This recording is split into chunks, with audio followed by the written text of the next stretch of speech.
There's no way to know exactly. Hey, what's up, y'all? I'm Michael, Destro Designs, live from Viper Den Studios. I'm here with my brother, GI Customs.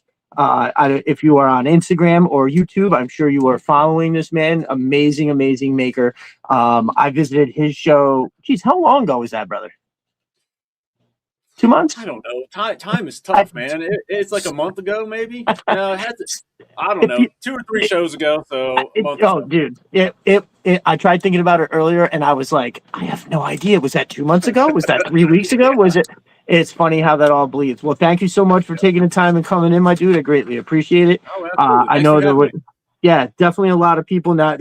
So I've always shared your stuff over on Twitter because a lot of people here are like Twitter only, right? They don't Okay. venture outside of it all that much. So I've been sure to put them in front of stuff.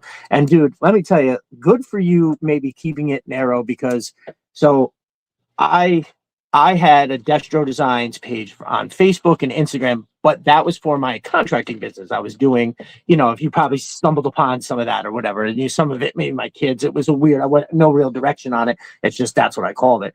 And you can it's real easy to like wind up feeling so obligated. But anyway, so I had all these extra I had like all these different Destro Designs, and I was like, all right, well, I'll just put one over on Twitter because I was doing fantasy football stuff. That's when I stumbled upon the community, and then just recently, I wound up recovering my TikTok account. So I actually was doing well on TikTok at one point with like Destro Designs, and dude, I swear to God, I'll make this story super quick. So what had happened was I somehow got logged out of my Destro Designs TikTok account, didn't realize that I was like logged out all because I was like maybe moving away from it. I remember I was trying to cut down altogether. Anyways, I was on like Facebook, saw like a video, but it was like, oh, you have to follow this link to get to the video. So I follow the link to get to the video, and I see that I'm logged out, and a little thing pops up, and it says to log in, use Google this, that, the other, whatever. It listed all these things, and I was like, oh yeah, I'll just use my Google to log into my account. It didn't log me into my account. It made me a new account, Destro Designs 8, and I didn't know it. So I watched that video and then went about my business, whatever, whatever. I never went to upload a video or do anything. All I was doing was like going over to just scroll real quick, and it was doing it on this Destro Designs 8. And eventually it got so far away from the original one that there was no login to that account. It had me completely severed from it. Now, if that's happened to anybody else, I will tell you this. It took me less than 10 minutes to get it back. And if I can do that in less than 10 minutes, you can probably do it in 4. So, like, if you're discouraged by thinking how bad that would be, don't, because I made it through. So, yeah, anyways, the long winded way of saying, maybe, only doing 2 is good because I'm now posting on 4. And even though I've got to kind of streamline, like, if I have something, I can copy paste and kind of bounce from one to the other. It's a lot, so good for you. keep it If keep I it ever get simple. big enough where I'm not doing it all myself, maybe I'll think about adding on. Why someone else can take care of it, then add whatever you want. As long as you can do it, I'm good. Well, But me, I can handle 2. That's for good. sure, for sure. I mean, you even I saw, man, I think now like they make it so I could tell you this, like on Facebook, I'm in a couple different groups, and so I mostly only post to one, my brother Jeremy's group. But now what I can do is like when I advertise for this show, I put it up and it allows me to share on my own Destro Designs page, but then it allows me to share to all the groups at once. So if you Yeah. ever thought about, hey, you don't even have to necessarily interact per se, or just you get that, and then you just are pumping pictures out for everybody to see. It might be an avenue you might want to take a look at because to me, that's what it is. Is the juice worth the squeeze? Is the energy and the time that you're going to put into it, you're going to get back from that? And I think maybe because of that share option, you could, dude, there is a lot of Facebook groups over there to share your stuff in. Yeah, if you use Meta Business Suite, Oh, okay. um, so I use that. It's straight. I mean, Meta. So Facebook, Instagram, they own both of them. It's one Oh, place you can go in and make a post, and it shares it to both at the same time. And I really? think the initial post it'll allow you to share it also to 4 groups at the same time. Oh, So okay. when I do posts, I usually pick groups and kind of rotate back and forth between them and make sure I'm not doing the over and over to the same Oh, ones. okay, So I'll okay. share a post and pick 4 groups, share it to all of them, and then the next one pick 4 other groups, share it out. But then it keeps track of all my analytics and stuff like that, and I don't have to do multiple posts. Oh, no shit. Okay. Yeah. Well, I'll have to look into that because I've seen that.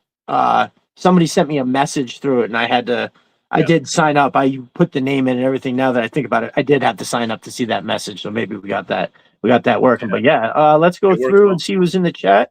My brother Paul Morales in the house. That is at the Toy Chamber. Welcome in, my brother.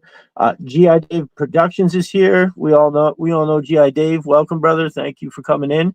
My brother Ellis, Dreadnought E. Hail Cobra, he says. Very cool. What do we got here? I thought I saw more. Oh, Big Red. Thank you for coming, brother. I appreciate it. Roadblock is here. Roadblock sent me a text message, and it was, I don't know if you've shared that with everybody, but now I put you on the spot. That is some cool shit. I know I saw more names. What the hell? Oh, Commander Unicron, what's up, my brother? Welcome in. I'm glad you can make it. Appreciate you stopping. And just another jerk. There he is. Hit the like gently. You know it. That's pretty funny. Everybody is like, smash that like button. It's Yeah, hit it hard. Huh? tiny tap. That'll do. That'll do. Very cool. Very cool. So, we do want to launch into what I call, a lot of times the GI journey. I know we did chat when I was over on your show, but this will just be more like we will roll through. I like to give people like what seed was planted back then to get you to like where you are now, the GI journey, if you will. I always think that's pretty cool. We're just going to hit a couple of things real quick before we get into that. So everybody saw it. I put a post up earlier in the week and I put the wrong day. So very first episode, me and my brother Jay Antonio will be doing like a 1 hour show every now and again. I don't think it's going to be every week, but we are going to be pumping them out. And so basically we're just going to kind of hit stuff that's come up in the middle of the week, kind of diverse. It will be, all the G.I. Joe stuff you can handle, but there's a lot that happens that's G.I. Joe adjacent and getting around that and other people just to get a little bit of that news. Yeah, he says putting the wrong date is very on brand. So I make a lot of grammatical errors in my typings, and it is of legend at this point. So I've made errors with shit that's stuck. So one day I was trying to type out Rock Viper, and I typed in Rick Viper, and literally we made Rick Viper jokes to the point our brother Cal made it was a Viper body with like a Shawn Michaels head, and that was Rick Viper. And then so there's been lore, like how Chuck Norris had that lore of like, oh, Chuck Norris wouldn't beat a tennis wall in tennis, just shit like that. So Rick Viper came up with his own lore. So Commander Unicron, that is actually a very good catch. Yes, that's right. This week in Hearthstone knows it. I am the typo commander. I reign supreme. That is good. Yeah. Whenever somebody makes one, I'm like, hey. That's my thing. You don't get to make those grammatical errors. Very good. So yes, we are doing the very first episode of the show is going to be next Wednesday, the 15th at 8:00. So I'm very excited about that. We talked about it for a long time, and everybody gets busy, but we talked about it the other day, and I was like, all right, well, you know what? Just let's do it next week. And so here we are, first episode. I'm stoked for that. Definitely. Oh, and if you didn't know, Jay Antonio has a bunch of stuff over on TeePublic. He did this one here, which is dope. I love this one, and I have a Back to the Future one, all kinds of stuff, and commissions are open. Make sure to hit up my dude. Also, ongoing news, my brother Dan Salzato, curator Dan Collects, sent me this wonderful, he found this. He's been getting the best deals in the world on Facebook Marketplace. And so that arrived, and he is now just after putting me in the seat of a rattler, he's now putting me in the seat of a dragonfly that he got from a guy for an incredibly reasonable price. And he was nice enough to purchase it, go and get it from the guy, and then send it up to me. And it's like very, very, very awesome. Very ecstatic about that. He is a upper level human being for sure. And I'm happy to have met. There's a lot of people I'm happy to have met along the way. Don't get me wrong, but my dude Dan is a lot. And curator Dan Collects is his channel, and it's you should check it out. And that's everybody. I'm talking to everybody if you're not over there. So basically, he started buying all the classifieds for like years. He's been collecting for years. Never opened a single thing because his big move was always imminent. He didn't want to open all these figures and then have to move them like that. He was like, it'd be much easier to keep them in the boxes. And then when I get to my, my spot, when I buy this house, I can start to open them. And that's what the man did. I can't remember the years exactly. It's 4, right? Give or take 4 years of collecting and never opening. I'm talking HasLabs, second party, like ramen tanks, all the classic. Well, I think he doesn't collect. There's some figures, like I don't think he has any Tiger Force, but like he collects all this other shit. It's crazy. Marvel Legends, Multi-Line, Transformers, forget it. It's just a crazy amount of stuff. Really, really cool collection. But anyways, his YouTube channel is focused around him finally opening all this stuff. So it's pretty awesome. You get to see him be excited about it. If you opened your his tank a few years ago, well, go back to that moment with my brother. It's good. He wears these nice gloves. It's professional, but yet still fun, right? It's not stodgy. It's like he does it. It's very, very precise and cut, and he's trying to even still trim the fat, get him to be a little shorter and everything. So it's great. It's great. Good, great guys. Make sure you're following Curator Dan Collects. Also, I happened to stumbled upon a toy show is like right here. One that I'm sure probably has happened, but since I'm just now in, really in the thick of it, I'm now noticing it, and it's popping up like on the timeline because my phone is spying on me 24 hours a day. But yeah, so it's the Washington Avenue Armory. It's maybe 10 minutes from here. The worst part is I don't think I'm going to be able to make it. I have so much stuff to do here. Yeah, it's insane. And when I logged 12 or so hours of podcasting every week between all the different stuff I do, I can't just, I have to. That's why there's no finished photography. Any of the studio time, I'm yapping away into the screen. But anyway, it is actually there. It does look like it would be a good place for me if I wanted to go and try to score some Joes. Only problem is I'm not in the market right this minute to go like, oh, there's the blah, blah, blah. But it's like $200. You know what I mean? I'm not in the market to spend that right now. So, but anyway, it would be nice to just go and look around. The only problem is when you go and you look around, you're almost guaranteed to buy something, especially like the 3 3/4 bug has bit me just to the degree that I want the ones that I had as a kid and was like obsessed with. I think I've got I think it's a dozen. I think I have an even dozen now. And so that's pretty awesome. But real quick, I just want to show something off here. I know I'm hogging all the talk time, but so speaking of the 3 3/4 figures, I was sent by the amazing people at TV Cobra a full, complete low light 3 3/4, and it's minty. I mean, the Uzi, it's got, of course, they said nothing but the best. The bipod is with the sniper rifle. It's an incredible gift. Anchor Viper is an awesome human being. But anyway, look at this. This is the amazing shit. So they're for real when they talk about like they do the action report. So I got this certificate of ascension by Cobra Commander, and the worst part is that the picture, I'm sure, does it no justice. This is awesome. This is like super awesome. And also, so you get war bonds, like you back to Kickstarter, you get this and you can actually get stuff right off their website. And it's I mean, dude, just I'm not spending this. This is going in a frame, but look at how awesome that is. That's just amazing. So I think I talked about it on Figure Fight Club, which, speak of the devil, Abby, what's up, my brother? Thank you for coming through. Appreciate it. Glad you could make it. And then one more thing here. My daughters, I posted this on the timeline. They went with my in-laws to the dollar store just to, putz around, buy a few little this, that, the other. And they saw this. And so, first of all, I would have been thoughtful if they came back and was like anything like, oh, hey, I saw this and I thought of you. That would be the best. But it happened to be this right here. So very, very awesome. That is not getting open. That is going to stay just like that. Very, very special. And if you are a G.I. Joe fan and you like to read, R.A. Rain's G.I. Joe Protocol book is available on Amazon. Links are everywhere.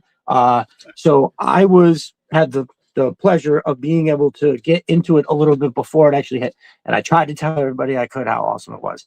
Even after the first chapter, you're like, oh, okay, dude is doing it how in this universe that you want to see it, right? Where it's serious, but yet he's hitting all the G.I. Joe notes while being legitimate and serious. So one more time, R.A. Rain, G.I. Joe Protocol, don't mess around. That's my boy.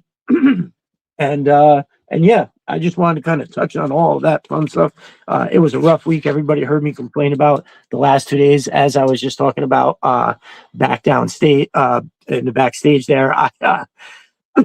I did a kitchen floor in 2 very short days. I did a lot of stuff. That's all the flooring. There's was it 5 doorways? 1, 2, 3, 4, 5 doorways. So I have to make and customize the thresholds for each one, and then all new baseboard all the way around. And I still can't believe I had it in me. So Thursday was the first day. When I woke up Friday, I was like, I'm not gonna make it. But I know if I just got to get it moving. I got to work out the kinks, and once I get going, I was good to go. And yeah, when I got back in the car yesterday and was driving home, it's like 25 minutes of sitting like this. When I got out of the car, I was like, oh, my body had locked up into that position. So the old boy still got it, but I feel like I am totally paying the price. Commander Unicron says the book is sold out. Nice, you are waitlisted. Well, good for my dude R.A. Rain. Oh, you know what? I think I saw a post where he said that it was that it had sold out for a hot minute. Okay, that's fantastic. Call sign smash. What's up, my dude? Glad you can make it. Appreciate you coming. So I was talking about 3 3/4 figures, low light, one of my favorites. Did you collect G.I. Joes when you were younger? I mean, I don't know that I collected them as a kid, but I had a bunch of them. Right. Okay. Fair enough. So, yeah, they're one of the few toys from when I was a kid I still have. So I still have nice. the original. I got them in 2 different displays that are supposed to hold 40 apiece. So I probably have 70, 75. So it's not 100% full, but every one of them was from when I was a kid, and I refuse to buy any more because I don't want to mess it up and not know which ones I had as a kid and which ones I didn't. Very interesting, because that is precisely what that box is. And so I've had people send me figures and I cherish them. But when I do the photo of here's the collection when I was a kid, I don't put the other ones in the photo. I keep a separate picture of those because they're just not the actual ones. But but you're even talking about these are the physical ones, the actual ones that you had as a kid. That's awesome. I don't think I had quite that many. In my 20s, I made a move from one place to the other, and I think I left I don't remember if it was 2 or 3 boxes, but I had vehicles, I had a bunch of stuff. Nothing like super complete, but I had a lot of figures, probably 40, I'd say 40 figures that were relatively a big bin full of gear that I was probably most of the stuff. That was disappointing for sure.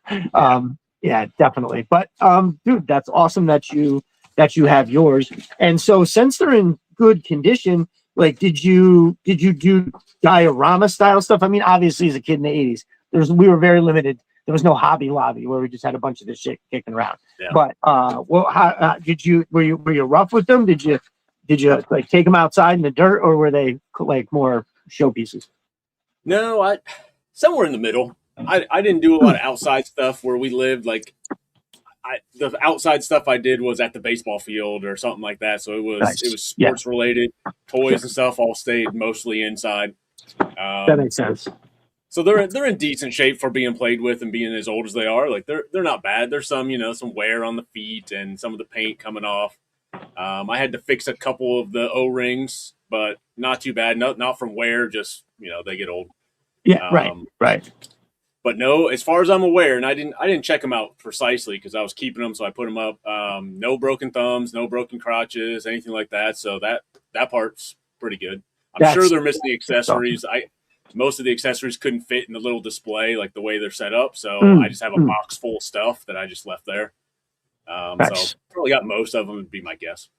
That's actually pretty dope. I find that to be awesome. So I know I've mentioned this before, but I will say it again. I was friends with a kid growing up that would not even allow me to touch his figures.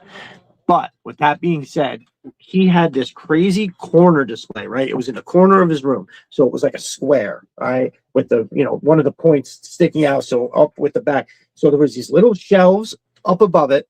And then he had like this ascending tier step thing that had all of these figures complete, standing, posed in their own thing. And that was it. We just got to stare at them. That being said, it was so fucking awesome that we would just stare at it and I'd be like, all right, I guess this is the ball I get. This is still pretty good. That's Because proof. he had Yeah. like multiple eels, multiple snow serpents. He was the only dude at the time that I saw that had an asp, which I loved that thing as a kid. Like I think I don't know why it's so silly, but just as a kid, there's certain things like the trouble bubble is the most impractical thing you've ever seen in your entire life. But it's awesome as hell, right? Same thing with Yeah. the asp. It stands you up so you can see better. Like there's no benefit to that whatsoever. Like none, zero. In fact, you're putting yourself Bigger up with a target. bigger target. Thank you. Mhm. Yeah. Yeah. It doesn't make any sense, but it's still amazing. You know, it's one of the super cool things about a toy line where like it's like there's shit. Okay, so I'm totally fine with like let's say one of my favorite vehicles, the Havoc, and it's got cross country right up in the big seat, right up in the front, totally out there. It's one of the more ridiculous ones. That and the Fang being like where you're not only just wide open, the propeller blade is like imminent, like Right there. a foot over your head, like totally insane. Like that doesn't bother me at all. But what does bother me is Quick Kick. His Nice Force figure came with no shirt on, and I still am like, just put a shirt on. Like, why can't we get the shirt? Out of And all so the things, the shirt that bothers you, huh? yeah, I know. Now, with that being said, characters like say Gung Ho were so awesome that they get a pass, right? They totally get a pass. So yeah, but how I parse that out, I don't know. I always thought that was interesting. So cool. That's awesome that you still have that collection. I think that would look pretty cool. The 3 3/4 figures. Oh hey, all right. Good night. Have a good night. I love you. My daughter. I told him they could come down and say goodnight. That would be awesome to have. Now, I unfortunately don't have everything set up where I can put the 3 3/4 figures out. So I just have them in like plastic bags, all stuffed in a box. Good night, Paige. I have them all stuffed in a box for now, at least anyway. But a lot of them are like in such good condition that I legitimately don't want them like rubbing up against each other. They're like minty. Sure. The two most mini ones I think I have actually came from Anchor Viper of TV Cobra. She sent me the Alley Viper, which I won't even take it out of the bag. But it's like when I opened it up, I was like, this looks brand new. Like if you told me this was just made, I would believe it, but it's not. It's definitely the original. Yeah, what an amazing figure that one is. So did you consume G.I. Joe in other ways, like the comics, the cartoons? Not as a kid, no. Mm. I remember watching the cartoon, but honestly, I don't know how much I watched it. I remember the knowing is half the battle little service announcements at the end more than the show itself. Right. I've gone back and watched some of the shows since I started all this, and I don't remember a thing. So my guess is if I was watching them, I was playing and doing something at the same time and not really paying attention or something like that. I don't know. I know I never saw the movie until like in the last year. Didn't even know Cobra Law was a thing. And I was playing with G.I. Joes at the time it came out. How I didn't catch that, I have no idea. Well, I mean, so G.I. Joe, I saw the figures first and then the cartoon started. And I think I'm trying to remember this. I think I went almost a full year before I saw the cartoon or knew of the cartoon. Like kids don't know how crazy it was back then. Like shit was existing and you had no idea. In fact, most things were existing and you had no idea because you lived right, like everything was right in front of you. Well, if you missed that half hour of that morning when it was on or something, like you're done. Like that's you didn't know it existed because you weren't up at that time or whatever. So I'm hearing from people lately that they got G.I. Joe like every day of the week after school, which that's not how I had remember that. Yeah, I had it Saturday mornings, and then I do think somewhere down the line there was a Tuesday Thursday thing, and I remember that happened when I started playing Pop Warner football when I was 9, and practices were on Tuesday and Thursday, and I remember being like, "This is bullshit." I'm gonna miss it because it's odd. So like I did legitimately like I remember that year specifically. Plus I also so I was young, but I was very big at 9. Like I'm an average size person. I'm like 6 foot, 220 pounds. But when I was 9, 10, 11, 12, I hit puberty young. I was, big. So I wound up, because of my size, I had to play with kids that were like 12 and 13. And let me tell you something. There's a massive difference between being 9 and being 12. Actually, 12 might be a stretch, but I know there was 11-year-olds. That was wild. So I like kind of didn't like it at first, but at the end of my dad was like, stick through it. Well, you're not quitting. First of all, you can't quit. You started, you got to finish it. And he was like, but if you don't want to play next year, you don't have to. He was like, but I bet you will. And it took me, I didn't. At the end of the season, I remember I didn't want to play. But then as the time was coming up and I started talking to, other people I knew, and they were going to play, and I was like, yeah, all right, screw it. And I knew I was going to be with people more like my age. I was, the next year they had that all figured out. But yeah. So that, it was very specifically got screwed out of that whole year of G.I. Joe cartoons. But yeah, no, I love the cartoon. I even might to say I was like almost obsessed with it, because by the time the cartoon came, I was very much obsessed with the toys. I thought I saw it was somebody new pop in there. I try to pay attention. Or Skizio in the house. What's up, my brother? Thanks for coming through. You're not late, my dude. Nobody's ever late, technically, right? Because the replay gang is always right there waiting for you. So you're never late to nothing. You came exactly when you were supposed to. G.I. Dave says Joe Foamy was TV 50 at 3:30 Eastern when it premiered. When it fell out, it went to mornings. Oh, nice. Okay. Yeah. Well, yeah. The channel and everything, man. I know. I don't remember what I watched last week. Like, right, for sure. Well, so no, that's the thing. The last, since I've had kids is blurry because there's so much injected into your head with the kids. But when I think back about being I've always had a pretty good memory of all the way back to pretty much 3 and 4 years old. Now, obviously, I don't remember like amounts of stuff that I do, when you're a teenager or in your 20s. But there's a lot of stuff that I put places we lived. I can remember certain birthday parties where I got certain G.I. Joes, shit like that. Sure. Christmas 86 is when everything went completely bonkers.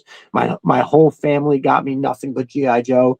Under the tree that year, my mom's youngest sister, my Aunt Trisha, I remember one year bought me, she babysat me that year, I think, right? And she freaking got me so much stuff that there's a picture. I'm trying to get my mother to locate it, where I'm sticking my face out amidst this huge thing of toys. I can't remember if they're unwrapped and showing G.I. Joe or if they're still wrapped. But either way, I want to get my hands on that picture because it's a good one. 100%. Very, very good. So, but say comics though, I like you. We didn't have G.I. Joe comics. I've had theories on what, not theories, but I think I remember the one place that I could get comics from, the one comic shop in the downtown of where I grew up, did not have G.I. Joe. It was, I don't know. This is, I will say, for as much as I'm just saying I have a good memory, I will admit that this part is a 50-50 memory of it. I think the owner wasn't promoting war. Obviously, Spider-Man and the Hulk fighting is not real war. I think I remember somebody saying something along those ways. But anyway, every year I go, I didn't have it. Every year I would go with my grandfather to Pennsylvania, Dutch country. He had family down there. So I was his oldest grandson. We would take the trip down for the weekend. And there was this one store, dude, that had crazy. I don't remember. It was some kind of collector store because they had sports cards.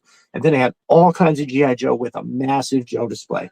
And dude, it was there year after year. And by the third year I went, the guy had a package of stuff for me. He goes, I ordered every issue because I told him, I was I don't know where to get this. And he had every issue for that one year. And he was a great guy. That was awesome. And my grandfather was very good about buying me. I would cop a couple figures and usually a vehicle or something. So yeah, I was blessed with some good family.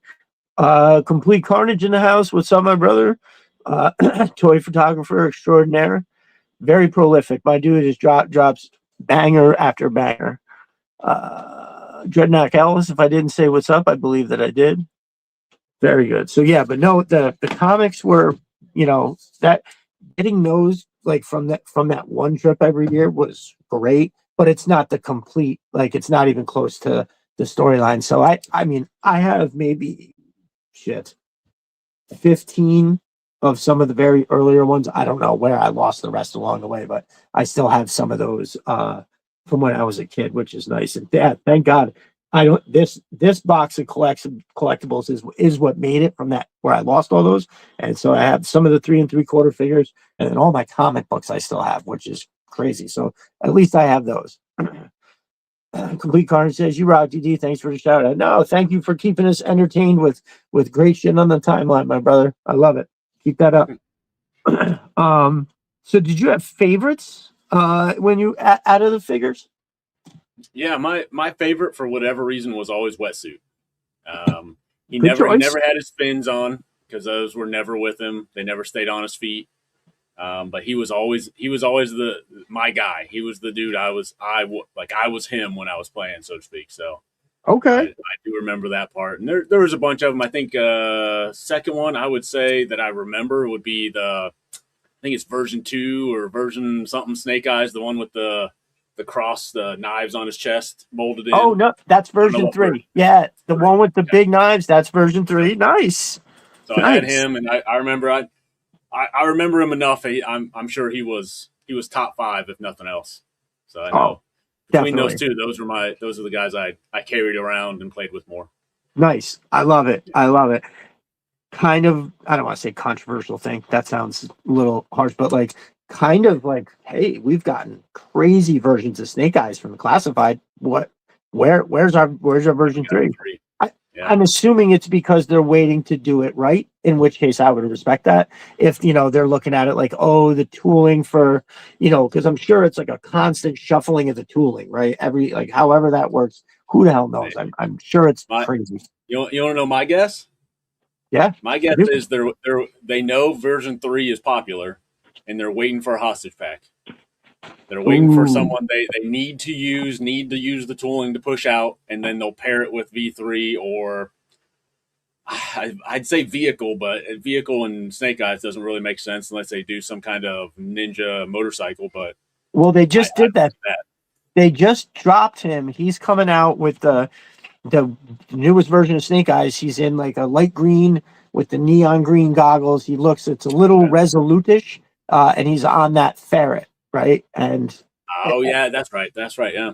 So, but I even still, I mean, sure. But when I look at that 2-pack, I tell you, I couldn't be any more stoked that we're getting that Trouble Bubble in 788, right? Like I remember I was live on the show. Like I said it out loud. I was like, oh, how cool would it be if like they, that Trouble Bubble, like that's going to go right into my 788 group, which, I'm obsessed with. I was like, I don't even care if it doesn't say it. To me, that's 788. And everybody in the chat was like, well, surprise, buddy. It says it right on the thing. And I looked it up. I was like, oh my God, that's freaking crazy. I couldn't be happier about that. Because what that does is it also gives hope that in the future we'll get more stuff like that. Like I wish they took that Major Blood and put 788 on his helmet, or so, not on the helmet, but maybe like on his arm, because he's now the leader of the 788 with the little red bits here and there. I think it's fantastic. So but anyway, just to expand on that, if you didn't catch, there was one of the leaks from Destro's My Spirit Animal when I was on with him. Watch that. Yeah. Nice. Very good. Very good. Well, one of the things that they said, now I'm making up the second half of this. What was said is that we're getting a stealth claw, which basically they said it's going to be gray, black with some red. And I said, well, if we just got this 788 Trouble Bubble, I want my heart to believe that it's very possible that this stealth claw is going to be the same thing. It's going to have 788 on it. Now, what makes me very interested about that, without trying to go too far away from what we were just saying, what makes me interested about that is what is that figure going to look like? Because I think that claw figure is one of the 2025 had so many banger figures that claw figure gets lost in the shuffle, dude. That thing is fucking awesome. The way they have the chest rig set up with that, like I'm assuming it has something to do with the air, the gassing. I wish the red helmet was maybe a different color because it stands out in a way that I don't like that much. You know what I mean? But it looks good. but I wish it looked different, if that makes any sense. So anyway, that makes me very happy to think that we might get that 788 claw. So winding all the way back to version 3 Snake Eyes. Now I would definitely rather have him take the time until the stars align and have him do it right? Like, are you going to make it so they come off? I mean, you have to. You can't just put fakies on there. They have to make it so he can grab them like this. And I kind of feel like too, if we're going to get a Ninja Force, I mean, this could be helpful in this way. A Ninja Force Snake Eyes has those very similar eyes where they're almost like sun. Remember in the 80s when everybody would go to the suntan thing and they wore those little thin glasses, their little ones. That's what they remind me of for sure. Ninja Force Snake Eyes was what? Purple and orange and black or something? I tried to purge it from my mind, but I think that sounds about right for sure. I'm pretty sure I have that original from when I was a kid. I think I had that one too. Nice. Pretty sure it's purple, orange, and black, and it had some weird, different stuff. I don't know, whatever. It's Ninja Force. So they always had weird stuff. Well, we've gotten quite a bit of Ninja Force stuff, and now with like Scarlet and Shebang, I'm sure we're gonna get, some of this other stuff. But he was black and blue.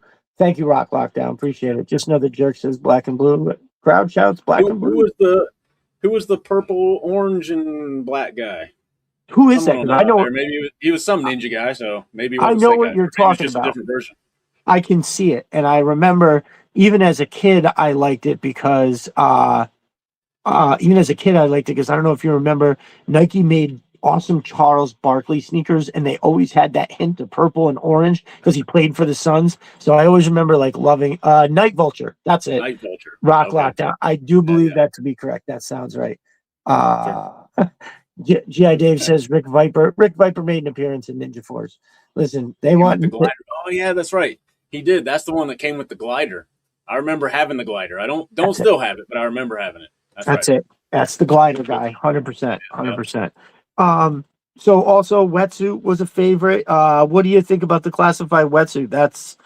Does it live up to your standards?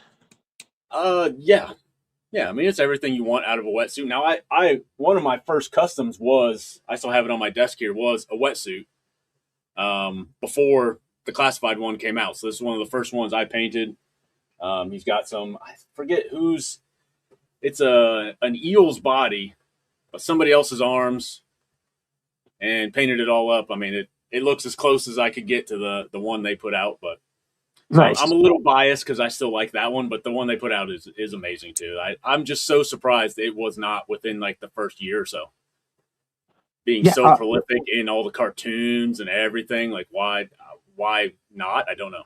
I think there was quite when I first jumped in at the end of 2024, and really when I finally found like a list, because I can remember being like, I don't even know who's there's a regular company making these or where the hell they're coming from. But yeah, I remember looking and thinking there was like a dozen to like 15 figures where I was like, this is not out yet. And then you're looking at, I'm like, what's a red ninja? What the hell?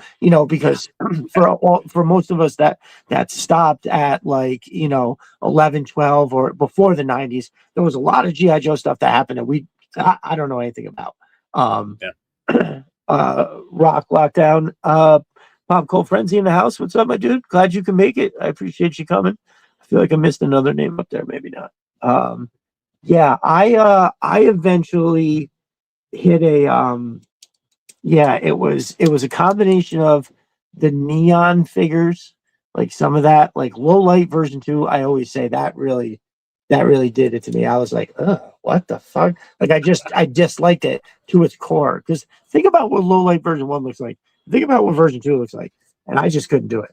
Now, as a adult, I can go and look back and say, oh, okay, they were just, whatever, and I don't hate it like in the same way. But as a kid, it was a major turnoff. I felt betrayed. I was like, how are they going to make him look like that? He's terrible. Major Blood. I don't remember what version it was, but he's got the yellow and the blue. I think that was mostly on my way out the door, and that was just the door slamming behind me as I left. It was crazy. Uh, 91 Low Light should have been a new character. Yes, Big Red. Thank you so much.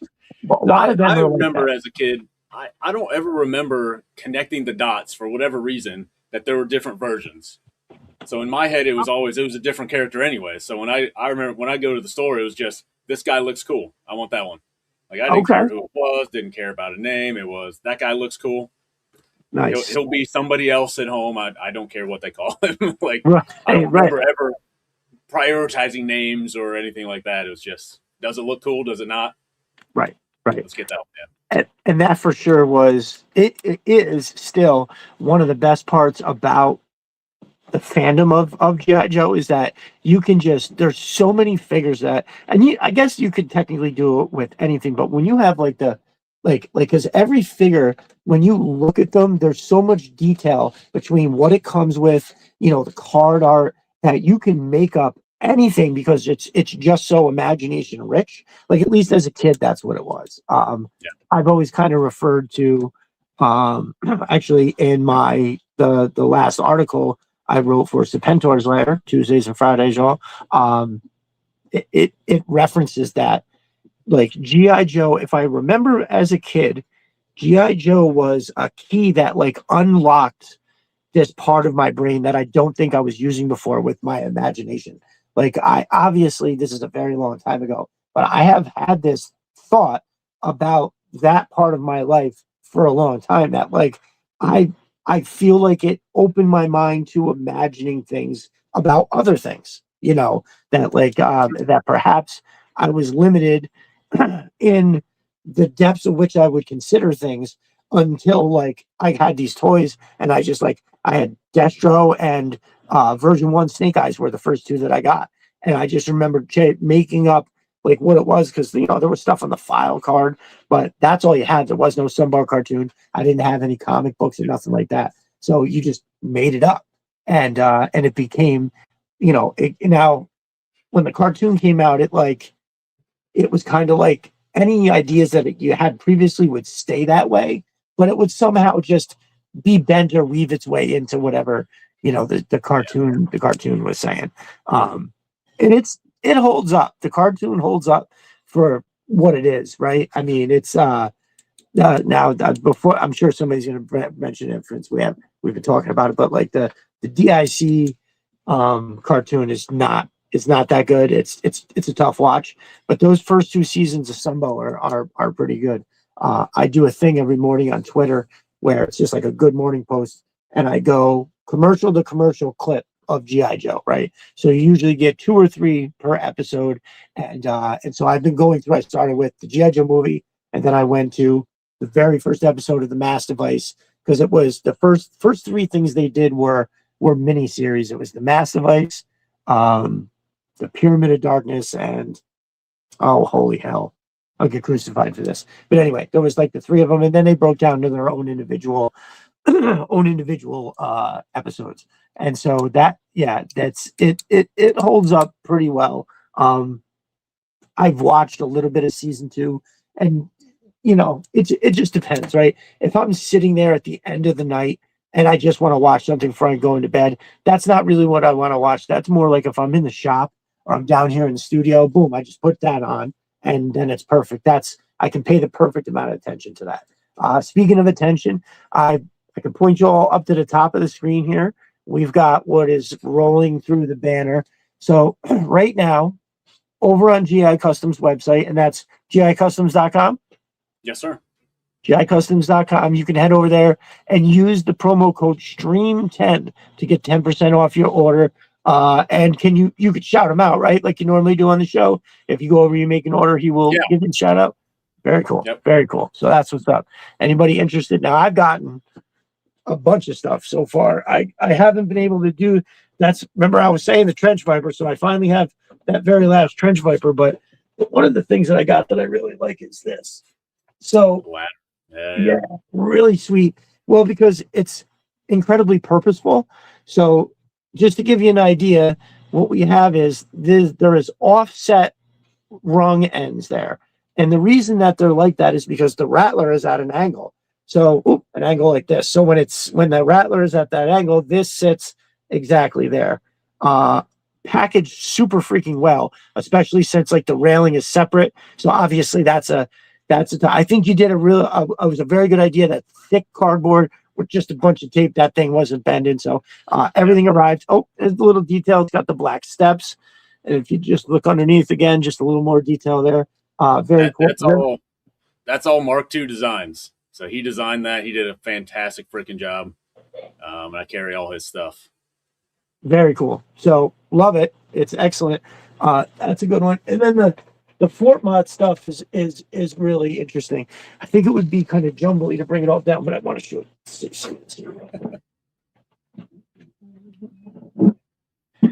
So the Fort Mods always needed something, right?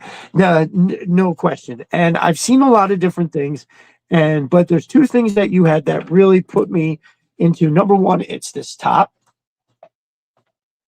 So it's got that is a version 1. Those are now discontinued. So I got the rare one here. There's a version 2 now.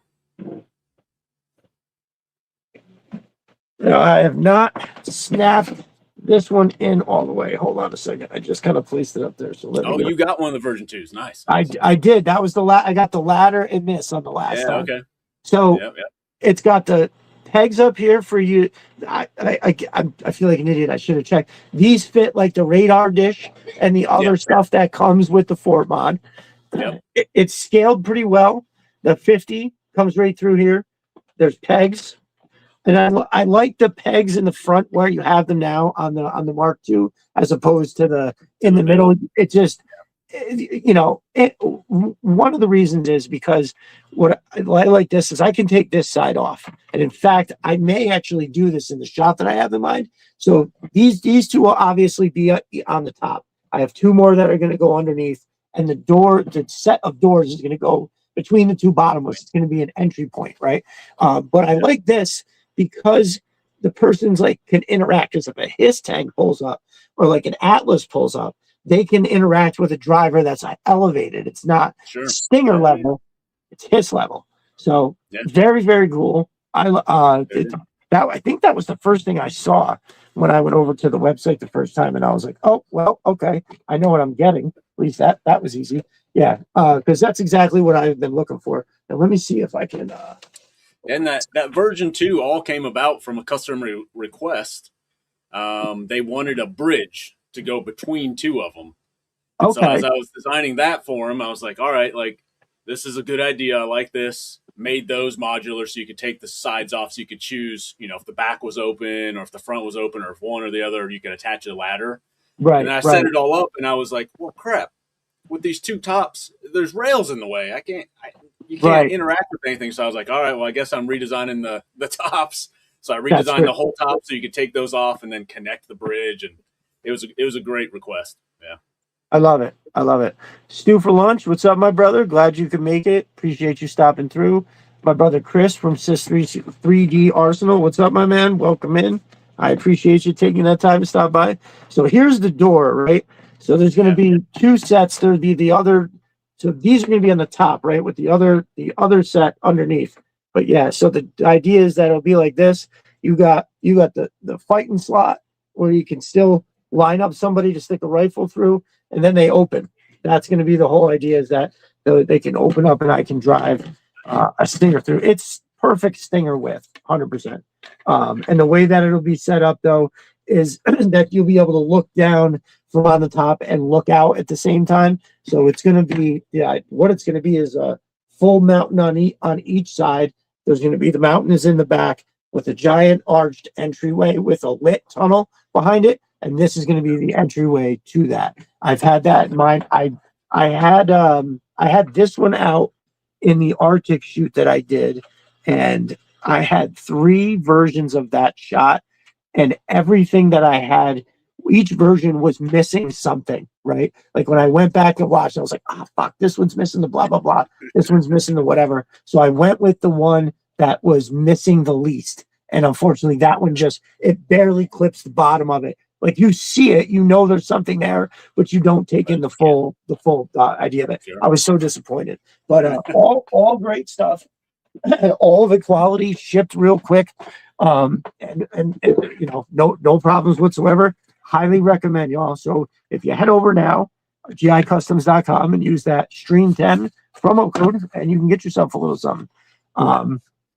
What's the hot item right now? What's selling like hotcakes? Well, I just this past week I launched the Asp, and I call it the Assault Pod because I changed the names on everything for Sure. reasons. But yeah, actually I've got it. They're deceptively big. So this is a black version. I've got the navy version up there as well, but full movement and everything you'd expect out of the original toy. Yes. Rotates, guns go up and down, lock in, right, which is nice. And again, Mark II designs. It can be towed, so the wheels. We gotta have out. That, right? Gotta have that you can part. Flip these up and roll it. So right now, I launched that Tuesday. I mean, I'm in the double digits already of orders by far. Wow. Okay, so that's what's up. As of right now, it's the thing to go and grab. So that's what's up. That's what's up. I love it. It looks gorgeous, brother. That is fantastic. Man, I'll have to look into that because that's one of the ones that you think, you know, how come we didn't get that either? Like, there's how many? Well, yeah, not yet. There's maybe a half dozen small vehicles that you're like, yeah, why don't we have that? It seems ridiculous. The Devilfish, right? Yeah. Actually, why we haven't got that is nuts. Yeah. I mean, and the Devilfish and the Armadillo, I think, are two of the ones that are just silly. My brother, he doesn't sell his prints, but he made that up for me. And it's like I mean, you know, look at how good that looks. Why can't they do it? I know it's not the same thing, but I always have to shout that out. CG Horror did such a good job. If you're good, I got a shout out for an order here from Dave Lovelock. Nice. It's my brother GI Dave in the comments. Great job, bro. You, I appreciate it very much. Yes, there is it can't be announced yet, but there's a joint project. My man is helping me out with something incredible. He's doing a great service for sure. So I can only tease a little bit. When it all happens, we will be revealing something. He's sending a package. Let's just put it that way. So very excited for that. He says, I just ordered the full PC because I actually was at an advanced. I hate it when the comments move. At an advanced arms display for Raytheon gunmen and worked with actual pack rats. Hey, that's nice. That's awesome. Nice. I love it. Well, thank you so much for your patronage, my friend. You continue to be awesome, without a doubt. Yeah, I remember. I loved the pack rats as a kid. I think I had. Man, I was talking about this not that long ago. I think I had 2 of the 3, or like I had 3 and lost 1. I just remember always it was like incomplete. I don't remember which one I didn't have. I don't know. When you put all 3 in front of me, I can usually go, okay, I had these 2, but I can never remember which one it was. So, well, thank you, Dave. I really appreciate that. That's awesome.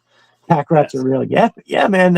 Look, I'm pretty sure by the time we're getting toys that are made of it, it has been in use for a minute, right? Like even when I was like, I remember one of my favorite games.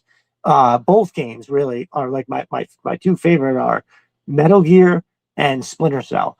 And I can remember playing Splinter Cell and going, oh, they've been using this shit for 20 years. Like if we're playing this on the video game now, they probably had this shit in the 80s and we just didn't know it. You know, the little camera gun, all that other shit. They've done that. Pop says, badass Dave, you know we expect picks now. Yeah, that's true. We love him. He does got some good picks at him in some of those bigger vehicles for sure. Nice. But yeah, I mean, everybody, I don't know if you're in the market for an Asp, you saw it there first. I mean, holy hell, that looked fantastic.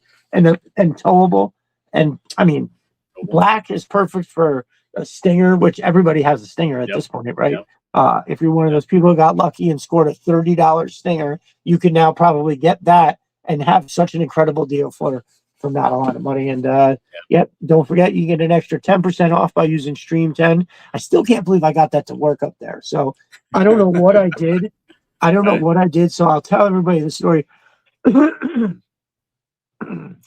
um, he reached out earlier and said, "Oh, I have the stream thing that I do on my show." I was like, "Oh yeah, I would love to have that. That'd be perfect to just have it up there the whole time." And I was like, "Oh shit, I've been on this stupid phone. The laptop is, And then I was like, you know what? I wonder, because I did see some stuff on here one day, and I went over to the lab my PC version of StreamYard and was like messing with a few things, and I saw like a bunch of stuff where I would be able to do it on there.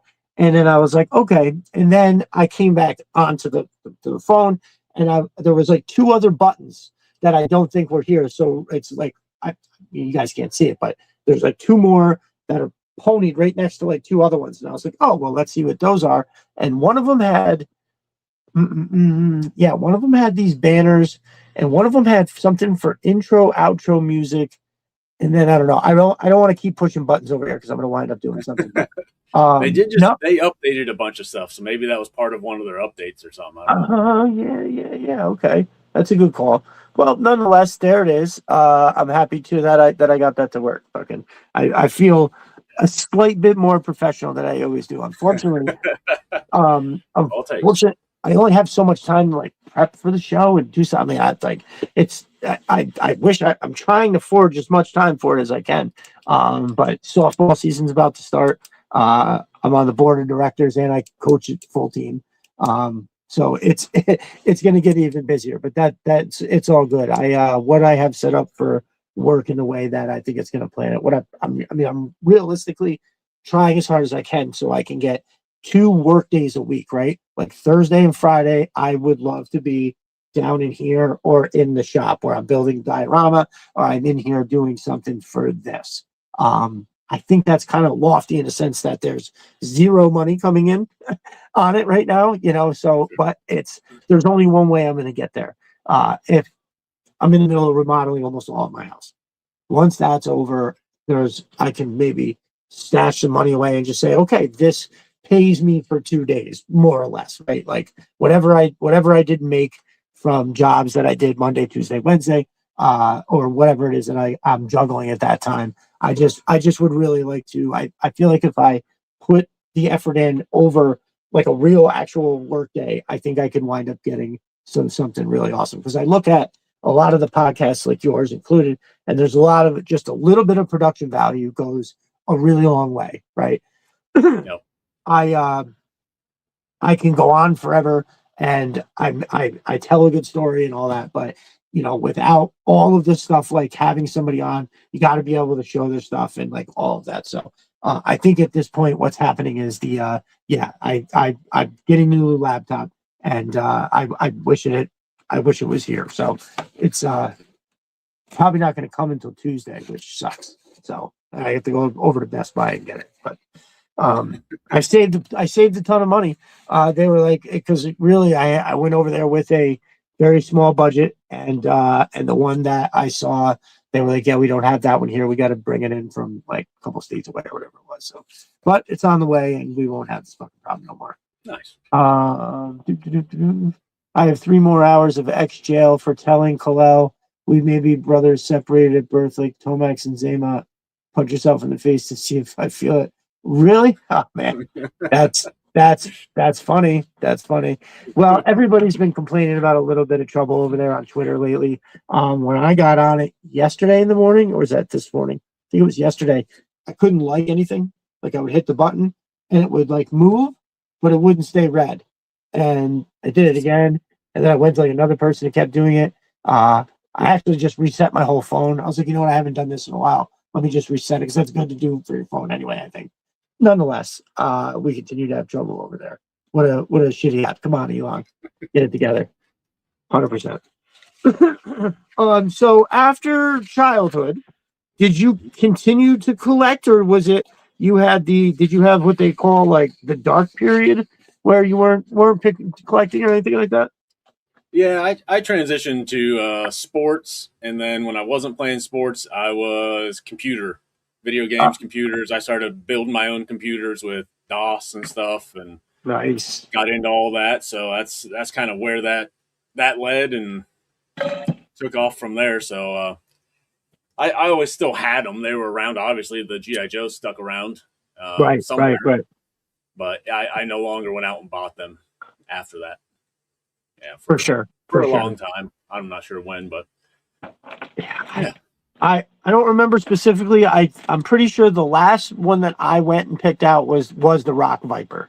I think maybe I got some for like my birthday, but like as much as I went around telling everybody in my family that I wanted all these GI Joes, I then had to go around and tell them all that I no longer want you to buy these for me until further notice. We are suspending the GI Joe buying. I mean, of course, too, it was, oh, everybody pitch in. I need Nike cleats and I need gloves or whatever the different thing was yeah. at the time.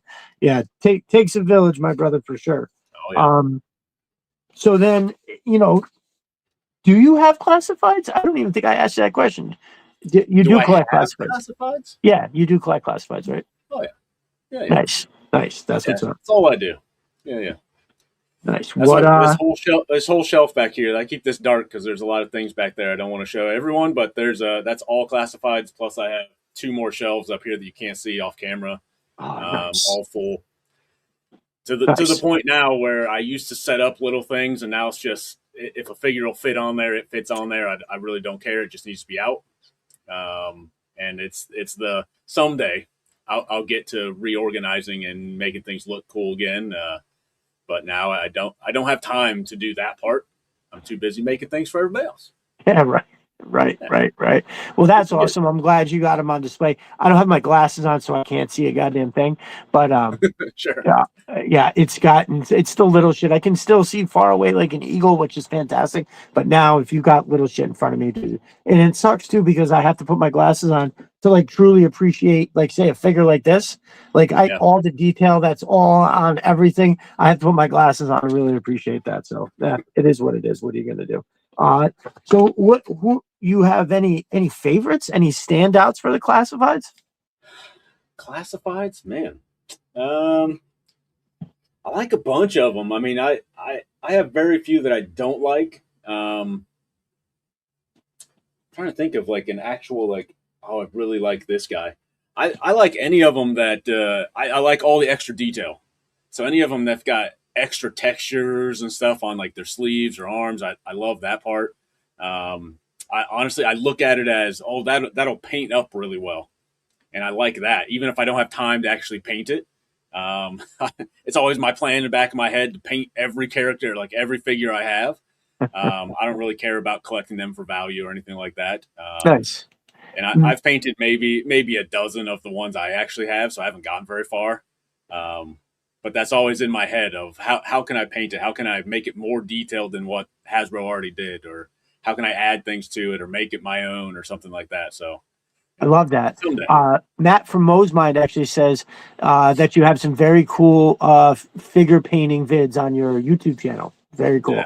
Very cool. yeah, appreciate that. Yeah, that is a great YouTube channel. Actually, make sure y'all are subscribed to that and following along on Instagram. Um, yeah, dude, that is pretty awesome. Dude, I wish. So I just like I'm not worried about fucking up a figure if it doesn't. I can just wipe it off, and I wouldn't. It would look like a wash if you're ever doing with something, right? Like Sure. it'll always look good. But I just I even bought some I even bought like a couple different kinds of paint and some stuff. What kind of paint do you use? So I use Vallejo acrylic paint. I was just talking to Jersey. So Jersey's looking at painting some stuff, and I was like, "Hey man, reach out to me. Let me know. I'll help you out in any way I can." And he shot me a message the other day of those craft paints, and it's like, "Is this acceptable?" And I said, "No, absolutely not. Do not buy that stuff. It is acrylic paint. If you just hear acrylic paint, you're like, oh, these are the same thing, and it absolutely is not the same thing. Great for those things are great for dioramas, ground effects like rocks, all that kind of stuff. But for figures, they're too thick, and it'll if you put it on, it's going to cover up some of the details and muddy it up. The Okay. Vallejo paint's real thin acrylic, and it's so much better for all that stuff. You won't lose the details in it. Some of the colors you might have to go over twice, but if you do two thin layers, you're good. And again, you don't lose the details, and that's what everyone's. If you're painting it, you want the details. Okay. So Vallejo, they've got a bunch of different ones. Only thing I would recommend, don't buy them off Amazon. Go to a hobby shop. If you're buying individual paints off Amazon, they charge like $6 to $8 for one paint. Wow. I mean, Okay. these things they're little tiny bottles. And Wow. Hobby Okay. Shop, you'll get them for $3. That's Actually, I was just that's at Hobby Lobby. They had them on clearance for $1 a piece, and I bought everything they ooh, had. Like, go somewhere or find maybe an online hobby shop. Probably has good deals. Um, but yeah, I made the mistake of buying a few before I knew off Amazon, and I was like, man, these are expensive. And then I went to a big hobby shop, and I'm like, oh crap, I was getting ripped off. That's why they were expensive. right, Like, right. yeah, Nice, nice. I actually just pulled it up on the computer here. So yeah, Vallejo, Vallejo. Looks like yep, they've got a bunch of stuff on the website where you can get different oh kinds yeah, of brushes and all kinds of stuff. So yeah, that's great. And it looks like yeah. They're they got pro finish for airbrushes and everything. Yep. Yeah, they've got air paint, so you want to pay attention to which ones you're buying because it'll say Mm, on the front. Some good of them call. have like this one's game color. It's not going to focus on that, but there's air paint. They're the exact same thing, but airbrush paints will be thinned out a lot more. So if you get one, you're trying to paint something, and you're like, man, I got to do like 10 coats to cover this. It's because it was meant for airbrushes, not actual Oh, brushes. So okay. the cool thing is you can match up colors. So if you are doing Mm. airbrush and paintbrush, you can buy the exact same color that's just thinned, and you can always thin it yourself. But I don't take the time to do that. It's easier to just put the paint in the airbrush and go than it is to thin it and mix it up and stuff. I love But it. you can make it match, which is nice. Very cool. I always like getting recommendations and stuff like that. Yeah. So I've used that Tester's model paint that from when we were kids. I mean, it's been all right to do little tiny detail stuff. Like what was what? Oh, I did to try to touch up one of Scrap Iron's drones and make it like Iron Grenadier, and it Mm-hmm. was fine. I did what I did like about it was that like when you did like your first brush, it would be kind of streaky, Yep. and then if you let it dry a little, and then you went over with a dry brush, it looked like it was worn down. I was actually like, oh, this is it was pure luck. I had no idea what I was doing. I didn't do that. It just happened that way. I grabbed the wrong brush. It was a dry one. I pushed it a little and I was like, oh, and I blew on it a little and then pushed it again. And I was like, okay, that was an accident. Totally happened on accident, but Yeah. it worked out pretty well. Yeah, I was doing something. I don't remember what it was, but I needed like something else in the shot that was supposed to be for Destro, and I didn't know how to make it for him other than make it gold. Okay. Speaking Yeah. of which, Testers are good, but you got to have thinner to clean your brushes and stuff. Where the acrylic stuff is just water, that's so it makes it so much easier. that's key. Well, like Yeah. so, I have a resin printer, and I do detest having to clean the shit afterwards.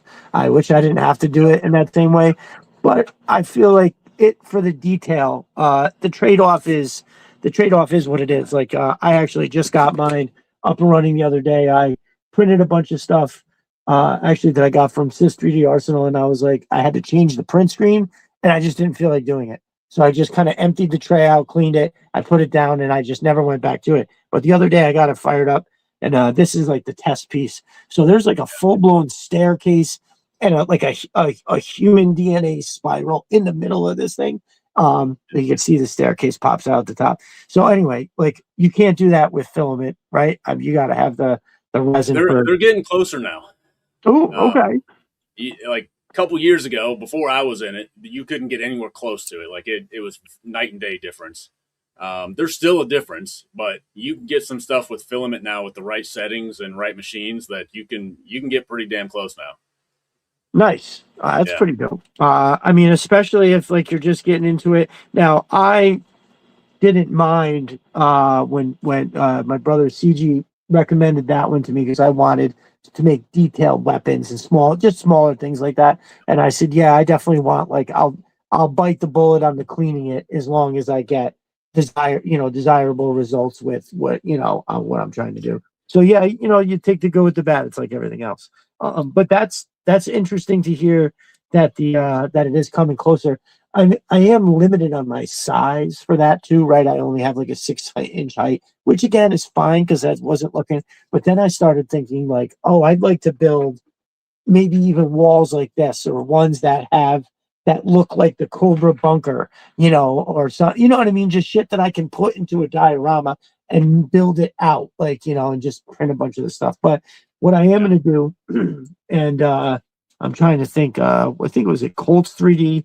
I think Colts 3D has the Sys 3D Arsenal stuff, but it also had some other stuff. Like I'm looking for like electrical boxes, or just shit you find on the wall, or all different stuff. I tried to come up with stuff that was practical for that, where like I have just a ton of shit from like construction jobs and stuff that like I've done a lot of commercial mechanical work, where like pieces of where it's like a relay, and so there's a bunch of knobs and all this other little shit on it, but it's only like this big, so when I set it in with classified, it looks like a giant generator or something like that. And while some of it does look good, the stuff that doesn't look good looks ridiculous, right? So if you can 3D print something and then just rub it with a dark wash to make it look in the background, it stands out so much better, right?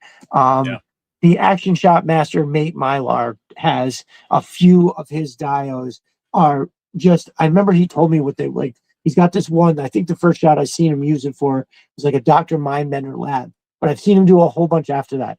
But it's just like, I don't know. It's the most diverse thing I've ever seen in my life. And as I'm saying this, I can't remember if any of it was 3D printed or not, but I think he actually used it to salvage, but then he like made it all unified color, and then individually like put its own little, like painted all black, and then rubbed certain spots in different ways to give it different texture. Sure. But yeah, it's like, know who has good stuff like what you're talking about is High School Creations. He's got a Patreon that I believe if you're a member, I don't know if it's like, I think he's got different levels, but you can get a majority of his files if you subscribe to his Patreon. He's got a bunch of generators, electrical boxes, wiring, pipe work, metal grate stairs, all kinds of stuff. And some of those I even printed in FDM and got like the grates and stuff. Like you can see through it. Like he does a good job on that stuff for sure. Okay, that's what I'm talking about. Yep. Dave has a good question here. He says, have you done any experimenting with mixing chemicals into your paints to get them to etch the plastic? That's interesting, right? Because I have not with etching. So I've been messing with alcohol paints.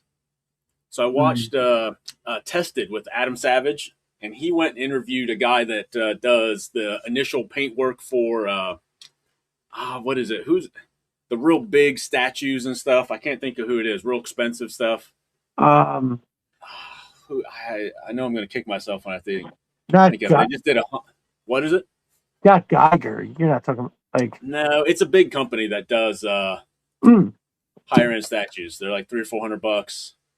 Oh, Sideshow. Okay, Sideshow. Yeah. Thank you.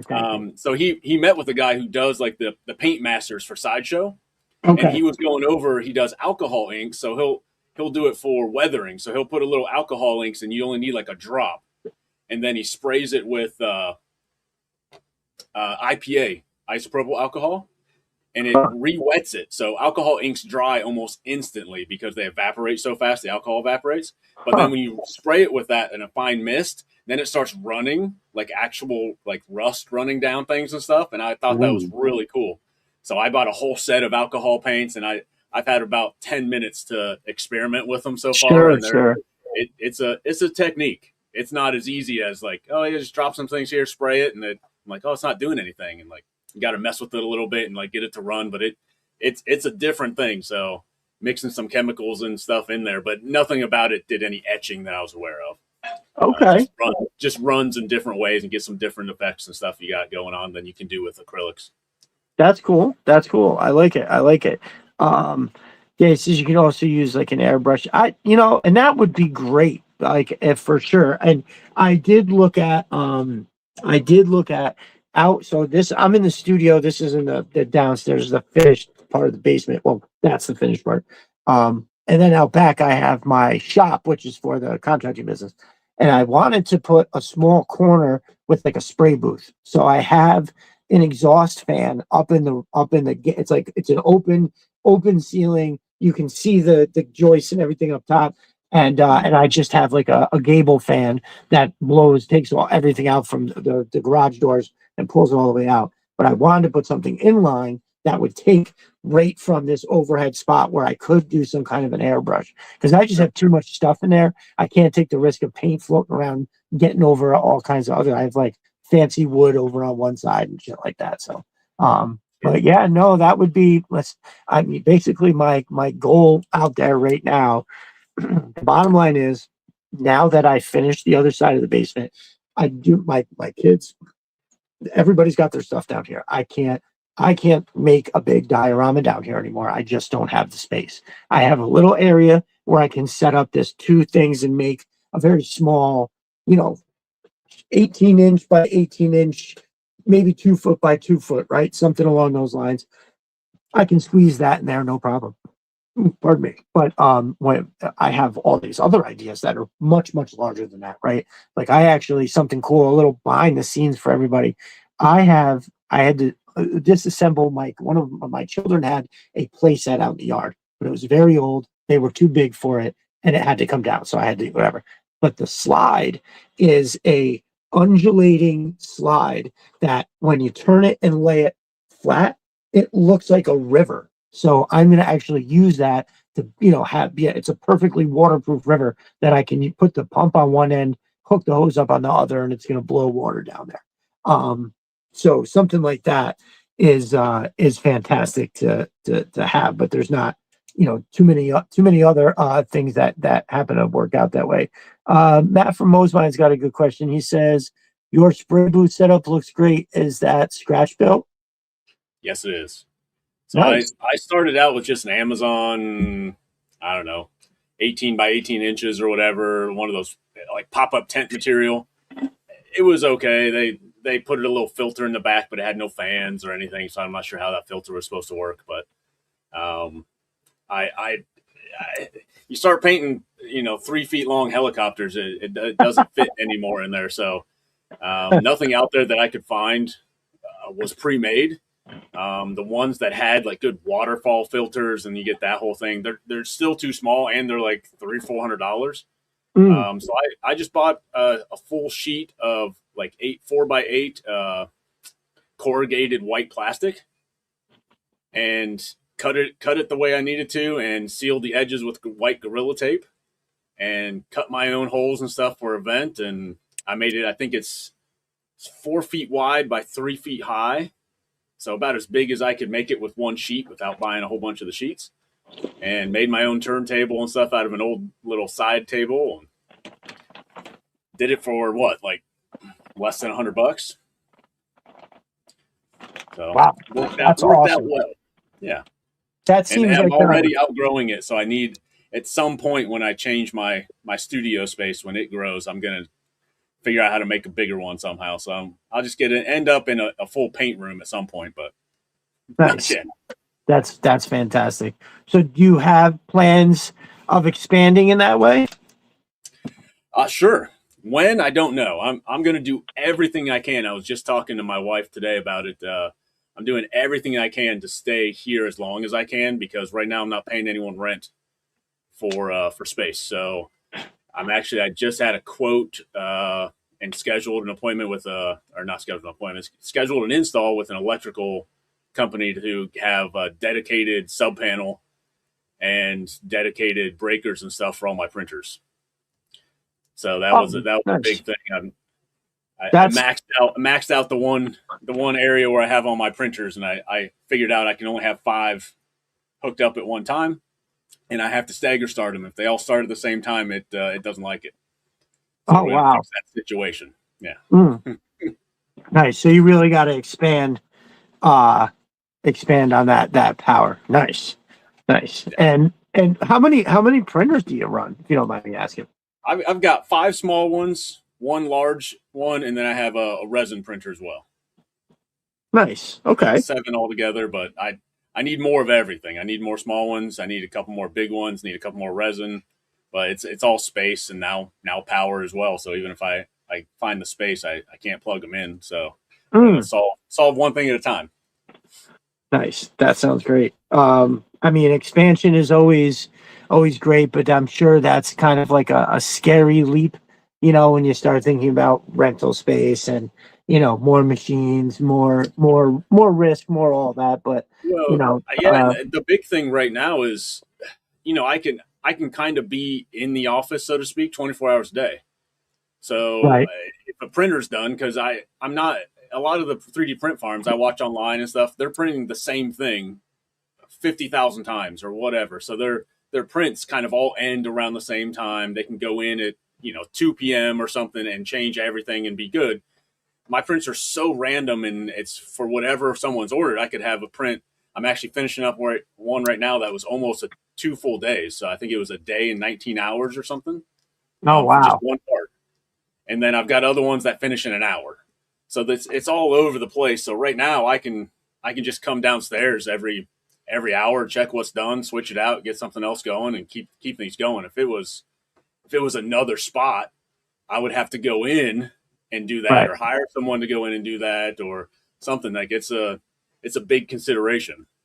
yeah, man, So for not real. stepping into it lightly. As much as in my head, I'm like, yeah, I want this cool space and have it branded and have all this cool stuff. It's like, well, yeah, but the reality and logistics of that are a different story sometimes. So I completely agree. There was a very small time that I considered something similar, and what it boiled down to was I can't. If the shop is right there, I can walk in. God forbid something, somebody needs help inside. Like, oh, I can just run inside and help them real quick. Even though I try to avoid that, right? If I say I'm going out to work, let me do it. But being Yeah, right there it is a massive, massive thing. And even just for the like those are some of the bigger reasons. But as I thought about like what you were saying, it's also just those little things where you're like, oh, I have to run over, and find it just real quick. And now you're spending, what could be 6 or 7 minutes to run outside turns into a half hour. And that's that shit adds up after a while. You have to make that trip a couple times a week. It's brutal. yeah, That's brutal. yeah. Ideally, I'd love at some point the plan is to upgrade the house, have some property and stuff, build my own shop, still have it at home, but be able to have that bigger space.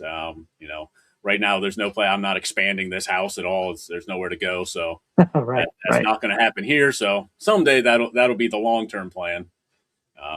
Yeah, we'll get there Nice. eventually. For sure, for sure. Slow and steady wins that race, brother. No question. That's right. Uh, R.A. Rain, author of G.I. Joe Protocol. Actually, we were talking about you a little bit earlier, brother. My Yeah. copy came in the mail. Very happy. There it is. It's gorgeous. It's awesome. It's an amazing book. And I know I told you I would give you a review, and I have not delivered on that. I will be getting that to you ASAP. He also says the Star Wars Black Series 3D community has a Google Doc page that designers can add files so the community can share off STL files. The Joe community needs to do the same. Sure. I mean, I think there's a lot of stuff that floats around out there that would be helpful for people, without a doubt. And I know that, I mean, there's dudes like Stevie Z who just, I don't even think he had done it before. He bought a 3D printer and just started designing shit like right off the rip. So me, I don't know. I mean, I hate to say I can't do something having not tried, but knowing my limitations with computers, I don't know. Maybe it's worth a shot. But I just, again, as I've heard you say a few times, it's very similar for me. It's when, like, when exactly am I supposed to be doing this? It's just Yep. absolutely brutal. Yep. So, Chris from Sister the Arsenal says, same. I was looking at renting some warehouse or rental space. Same concerns. Yeah, brother. So we are all in agreement on that. That is, it's not just the financial commitment, it's everything else. Yeah, And it's the ROI on the whole space of you know, yeah, I'm going to be paying someone else $1,000, $2,000 a month or whatever for a warehouse. Like, well, it's got to return that in right, its value. If right. it's just diminishing your value or you're just doing the same thing, then you're just paying someone else's mortgage. It's man, it is such a big shot. Like there was even so say back around 2021 going into 2022, I had a string of orders for custom made stuff. Now, what pays the bills is freaking commercial plumbing, electrical.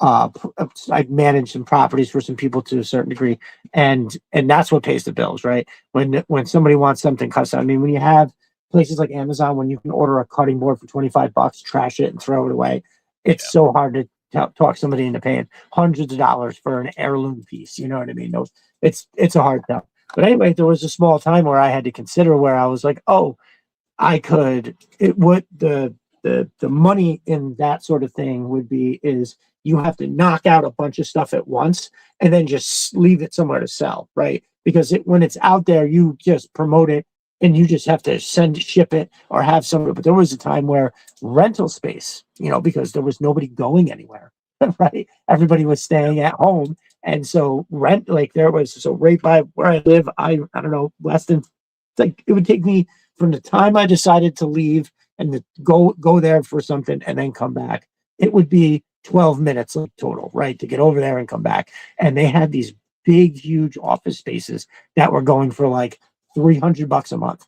People were just like, please give us something, pay the electrical bill for this place and you can have all of this office space. And even at those crazy prices, because I think they were doing like 6-month leases, and it's like, it's not going to stay that way. Do I want to put all my stuff over there, have to bring it back in a year because this fairy tale isn't going to last? But it was even still something like that, is a crazy thought. It's a big leap, but I'm sure whatever you decide to do will work out for sure. So I know you said like the Asp happens to be that's the big seller right now. What are some of the other ones that people ask for? Some of the more popular ones. I mean, all the defense stuff. I call it defense stuff. The rails and risers. Those sell pretty consistently. The other one that as far as bigger stuff is tomahawks. I sell probably on average a tomahawk every week. People want a tomahawk, man. I guess so. Yeah. I wouldn't have guessed starting out that would have been the one everyone gravitates to, but they absolutely do. Right. I've got two back here. I've still got a Night Force one you can't really see because it's black, and then I still have an Arctic one. Both of those are waiting on some decals, and those will be going out. But there's some cool ones out there. I've got got some guys that were wanting Army green ones instead of the tan, so I'm going to be doing some of those up. And then I've got one guy wants one as he called it the Navy version, so not Navy as in the color, but Navy as in like the U.S. Navy. So he wants it like a light gray with white and black details on it, and make it look more like a modern day realistic helicopter. So nice. I'm always up for the different stuff, man. You come with me with something different. I'm fine doing the normal, the tan and gray and the tomahawk situation, but anything different, man, I'm all about it. I actually had a guy a couple weeks ago get a what's the long boat? I can never remember the name of that thing. Moray? Moray. It's got a different name too. There's another name for it. But he wants one done in. He just said he's like, I'm gonna leave it up to you. So he had no direction other than he's like, I want it to be cool and I want to go with the black coming out from Malibu. So he's like, I want a pirate theme. I'm like, you don't have any direction. He's like, nope, just do it. Just make it cool. I'm like, fantastic. Like I will go to town on that. That sounds like a hell of a lot of fun. Hydrofoil. Yeah, there you go. That's it. Yeah. Awesome. Yeah. I'm pretty, thank you, or CZO. Big Red says Tomahawk was one of the coolest vehicles. Yeah, dude. Sad story. I had one, and as tough as those toys are made, I had it up over my head. It just came loose. I was falling, and it went nose first into the edge of what 1980s coffee table, brother. That's basically a solid piece of oak that was chiseled out of one giant tree trunk, and it did not survive. It hit the corner of that thing and blasted into 50 pieces. I remember, I think it was my mom. It was my mom or her dad tried to glue it back together, and it wasn't. It was good for a down copper, Black Hawk down only. That was the only thing. You have it on its side. You know, all of the a lot of the times, what I would do with that is, especially when it was summertime and it was outside. You know, it was in essence that same kind of situation where, oh, we've got to go scuttle this aircraft before Cobra gets, you know, all the technology from it. So we want to, yeah. Pretty awesome. It was that. I didn't have it long either, dude. I'm pretty sure it was like, I mean, I don't know. That's tough to nail down specifically, but I'm pretty sure it didn't make it to a summer. Like I think I got it, which if I was inside, I'm assuming it was around Christmas time, and then it did not make it to be used outside. So, it's a fate worse than death. Nobody should have to see such an awesome vehicle. You know how many But other it added to vehicles? the story. It added to the story, though. It's true. It's true. My Havoc went through hell and back, and somehow that thing stayed intact. That's one of the things I lost in that box that I was talking about. I'm absolutely devastated to have lost that. I remember loving that vehicle like nothing else. I don't know why, but the sit down vehicle, like the vehicles where people lay down, I love that shit. I know it drives some people batty and they can't stand it, and I get it because it is kind of silly. I think the version of the shark where he laid down, I think that looks a little more fitting because it's underwater, and when the thing opened and he like would get out of there, it seemed more fitting to swim out like that than it did to sit up out of like a reclining position. I don't know. Sure. I mean, I've just accepted at this point it's G.I. Joe. It doesn't have to make sense. Oh, You start thinking too 100%. deep into it, nothing's gonna work. So it just accept it. I do think what looked weird a little bit was when, like, in the Havoc, when they laid down, there was so much cockpit area. Do you know what I'm saying? Like, there was like this much space on top of them. It's like you could have done anything. You could have had like a secondary, like almost like a whole deck of what's his name? Cross country could have been standing up. You know what I mean? Like in the front, if they had, it could have been a little different. I mean, I would hate to reinvent anything like that to take away from how awesome that they were, but I don't know. That is one thing that, as much as I love that freaking thing, it absolutely like always drove me crazy. It's like, look at all this wasted space, and even if you sat the figures up, there would still be an equal amount of space that I thought was crazy. I think Mark II Designs is working on the Shark.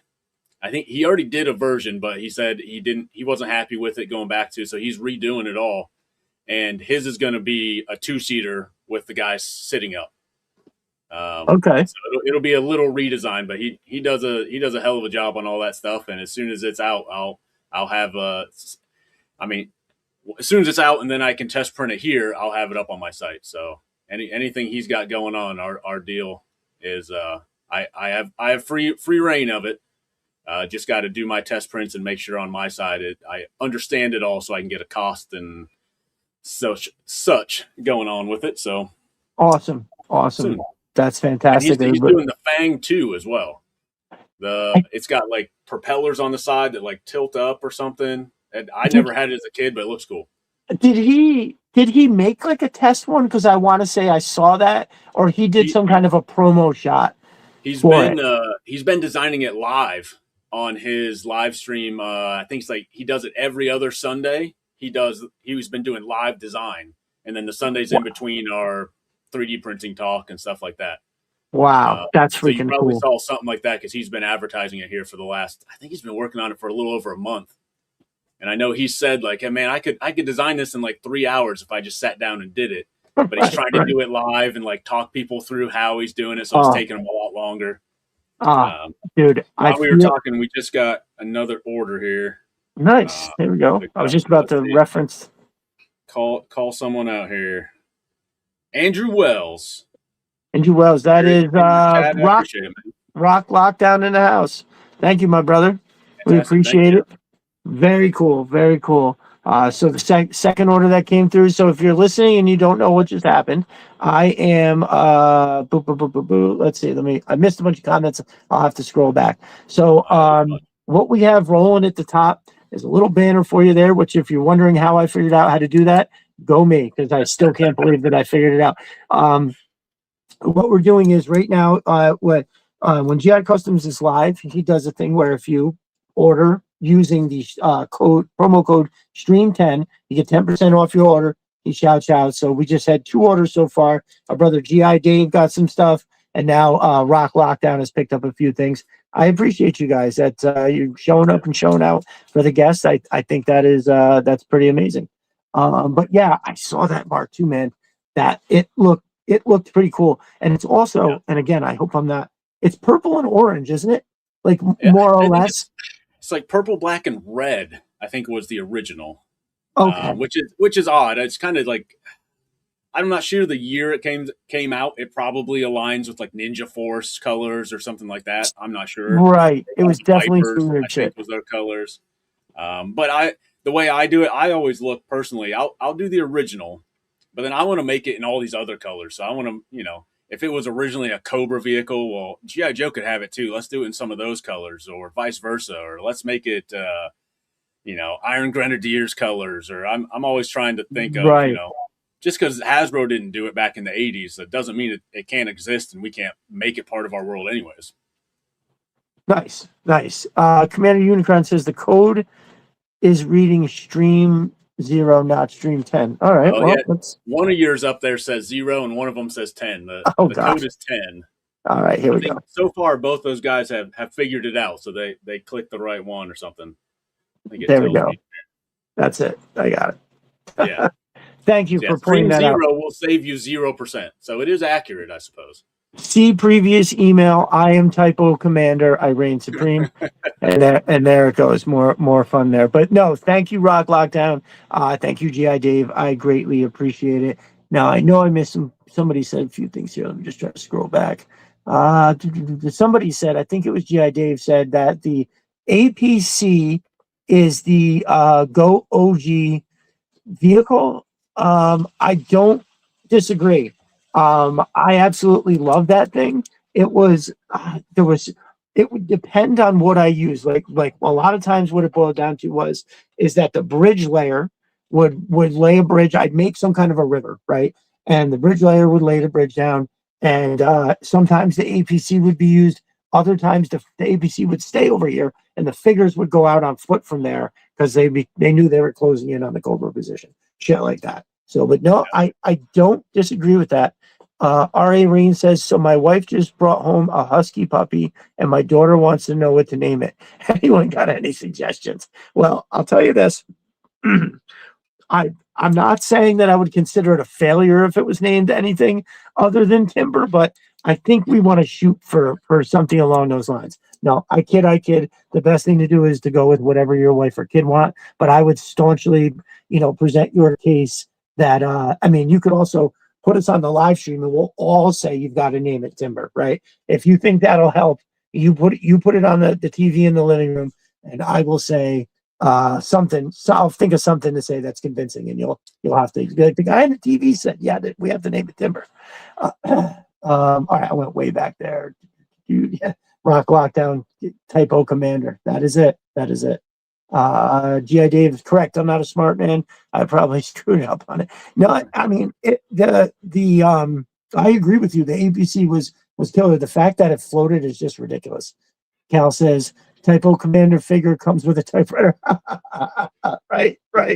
That's hilarious. Missing like a key or two, something like that. Pop says try Stream 100. Right. 100, yeah, use Stream 100, you get it for free. Yeah. That's a joke. You can try it all you want. It won't work, but you can try it.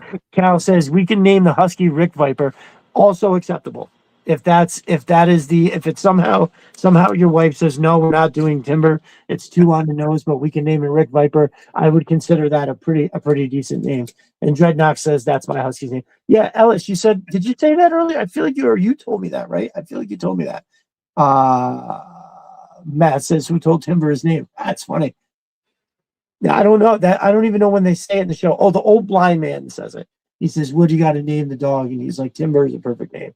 Call sign says, "I have a husky. They're absolutely wild." Oh, man, I hate it when the comments jump like that. They're absolutely wild. Good luck, man. Well, everybody saw our brother Dan, Curator Dan Collects. He's got himself a new dog. He's in the process of of integrating the dog to a new. I don't know if you've ever been through that. You know, you get a new dog. You know, who knows what happened before you got the dog, even when you think you're getting it from the best places, and sometimes it's just a little tricky. So shout out to my brother Dan doing the right thing and training that dog right. Commander Unicron says there is no world where I have a husky that I won't name him Timber. It does seem something like that. Sorry, guys, didn't mean to hijack it. So you're not hijacking the show. We're having fun about it. Believe me, absolutely not. We're trying to fight the fight with you, right? Friends don't let friends fight alone. That's what it is. We've got your back. We you know I don't think you could deny a whole 20 something people sitting here saying no. I'll even write Timber on this piece of paper and be like Timber. Very fun, very fun. Oh, all right. Well, I changed the whatchamacallit, but I think, oh, there we go. Back up on the ticker. Now we got it. Very good. Wow. It's I never feel older. It is the true epitome of like grandpa, can't set the timer on the VCR. I think that's the original. That's true. I remember my grandfather couldn't set the timer on the VCR. And I remember it taking like 5 minutes of being like, nope, not that one. Nope, it's this one. Okay, so this one first, and then, oop, not this one. And then you had it, and you're like, did you see how I did that? And they're like, no, I don't see how you did Just that. call you next time. It'll be fine. Right. Next time the power goes out, I'll have to have you come over. Okay, fine. I mean, I feel like there's something too where, I think a lot of kids today grow up using like a smartphone, and everything that you interact with now is either like a Google processor or an Android processor, or I'm sorry, like an iPhone processor or an Android processor. TVs using like different, smart apps and stuff like that. My parents still have cable, and it was crazy on Easter when I was like trying to change the channel, and it pops up and there's like 1,800 channels, and you're like, how the fuck do you find anything? Do you have this like written down somewhere? Because if you think I'm going to search by typing in T9 texting on this thing, you're out of your mind, which is basically what it is. I couldn't believe it. Like they should have like a voice control. Like, how do you search for things that are that long? Like, just, oh my God, totally insane. Yeah, the reality is they probably have 5 channels they always watch, and they just stay right there and don't pay attention to the rest. Nice. Bearded Sumo says, what's up, my brother? I have a question for GI Customs. Could we see a mech suit for the Joe and Cobra figs? So like a snake armor sort of deal, I think is what he's talking about. It is in discussions. Nice. So I do some 3D modeling, but I'm very new at it, teaching myself. Not going to say that I'm good, and even the stuff that I have done, I'm not fast, which is why I'm teaming up with other people to bring stuff in. So it has been in discussions, and that's as far as I've gotten so far. So we'll the short answer is yes. The long answer is I don't know when. That's what's up. Anything we're doing is worth doing right, and anything doing right takes the time that it takes. That's really what it boils down to. So I love the way that sounds. There was a question back there. Somebody asked. I thought I saw that was asking about bikes, motorcycles, just because I remembered that. Same answer. I was actually, how do I say this? I was told by somebody that there's some official ones coming out at some point. Nice. So that's awesome. Anything like that, I do everything I can not to knowingly make something that someone else has or already offers. Some just out of respect. If it's another 3D printer like Sys 3D or Red Atlas Creations, I talk to him often. There's just no point in flooding the market unless I can make it different enough where it's beneficial to the community. I'd rather just send people over to someone else. So same thing, even if it's an official line from whoever, if there's motorcycles coming out, I'm not going to invest the time in development and testing and stuff to do that. We'll see when they come out and see if it's like, okay, well, yeah, I can make something better than that or different enough than that to make it viable. Then I'll go down that road.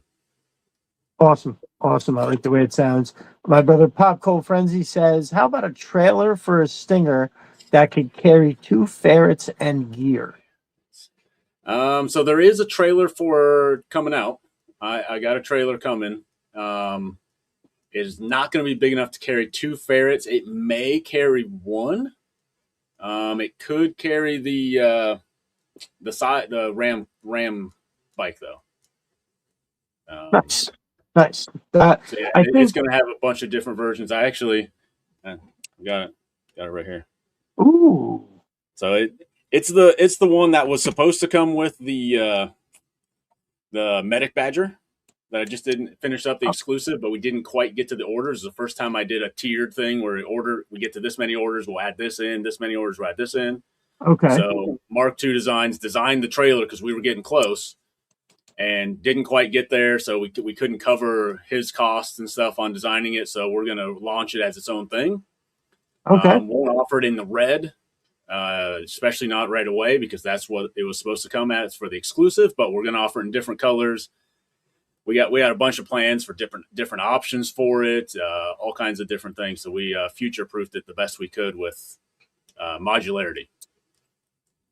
Love it. I love it. And I'm sure it would have looked cool with the Badger, but it'll work out just fine doing it separately. Anybody, and people can test their hand if they really want to paint it. There's ways to try to paint it up, and a good place to start there, no doubt. That's what's up. Now, I had mentioned it earlier in the beginning of the show about the first episode of the Power Hour coming. Bearded Sumo is the gentleman I was talking about. He's in here. I also, as per usual, pointing everybody over to the TeePublic and all that as well. So make sure you're tuning in next Wednesday. Still can't believe I put the wrong day down at first. Well, that's not a typo error, right? As we talk about typo errors, I have the softball season is starting. And when we first said, all right, we'll do it next week, I was like, shit, I think the Meet the Coaches night is that night. And then I asked my wife and said, would you off the top of your head, do you know what night that is? I didn't have my glasses. I didn't want to look through the phone. And she was like, no, it's Wednesday night. And I was like, all right. And I said, screw it, dude. Let's just do it Thursday. Who cares? And we said, all right. So I put the promo out, said Thursday, and then like the next day, or like this morning, I think it was. I don't remember how it came up, but she was like, oh no, that's on Thursday. I was like, oh, you're killing me. But thankfully I hadn't flooded the any of the timelines with it yet. And I wanted to do that today, but man, time is just a freaking killer. I'm going to have a nice long coffee break in the morning tomorrow. I got a lot of stuff to take care of. That's going to be one of them there. So make sure y'all are tuned in. Going to be fun. Cal says Hasbro made a cool one for the Indiana Jones back during the Crystal Skull, just upscale. What's that? Are we still talking? Oh, we're talking about bikes. Motorcycles, I think, yeah. Popco Frenzy says, I agree with R.A. Rain, hoping for something like Punisher and Cap Spikes. Yeah, those were dope. Our boy Michael Munn's got that pretty dope display. I think that's who it is, where he's got the old school Iron Man guy, and he's got the cap on the bike and the Wolverine, whatchamacallit. Do you collect any other stuff besides G.I. Joe? Do you have any of the Marvel Legends or any of the stuff that we're talking about? I don't. I have a few Marvel Legends and Black Series, but more for hopeful future designs that I can have photos and stuff with them, or branch outside of G.I. Joe and start doing things for Black Series and Marvel Legends. But they're just ones I find on sale sometimes, super cheap at Ollie's or something that I'll pick up, and I just kind of put them off to the side for now. Nice. Other than that, I've started. So Zagainen got me into the who Medi Toys, World of Warcraft, but not World of Warcraft because it's not licensed, but it's 100% World of Warcraft stuff. And I played that game for 15 years, so I've been slowly. Those things are expensive, so I've been slowly amassing a small collection of that stuff. Just when I can find it, but it's either really expensive or it sells out really fast. Both. So I've gotten a few things what I can, but they make some really good stuff. Like, it's $100 figure, but it is detailed out to the nines. Comes with a ridiculous amount of extra stuff. Every single one of them, they do a good job. That's awesome.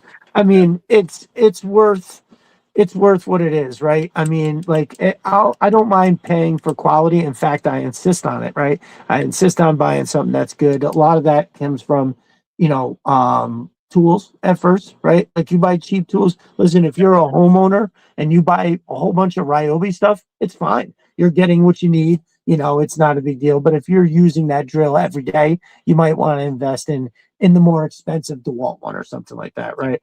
That's the way to go. Before I did this, my last career, I owned a Snap-on Tools franchise. Oh, So no shit. Okay. everything you just said about knowing the quality tools, I lived that for about 6 years. So That's I, great. I agree 100%. Dude, I think I remember you mentioning this when we were over on your show before. Yeah. That's so then yeah, you know all about it, which Snap-on is great. Just out of curiosity, did they take any kind of like a hit when brands like Milwaukee and all them started really bursting into like mechanics tools? Or Snap-on is just like it's Yeah, it's I a, mean it's the I mean they all that stuff affects them a little bit, but at the end of the day, there's as far as I'm aware, there's not a Milwaukee truck that shows up at the shop every week. no, there is So not. it's No, there is not. they can offer all they want. I still say it's not me anymore. No, no, Snap-on's no. there. So when your Snap-on tool breaks, like for me, it was I could get you a new one usually within 24 hours. That's If not awesome. faster than that, depending on where you were and where I was. So all the other companies that they make good tools. I don't discount Milwaukee tools at all, but I've heard positive things and horror shows of people getting declined on warranties and stuff because there's dust inside it, like just ridiculous stuff that like hey it's a big Chinese based manufacturer, like you're gonna get a roll of the dice sometimes on how they take care of you, where Right. Right. USA made Snap-on stuff, as long as your franchisee's good, you're good to go. For sure. And there's always the thing, like once a company reaches a certain size that, I call it middle finger size, where they just like, if you're complaining too much, they're just like, you know what? I don't give a fuck. You're never going to buy from us again. I don't care. You're going to go online and tell everybody. I also don't care. Because they're also Milwaukee's not selling to you. Like you're not buying anything directly from Milwaukee, so they don't care. As long as Lowe's keeps buying their stuff, or whoever's selling it to you keeps buying their stuff, that's what they care about, because that's where their money's coming from. And that's where 100%. Sort of similar in a sense too. Like if you bought something from like a classified from Walmart, Hasbro doesn't really want to hear about that either. I mean, I'm sure they'd listen to you, but in the end, what are you going to do? But yes, paying for quality is really where it's at. When I this has been an issue recently. Now, have you picked up I don't know if I have them over here. Have you picked up the Special Forces Yes. classified guy? What did you think? I got two of them. You got two. What Yeah. what did you think? I mean, honestly, I bought them for some more green shirts. I didn't think it was anything special. I disagree. So I know I have some friends that were, special forces or special forces adjacent at different times, and so I know more about that than maybe your average person, I guess. I don't know. Nothing about that figure to me, if I saw it outside of that, screamed like, "Oh, this is special forces." Like, this is just another dude. It's just another GI Joe. Sure. It's cool. I don't know. I don't care for the face paint, like the skull face or whatever was with it. That head went in a bin. Didn't do it for me either. Rocket launcher or whatever, didn't care about that. Like I bought it because it was another green shirt, looked good with my other green guys. So yeah. Sounds like we have a similar opinion. It's just interesting. So what my experience with classified has been pretty much this entire time is like, I would look at some of the figures and be like, it's all right, but I definitely want to get one. And then I get it and you take it out of the package and you're like, holy shit, this is actually pretty awesome. And so I spent almost all I spent almost all of last year having that experience when buying a lot of the figures. And plus, remember, I'm also going back last year and buying all the previous years too. So I was always kind of like, wow, this is better than expected, especially when you get back in the beginning, like Cobra Island, Major Blood, Spirit. Those are like super early figures that are still some of the best. Like Cobra Island, Major Blood to me is the best one still. But yeah, when I got this, this figure, I picked one up at a local Walmart. or I'm sorry, it's a little bit just outside of local. I happen to be working near there, and I was like, you know what? Those things have been popping up. Let me go in here and see. And sure enough, there it was. It's always a rush finding one in the wild like that. Yeah.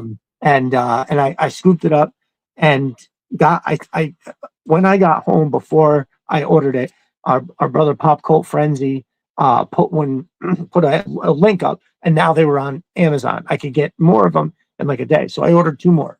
And that night, I opened the one, and I was overwhelmingly underwhelmed. Right, like I just was like, oh, Hit and Run looked more dynamic. Right, it looked like he had more depth and color. It was and then I think, and I've said this a couple times. The problem is that for $5 less, I could have got. Hold on one second, and I think this has a lot to do with it. For $5 less, I could have got a Monster Force figure, right? Yeah.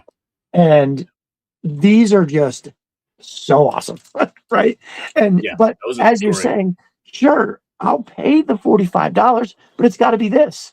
You can't give me the Special Forces guy and think, because really, like you said, the RPG to me is cool, but it's not that special. Everything else that he has is reused weapons. None of it is interesting, right? Like the Valaverse backpacks that they've been pumping out. Like this is better than that fucking thing he came with. And this in essence cost me like $250 because they had the 5-pack for whatever it was, $12 or something. There's more detail, color, and paint on this thing. It's insane. I actually put this on one of those guys, and it looked much better. But I do appreciate everything that they're doing in terms of with the slim profile backpack. It's their special foot. I get it, and it's all fine. But the problem is that it just does not hit the notes that I thought it was going to hit. I remember looking at the pictures, and the pictures were taken so well. I was like, oh my God, I'm definitely going to have to get a bunch of these and send, they're going to look great. And I can't do it. So honestly, brother, for the first time, I actually returned one. Like I usually buy and consume, and I never return any of them. But I was like, thinking about it, where I'm just like, no, you know what? I don't think I want. Now, I'm happy that I have the other 2. Like you said, right with my green shirts, because I have grunts that wear the Steel Brigade helmet. All of them are shit. Even I'll get some string. I'll have them rappel down with Hit and Run. It'll look great. But I don't want a third one for that price. I said I'll return it and buy a Monster Force, and I think I would be happier. I've actually I don't know what I spent the money on, but they'll be clearanced out at some point, unfortunately, just like the paratrooper and the sniper girl. Like both decent figures, but just kind of a meh. Like for that price, like when they're $15, like I'll snipe some more for sure. Oh, that's different. I'll be back in for that. And it's interesting though, because like even that Halo jumper, bro, is ridiculous. Now my brother Conrad Hauser found a bunch of them at his Ross. Dude, I think they were like $12.99. I was like, how many is there? Get them all for me. And he sent me 4 of those. And when that was kind of the thing. I had those ones that I just opened in a box that were sitting right here in a bin when I opened up the Special Forces, and I was like putting them next to each other, and I was like, this one's so much better. The jumper is so much better. The stuff that comes with is better. The paint app looks better. Like all of it is just better. But anyway, and it's a bummer too, because I mean, even the sniper is, I don't know, at least that has some cool stuff with it. It's, I don't know. I can dig that sniper. The recon diver obviously is awesome. The gear that it comes with, the whole thing, it's just incredibly dope. But the dude, that infantryman, now we're talking. That's dude, I still don't have that one. Couldn't find it, bro, because I came in too late and never got that one. I'll find it at a decent price someday. Yeah, with the tripod, this part comes off to be a regular handle.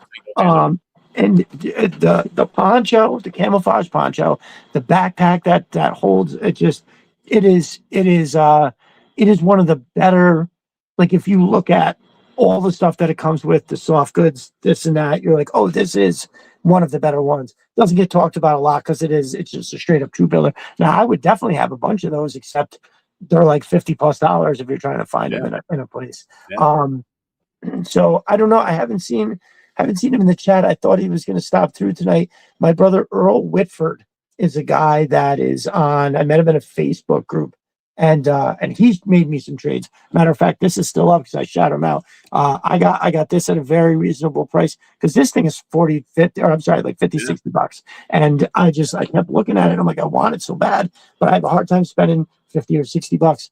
Earl came through with the right price. Just another jerk says they get me with a gun in a backpack for sure. There's a lot of them that look like that, right? Wait till they start that. Like that's another thing too about Monster Forces. They're being supplied by Gridiron, and Gridiron is making those weapons, and they look fantastic. Chris from Sister Arsenal says there is always something with the head options on all the legacy figs. For sure. The problem that I had was I couldn't get the bandana, the skull bandana to go on the head. I couldn't get it to sit or look right for nothing. I see some people have had luck getting it on other places. So Chris also says heat will help that. Chris says, which Valaverse figure was that counter-terrorism? Is that he meant Monster Force? Yeah. Oh, okay. Monster Force. Got it. R.A. Rain says the sniper and diver are the best legacy figures, in my opinion. I have to put the infantry over the sniper, but if you tell me you like the diver better than the infantry, I can rock with that because, dude, they have so much cool gear.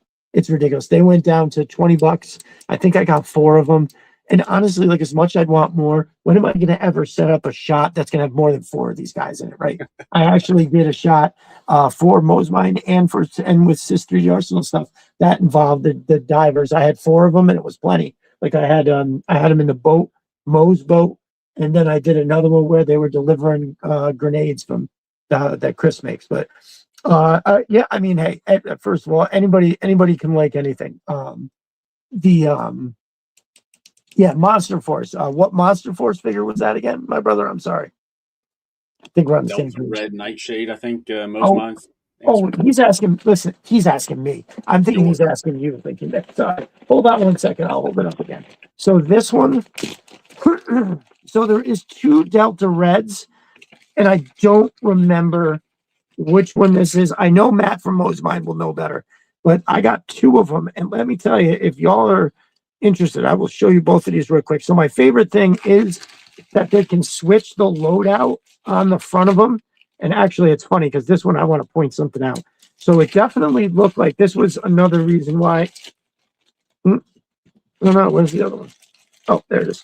So one of the things that the Special Forces had on there that was that I thought was very cool is they had the scissors, right? Which gives it that real official loadout. Well, this one happened to come with scissors too, and just look how much better that looks. You know what I mean? Yeah. It's just crazy, and you could put a sidearm in the front. So yeah, Chris, there is a lot of them. So this is the one, and let me tell you, this is the one that caught my eye first. And I absolutely love it. I'm gonna get him some kind of a belt fed something, and he's gonna be a beast. And then the other one that I got is I think there is 3 Delta Reds now, but this is the other one. Is this one here, and I love this figure. So I got a couple of these guys here, and so this dude, the colors are so fitting. The blue, the green, and the gold. So this bunch of these guys are going to be bossed around by this guy. So yeah, Monster Force, don't fuck around. And that's this was literally sitting right on the desk. Well, one of these two was I think it was this one, right on the table here as I opened that Special Forces, and I was like, ooh, $5 more than that? That's so tough. That is so tough. So yeah, there is a lot of Delta Reds. I think they're all really good though. I could do without the actual monster aspect, right? Like I'm not, I think it's cool that they do it. It definitely makes them different. But you know, when I lift up that face shield on the one, I don't need to see a vampire. I'd just be happy to see a dude. That would be fine to me. That what's the one I just saw though? I saw when they had I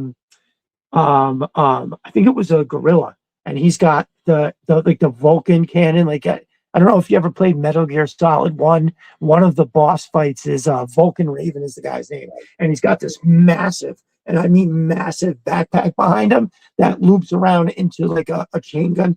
My brother Stevie Z made Chatsworth. a, what's that? The character I think is Chatsworth. He's like a Yes. Bigfoot guy. But what's the faces? Like why you just said them? They yeah, the backpack was their thing, so they added to it. Gridiron. Jeez. Yes. Okay. Yeah. Very good. Very good. Now that is. Oh, right. Because I just saw that pop up on the Gridiron website. The backfit. Yeah, Well, the that is pretty dope. I just wish that the freaking Gridiron wasn't so pricey. Now again, I don't mind playing for quality, but it's like, man, if it was just a little, because like I got this set up here for this guy, Yeah. and I love it. I love it. And I know everything takes time, so you know what? I'm not knocking it whatsoever. But it's like I would get all those guys one if it was just a little bit less. But no, they're quality stuff, and I've never had any trouble with any of their weapons or their drones. As a matter of fact, yeah, all that stuff is great.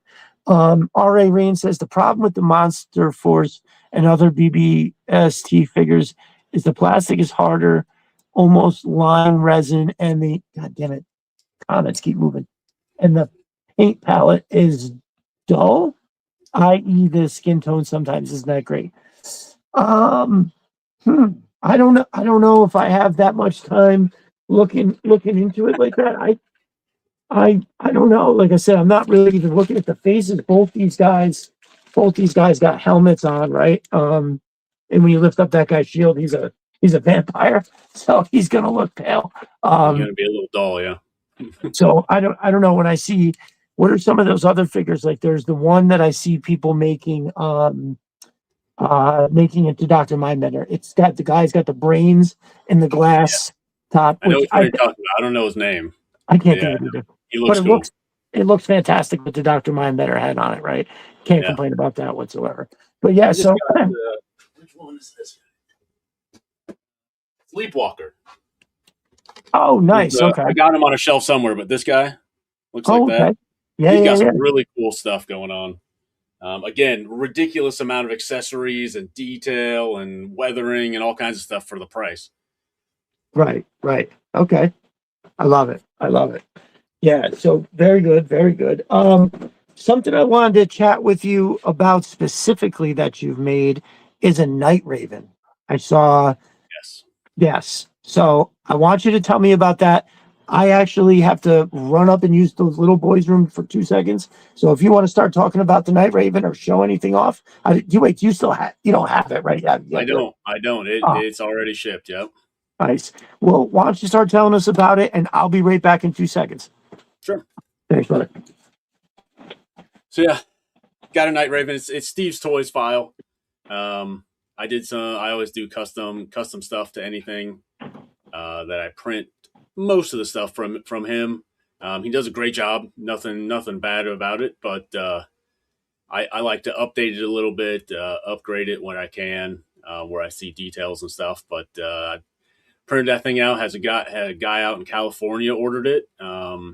Told him I wouldn't ship it, that it was pickup only, but he said he'd pay whatever to ship it. So I said, okay, like as long as you're cool with that and you realize it's going to be expensive to ship, and it was almost $200 to ship it. I had to ship it in 3 different boxes. And the boxes weren't small. They were gigantic. So I shipped that out. Actually, it was just a little over a week ago. Because I did some changes and stuff to it because he requested, once I had it done, he's like, the wings, I think the way the file was designed, the back wings fold in just a little bit, angle in.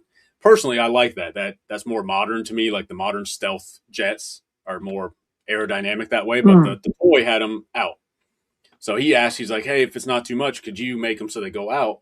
And I was like, they're designed in a way they sit and angle in. He's like, I don't care if it costs more, if it's more time or whatever. Like, Right. it's fine. And I was like, all right, well, I'm not going to charge you extra for it, but it'll be time. I'll figure it out. So finally figured that out for him. I mean, it probably was a good 4 months of production on that. No but shit. the thing is 5.5 feet long. I mean, I detailed it front to back, everything. It looked great, but I could never fully assemble it. So in my video I have up on YouTube for it, I put it together on a 6-foot table and set everything in, but had to put things under it because I was like, well, the wheels are on the wings, and if you glue them in and stuff, it should hold itself fine. But I couldn't glue it in because I knew I had to take it apart for shipping. Right. I was like, I can't test everything. I can't put it together because if I put it together, I won't be able to take it apart. Right. So I was like, all right, like he didn't have a problem with that. He's like, no worries. Like, I'll assemble it. Like, it's fine. And, all the things I try to do well as for my customers, like, are you sure? Like, this is where it's at. And, I try to be as upfront as I can. And the whole time he's like, nope, everything's fine. Everything's good. So I shipped it out. And actually I was just dealing with today. We had a shipping issue with it. He had given me one address way at the beginning. And then when he paid for shipping, he gave me another address and didn't tell me that it was in the notes on the PayPal just for the shipping part.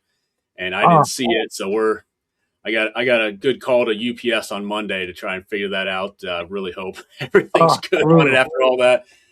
It should be fine. They usually, right now it's just delayed in shipping. So they probably just took it back to their hub until they reach out to him or me and figure it out. So we'll figure it out. But yeah, it was not the message I wanted today. No. Hey man, they're saying it was a wrong address or this. And I'm like, oh crap. And so him and I went back and forth and figured that out. And I'm like, dang it. Like, all right, like I'll take care of it one way or another. We'll make it right. But yeah. Well, crossing fingers that gets. But I know it'll get there. My concern, the few things I've had delayed, and it's only been a few, is for whatever reason, as soon as it's not deliverable, it seems like they drag it behind the truck for a week and let it get all beat up. And I'm like, man, just don't do that. Like, I packed the living daylights out of it, but they are hard on some stuff, man. It's like it's extra paperwork for them, so they get it's like pissed off and kick it around for a while or something. I don't know. So hopefully everything will be just fine. Like I said, I packed it. I always way overpack everything if I can. So I've had very few breakages or anything like that in all my orders. But it's an animal. I got another one. Guy ordered another one, different guy. So I've got another one coming, but it's like number 20 something in line right now. So it'll be a little while. No doubt. No doubt. I think print time on it. Good gosh. I think it's like actual consistent print time. So not the time it actually takes me to print, but if I could set one printer and just press go and let it print until it's done, I think it's over a week's worth of hours. Like some of the pieces, like individual pieces, just so big that it takes 2 days to print one piece, and then you realize like, oh, that's just the top side. Now I got to print the exact same thing as the bottom side, and it's a process. That's why it's so expensive. That's why it's like, yep, I know it's $1,200. That's no joke. But I'm like, I can't make it cheaper. It's just there's too much involved. Like it's gigantic. Like sorry, that's just what it is, man. I'm a guy that's got to decide on the daily what I'm charging somebody for my service. Trust me, if anything, I've always worried about underselling myself, right? Because you just you want to. Now, mercifully, I'm in a position where damn near all my customers, they don't even ask me anymore. They're just like, can you get it done? And, okay, when? And then that's it. They know the cost is the cost. I'm going to give them the best price. So I try not to take advantage of that either and just say whatever. I try to give them like an accurate assessment of what it's worth. And the thing about like the economy in this is that, hey, man, your time is worth more because in order to provide the things that you provide by doing things, it requires you to be able to not just get the same amount of money, it's be able to get the things that I purchased with that money, so yeah, it's how it really sucks that the economy is like that right now, but it's hey, everything is going up. A couple people I seen hop in, Bada Boom 118 Cobra, welcome in. Chaotic 3168. I'm glad you could both make it. I feel like there was another one on here. Chaotic 3168 says, Sisters Arsenal, I got my scrap iron large crate yesterday. Awesome work. Good. That's excellent. I'm glad you like it. I hope you use that promo code Destro Designs, brother. Rock Lockdown says the Oracle is how we incorporate the World War II Wolverine into our Cobra story. They have X-ray vision. Nice. I love it. I love it. God, I could have sworn I saw somebody else on here that was new.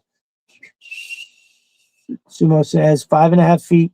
The aircraft, yeah. Oh, the aircraft carrier. Somebody printed that aircraft carrier. It was like 14 feet, right? I've got the tower back here. I'm working on for Joe Fest, so it's going to be its own YouTube. The flag. I'm just printing the tower, not the whole thing, just the tower. Dude, it's going to be an animal. It's already just the tower is over 3 feet tall with the antennas and stuff, and then it's 3 feet wide or long, and then like just under 2 feet wide. So I mean, it's gigantic as it is. But my thought was, well, maybe I'll offer these at some point to sell, and maybe someone has a better chance of finding a place to display that and then put figures all over it than the whole 12, 15 foot actual aircraft carrier. Oh my God. So we'll see. Right now, it's just going to be a centerpiece at Joe Fest. I'm going to detail it all up. I've already got plans for like lights and stuff in it, possibly. So it's going to be really cool. But at this time, I'm playing with some different ways to maybe sell parts of it or pieces of it or something like that. Right. So you have a table at Joe Fest? Yes. Nice. That's awesome. Yeah, as of right now, the way it's laid out, I'm going to be in the front row, right inside the doors at Joe Fest on a corner. So freaking fantastic spot. I don't know how I got that spot. Corner lot and everything, dude. That's awesome. Yeah, I paid extra for the corner, so I knew it was going to be a corner, but I figured a corner like in the back because I was new. As it sits right now, it's right up front, which is lucky as hell. Like, that's great. Nice. Chaotic 3158 says, damn, I knew I forgot something. I'll use the code next time. That's all right. Chris heard you say that, so he knows how you found it. That's all that matters. Yeah, dude, Chris from Sister Arsenal, he's got a booth there. I believe Matt from Mo's Mind is going as well. There's like a handful of people that I'm drawing a blank on that are all going down there this year. It's quickly become something that I cannot miss. So just to give you an idea what I'm up against, my kids now, first of all, I'm going to New York City in May next month to meet up with CG Horror, member of the community here. And like it's a con, like the voice of Lady J, not Duke, Flint, Larry Hama is going to be there. It's just a perfect time to meet up with my brother. He lives down around Philly. So we're just going to meet up in New York City, whatever. I think G.I. Dave has expressed that he's going to try to make it over for something like that too. But Joe Fest is the one. I'm very interested in going down there. Oh, Destro is my spirit animal. Mark is going to go down. I can't fly. I just can't do it. It makes me so unbelievably motion sick, and I just feel like it seems so crazy. Like if something goes wrong, there's nothing I could do but just sit there and wait for it to go wrong. So I know it's a totally irrational fear, but it's just something that every time I think about it. And what's funny is my family is the whole way. The kids, their mother, none of us want to go on planes. So what when I said, I was like, if I left, Thursday and I drove and I did this and I did that, and I could still be back Sunday night. And the kids were just like, well, we don't want you to be gone for 3 days. I've never been away from them for that long. You know what I mean? Like they've gone to my mom's for like an overnight and that's it. Like they've never not seen me for an extended couple of days. And so they were like, and then I was like, well, you know what? Maybe we get an RV and let's all drive down. I was like, the trip, the driving will be the experience, right? We get to do all these different things, see all these different places, as well as, something comfortable to ride it, just whatever. And they were they're open to the idea. But then I was like, well, wait a minute, their mother can't go. So, because she's can't get the week off of work, or that those days to go. And so I'm reaching out to my mom, who my kids adore, and just say, come with me. You get to spend all this time with the kids, and it's not like, I don't drink booze. It's not like I'm going to be out partying. I don't know if I'm there like on the Saturday night and everybody's out somewhere. I may have a Heineken or something like that. But I just did the last last handful of times that I drank alcohol, it made me fucking ill. Like, I mean, 3-day hangover, and I just was like, okay, I don't need this random Heineken enough to feel like this 2 days later, and it made me feel so old too. But anyway, well, it's cool. I'm glad to know that you're there. I'll have to make sure to look you up when I'm down there then for sure. So right now, I would say it's about 75% that I can go. So I have to finish this remodel and then somehow come up with enough money to go to Joe Fest, as well as our family vacation, which is like 2 weeks later in Cape May, New Jersey. And it's while it's not like backbreakingly expensive, it's still a lot. This remodel is just like really going. So nice. Well, that's awesome. And so what I mean, what is your favorite thing that you sell? Like when you think about like obviously a night raven would be one, but is there something in particular that you just like making, or you just like the way that it looks when it's done? To me, it's more about the custom paint job that I like than the Okay. actual vehicle. So I've been working on this Night Raven, or not Night Raven, Night Hawk is what I'm calling it, a Night Force Tomahawk for Mike over at Savage Lands. Okay. And dude, I didn't know when he first ordered it. I was like, all right, yeah, Night Force, that'll be cool. I haven't done a black one yet. That'll be great. And we were going back and forth on ideas. It's gonna be freaking really cool.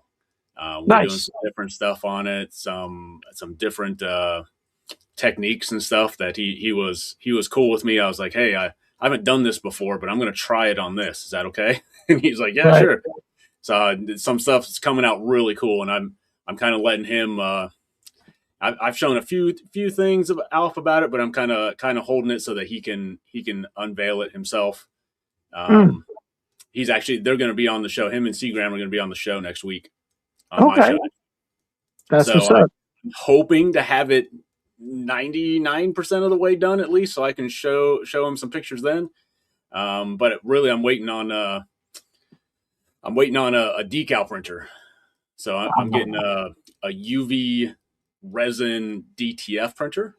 So the UV Okay. Make E1, not a cheap printer. It's going to be the most expensive piece of equipment I have down here, but it's due to hit Tuesday here finally. It was a That's awesome. Kickstarter thing, but it'll print. I'll sell them eventually, but it'll print decals in resin that you can stick on as a transfer. So it'll have 2 sheets of paper, Ooh. decal in the middle, peel the back off, push it on, rub it a little bit, peel the front off, so there'll be Yeah, yeah. no clear around it or anything like that. Um, and And that's a it'll be perfect. printed that's a printed resin thing. What's the adhesive? Is it that it's the resin itself, or I believe the way it works is it prints on a specific ah, okay. adhesive backing. So as Okay. it prints, it heats that up, and then the adhesive Paste sticks to to the resin, Yeah. and so that's Okay. when you peel the back paper off, and then it'll stick. That sounds fucking And awesome, dude.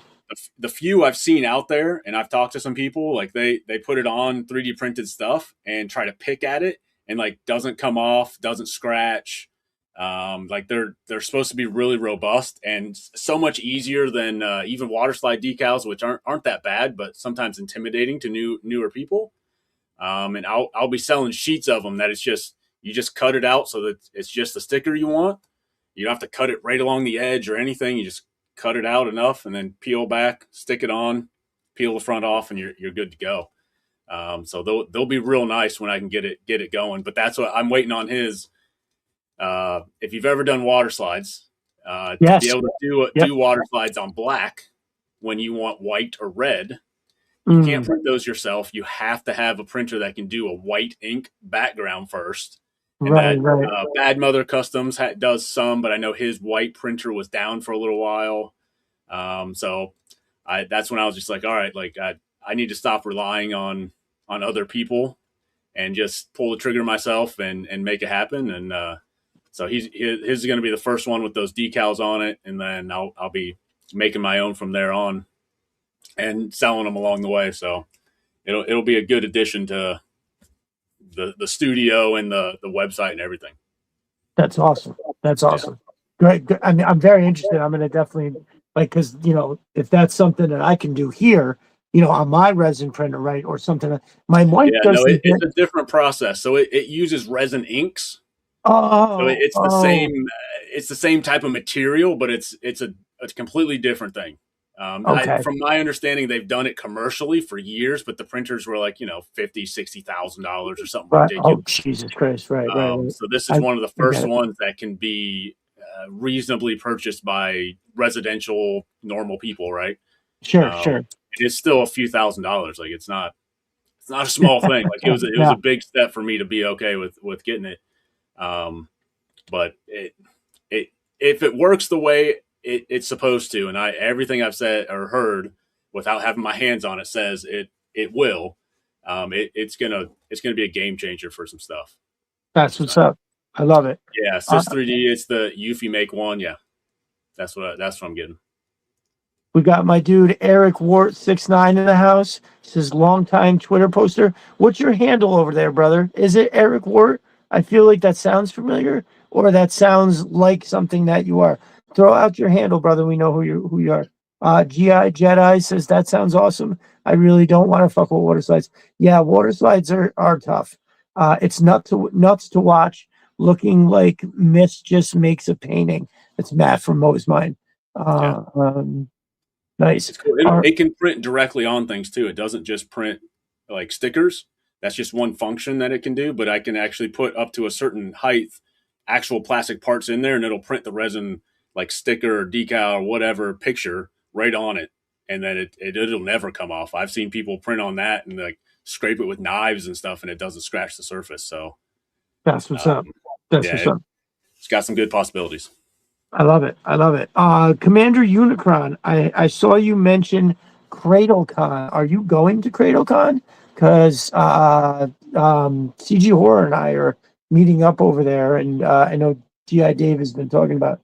That would be awesome. So we missed each other at at Cold Slither. My brother Commander Unicron here, who lives down in Strong Island, right in there representing Shaolin, and he got to go see Cold Slither. Cold Slither played down in New York City, and I wanted to go so bad. I couldn't go. I was about 2 weeks backed up on my schedule, and it wasn't just a matter of missing the Saturday. It was if I missed what was going on that Saturday and Sunday for that matter, it would have thrown me off by an additional 2 weeks on top of that, because I would have had something done and I wouldn't have been able to get back into this building to finish it 4 weeks. So I unfortunately I couldn't go, and I was mad too, because there was a lot of cool people there. I was really looking forward to meeting, and it is what it is. But hopefully my dude is making his way over to CradleCon, which is in New York City. I'm definitely very interested in meeting up with everybody. I just don't want to get stuck in that traffic. I don't know if you're familiar with New York City and trying to get through the boroughs onto Long Island. It can be a real fucking nightmare, especially on a Saturday. So we'll see. I'll have to leave super early, and I have a feeling like, well, if CGR is cool with it, I'm just going to do a live podcast like after we're there. Like we'll go find a place around the con and just sit down for a minute. I have this, like my phone right now is propped up. It's being held by a gooseneck. I think I put the link on my timeline a whole bunch because, dude, it's like $12 and the arm extends almost, I don't know, 24 inches, and it can hold it like straight out like this. And I have one of them big ass Samsung Notes, so it's holding weight on that side. You know what I mean? Nice. That's what's up. G.I. Dave says, I'm old school. I love water slides. I use many different chemicals to melt them. Also stack them when you need different colors or layers. Yeah, man, if you can get it cut out. Like crickets are good for that kind of shit, right? Where you can get something cut in a multi different dimensions, like the stuff that's been coming out of that. So I got like these right here. I mean, this isn't anything too special, but This is a nice transfer sticker. This is going to be going in Cobra Commander throne room.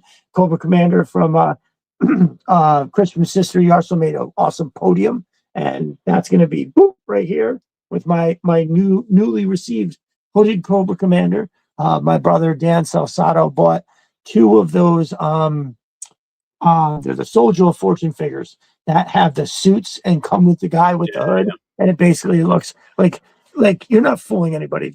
I think we all know that you did that so we would buy them and just put the head on. So funny story, I went to go put the head on my retro Cobra Commander, and when I popped his head off, I completely ripped the ball with it.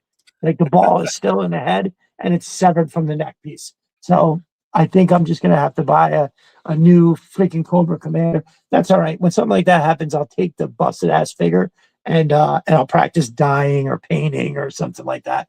For a while, they had Tiger Force Dusty was on sale on Amazon for like $11.99. So I would buy like 2, and then like the next week it was still $11.99. I was like, okay, let me get 2 more, because for $24 you get 2. I could care less about the figure. First of all, a lot of those Tiger Force figures, people rag on them, and I don't think they're that bad. Now, does Duke look like Duke? No, he doesn't. Only in the retro, right? Any of the mainline release Dukes, it doesn't look like Duke. It looks like Duke's son. You know what I mean? He looks very young. Anyway, I feel like that one, I saw it today. Pop Cult Frenzy had the link. It was Duke in the Tiger Force Ram cycle. And I got that thing on the cheap. It was like $30 shipped or whatever.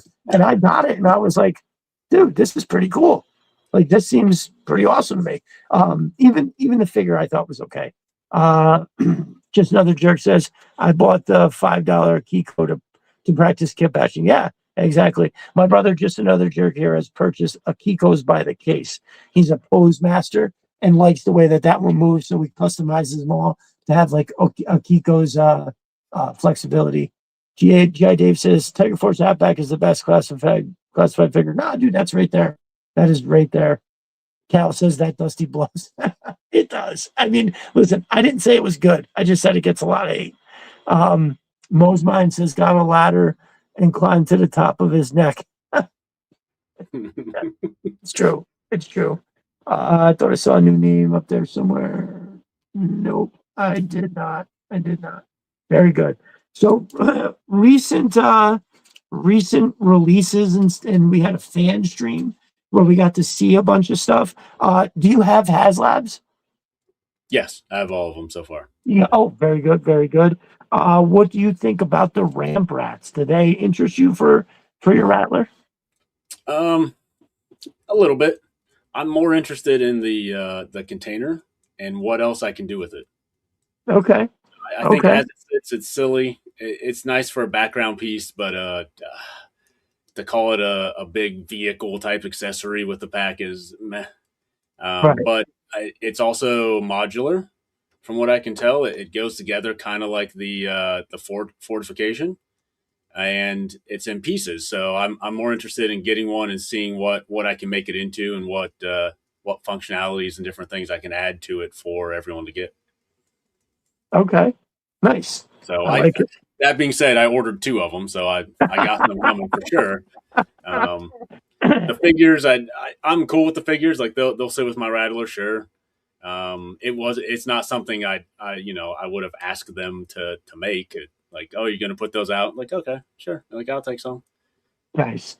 All right, Rain. Have a good night, brother. GI Dave says, Ramp Rats, when you buy a box and get 2 figures as accessories. That's it. That's pretty much it.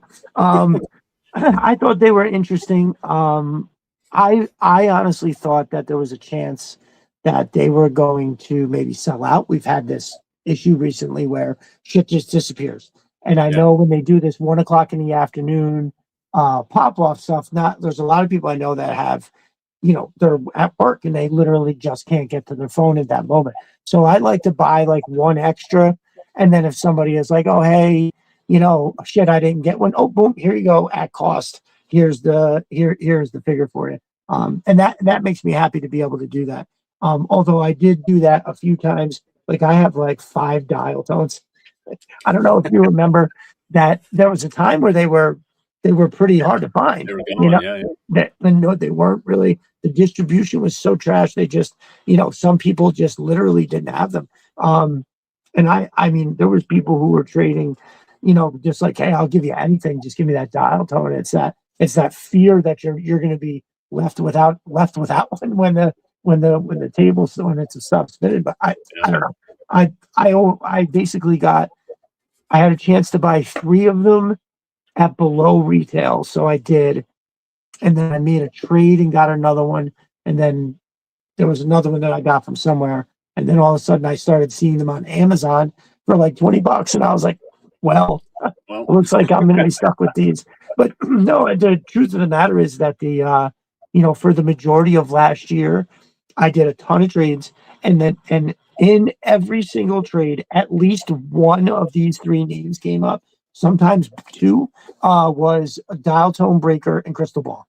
People just the distribution of things, certain parts of the country. I mean, even though eBay exists, right? But eBay is that thing now where everything is the most, right? Like you're not going to find. That's why at this point I mostly stick to the Facebook, the couple groups, especially my brother Jeremy Kimberlin has the Pit, a Facebook group, amazing group. He's a great guy. Everybody over there, a lot of us here in the chat are in there. He's got a crazy amount of trading that I've done from people in that group, and it's helped me get into figures like Shadow Tracker, right? Like I think the gentleman sold it to me for $46 shipped. So I think it was $40 for the figure, and I go, you know what? He paid $25 for it. It is very sought after. People are selling it for $60. I'm very happy to pay you $40 for that, right? You just feel like you're not screwed over because you're engaging in a transaction with somebody willingly, but you feel bent over in some kind of a way, if that makes any sense, right? That's why I want to know my secret place to get figures I've never talked about before. You ever heard of Poshmark? Boom, bro. Let me tell you. Have I not only heard about it? I started out like 2 years ago because so I'm a contractor.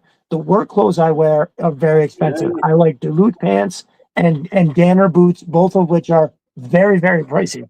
But I get new with tag shit on there because I don't know. Yep. People get a pair of $90, $100 Duluth pants for like a present, and they don't like them because they're that fire hose material, and they sell them for $25. Dude, I have a stack of those expensive pants 2 stacks actually of expensive pants up there because I get them from there. Same thing with the boots, bro. I have 16 pairs of Danner boots because they're $400 boots that were on sale for $50 How do you?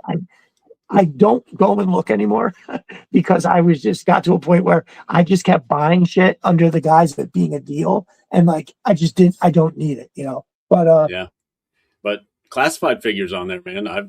I've bought quite a few when I first started out and trying to collect things. Initially to catch up, man. There was a couple guys on there. You can go on there and you can make I think they're bundles or whatever they call them. Yeah. Or you can say, I want these 5 figures, and this is the offer I'm going to give you. And I just lowball them of like, hey, I'm going to half price. And they'd come back with like 30% off. And I'm like, yep, okay, ship them. And dude, oftentimes I've had lowball offers accepted immediately where people are just like, okay, fine, here, 100%. So I have a small carded 3 3/4 collection, and they all came from basically 2 places. There was a guy on eBay that sold me like 12 of them or 15 of them for like, it came out to be like $12 a piece when I bought them all. And then I think 3 or 4 of them came from Poshmark, where the guy had them all listed individually, and I put them together and I made an offer, and I think he came back a little bit higher, and I still said yes because it was just an absolute deal. So no, that's interesting. And listen, to people out there, I started finding stuff too. So like, there was a girl on our softball team last year. She definitely needed a new glove, a new this. And I looked on there, and I got her all, for the price that it would have cost me to go and buy her a glove. I got her a glove, a batting helmet, a fielding mask, and a pair of cleats. She was literally fully outfitted for like $125. So, if you look, workout stuff, like stuff that I wear when I'm coaching. I got a ton of Nike shit that I would never be able to afford all this Nike crap. But when you're paying $8 for a t-shirt, it actually becomes affordable that way. Huh. Absolutely. Yeah. Dude, that's pretty awesome. I enjoy that you enjoy that as well. That's fucking pretty great. Let's see. I thought I had a couple more questions for you here. So I was gonna ask, where you saw the future of GI Customs going, but I think we kind of, you kind of talked about that a little bit earlier, where possible expansion coming, weighing the pros and cons of that. Is there anything that you see coming up to make for any new designs coming, things that people should be looking forward to? So anything from Mark II Designs, we talked a little bit. I can't remember if it was pre-show or not, but Fang 2, he's designing that right now on his live design thing. So as soon as he's done with that, I'll be offering that. He's also doing the shark. He's redoing that, I think, on the side. Again, as soon as he's done, I'll be offering that as well. I've kind of slowed down on my own designs just from a time standpoint. Sure, looking sure. to expand. So right now I've got to deal with Mark II Designs. All his stuff, he's doing some custom stuff for me. The trailer and stuff is exclusive for me. He's going to be doing some more stuff. We've got a whole list of different things, but only so much time in the day for either one of us. And so I'll be bringing on more people like that is my long-term goal. So I've talked to your guy in the chat over here, Mo's Mind, about working some kind of deal. So I'll be bringing in a bunch of people.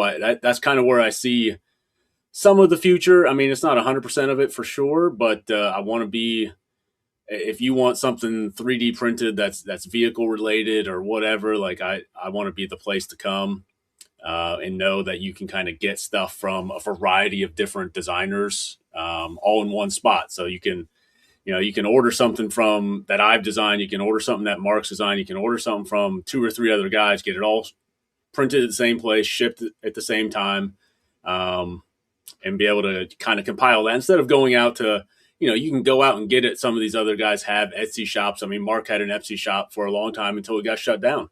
So he actually had some kind of strike or something because it was firearms. I don't know if he got reported or how it happened, but he's like, I'm just done. I'm tired of fighting this stuff. Like it's silly. It's toys. Like, come on guys, what are you doing? And he just shut it down. And that's when I reached out to him. I was like, hey, like, I don't know how this works. I don't know how we can set it up, but if you need help, like let's talk about what the options are. And that's worked really well. So I'd like to bring in more designers and, have 5 to 10 different designers on there, all doing their own different things, and be able to have one spot where we can, bring it all together and help everyone at the same time. Nice. I like it. It's kind of like the Joe community as a whole. Unity is good. Oh, that's where we got sidetracked. We started talking about the fan stream. A lot of discussions about the retros, about the Destro coming out. We talked about the Ramp Rats. Destro and Despoiler. How you feel about that? I like it. There's a lot of hate out there. I understand the price is high, and I'm more of a, like, either you want it enough to pay the price they want or you don't. And to me, if you want them to change, the only thing that's going to make them change is nobody buying it.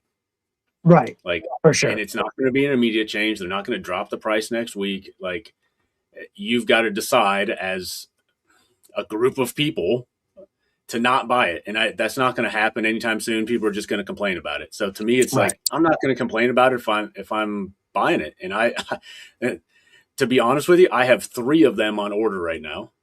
Same. I don't know if I'm going to keep all 3.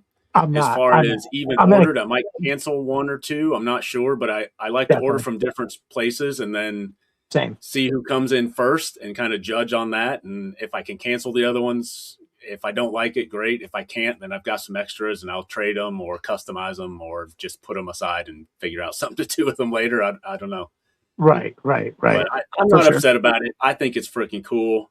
All the complaints I've heard, I can't believe the number of people that I've heard from different podcasts, different things complaining about the fact that the spoiler doesn't have a windshield high enough to protect his face. And I'm like, guys, look at any freaking G.I. Joe vehicle. None of them make sense. There's no safety measures. Like what? Why is it a Agreed. problem on this one? It doesn't make any sense. Like none of it makes sense. Like just accept this fantasy world and just go with it or don't. Don't complain that all of a sudden this one is unsafe. Like, come on. Like, what are we doing?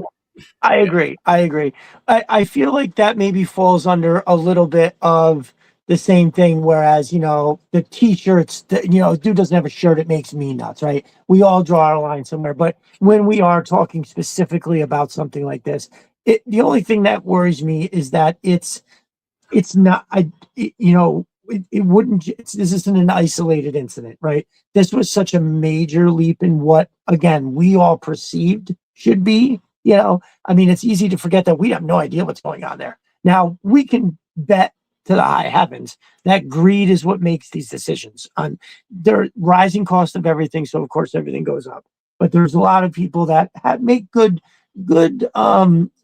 points about the price and everything like that.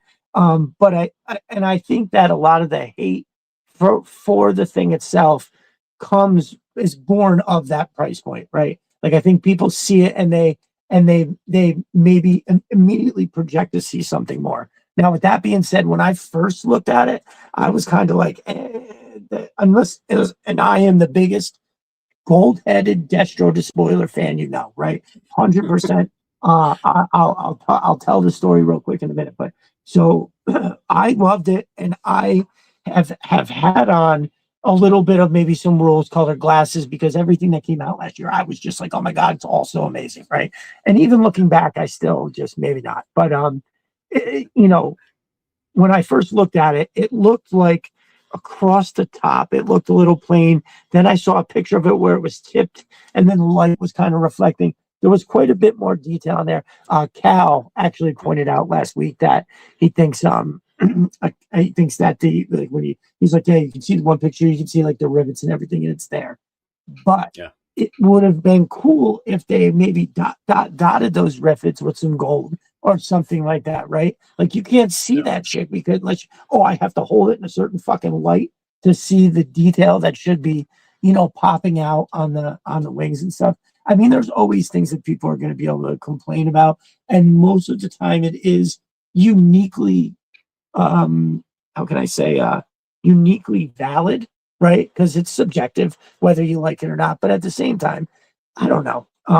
I feel like I would have loved if maybe it lit up on the inside, but that's crazy. Do you know how much more production that probably is? Like, so when I say, yes, so just know the jerk says weathering. Yeah, man. I mean, weathering, yes. But I feel like the spoiler is probably supposed to be like, it's Destro's the spoiler. He's not driving around in a weathered thing. He's got a shiny, brand new looking one, and maybe just a little bit of some gold accents along the top. My first initial reaction too, when they showed it, was, again, I didn't have my glasses on. I put my glasses on, and I was like, damn it. It looked printed in a way. I don't know what it was, the way they were holding it, and they moved the underbelly cannons, and I was just like, I don't know. I want. I mean, the first one could have been, because that's how they're making their prototypes, I'm sure. That's true. It could have been a resin printed one that they didn't get the full paint sample back yet, or it could have been one of their paint samples that someone painted. I don't know, but it's possible that it could have been different than the one they showed, or whatever. Who knows? You know what? I think that's possible. I do think these were the final touches, but I honestly, I guess I'm not positive. I can't say for sure.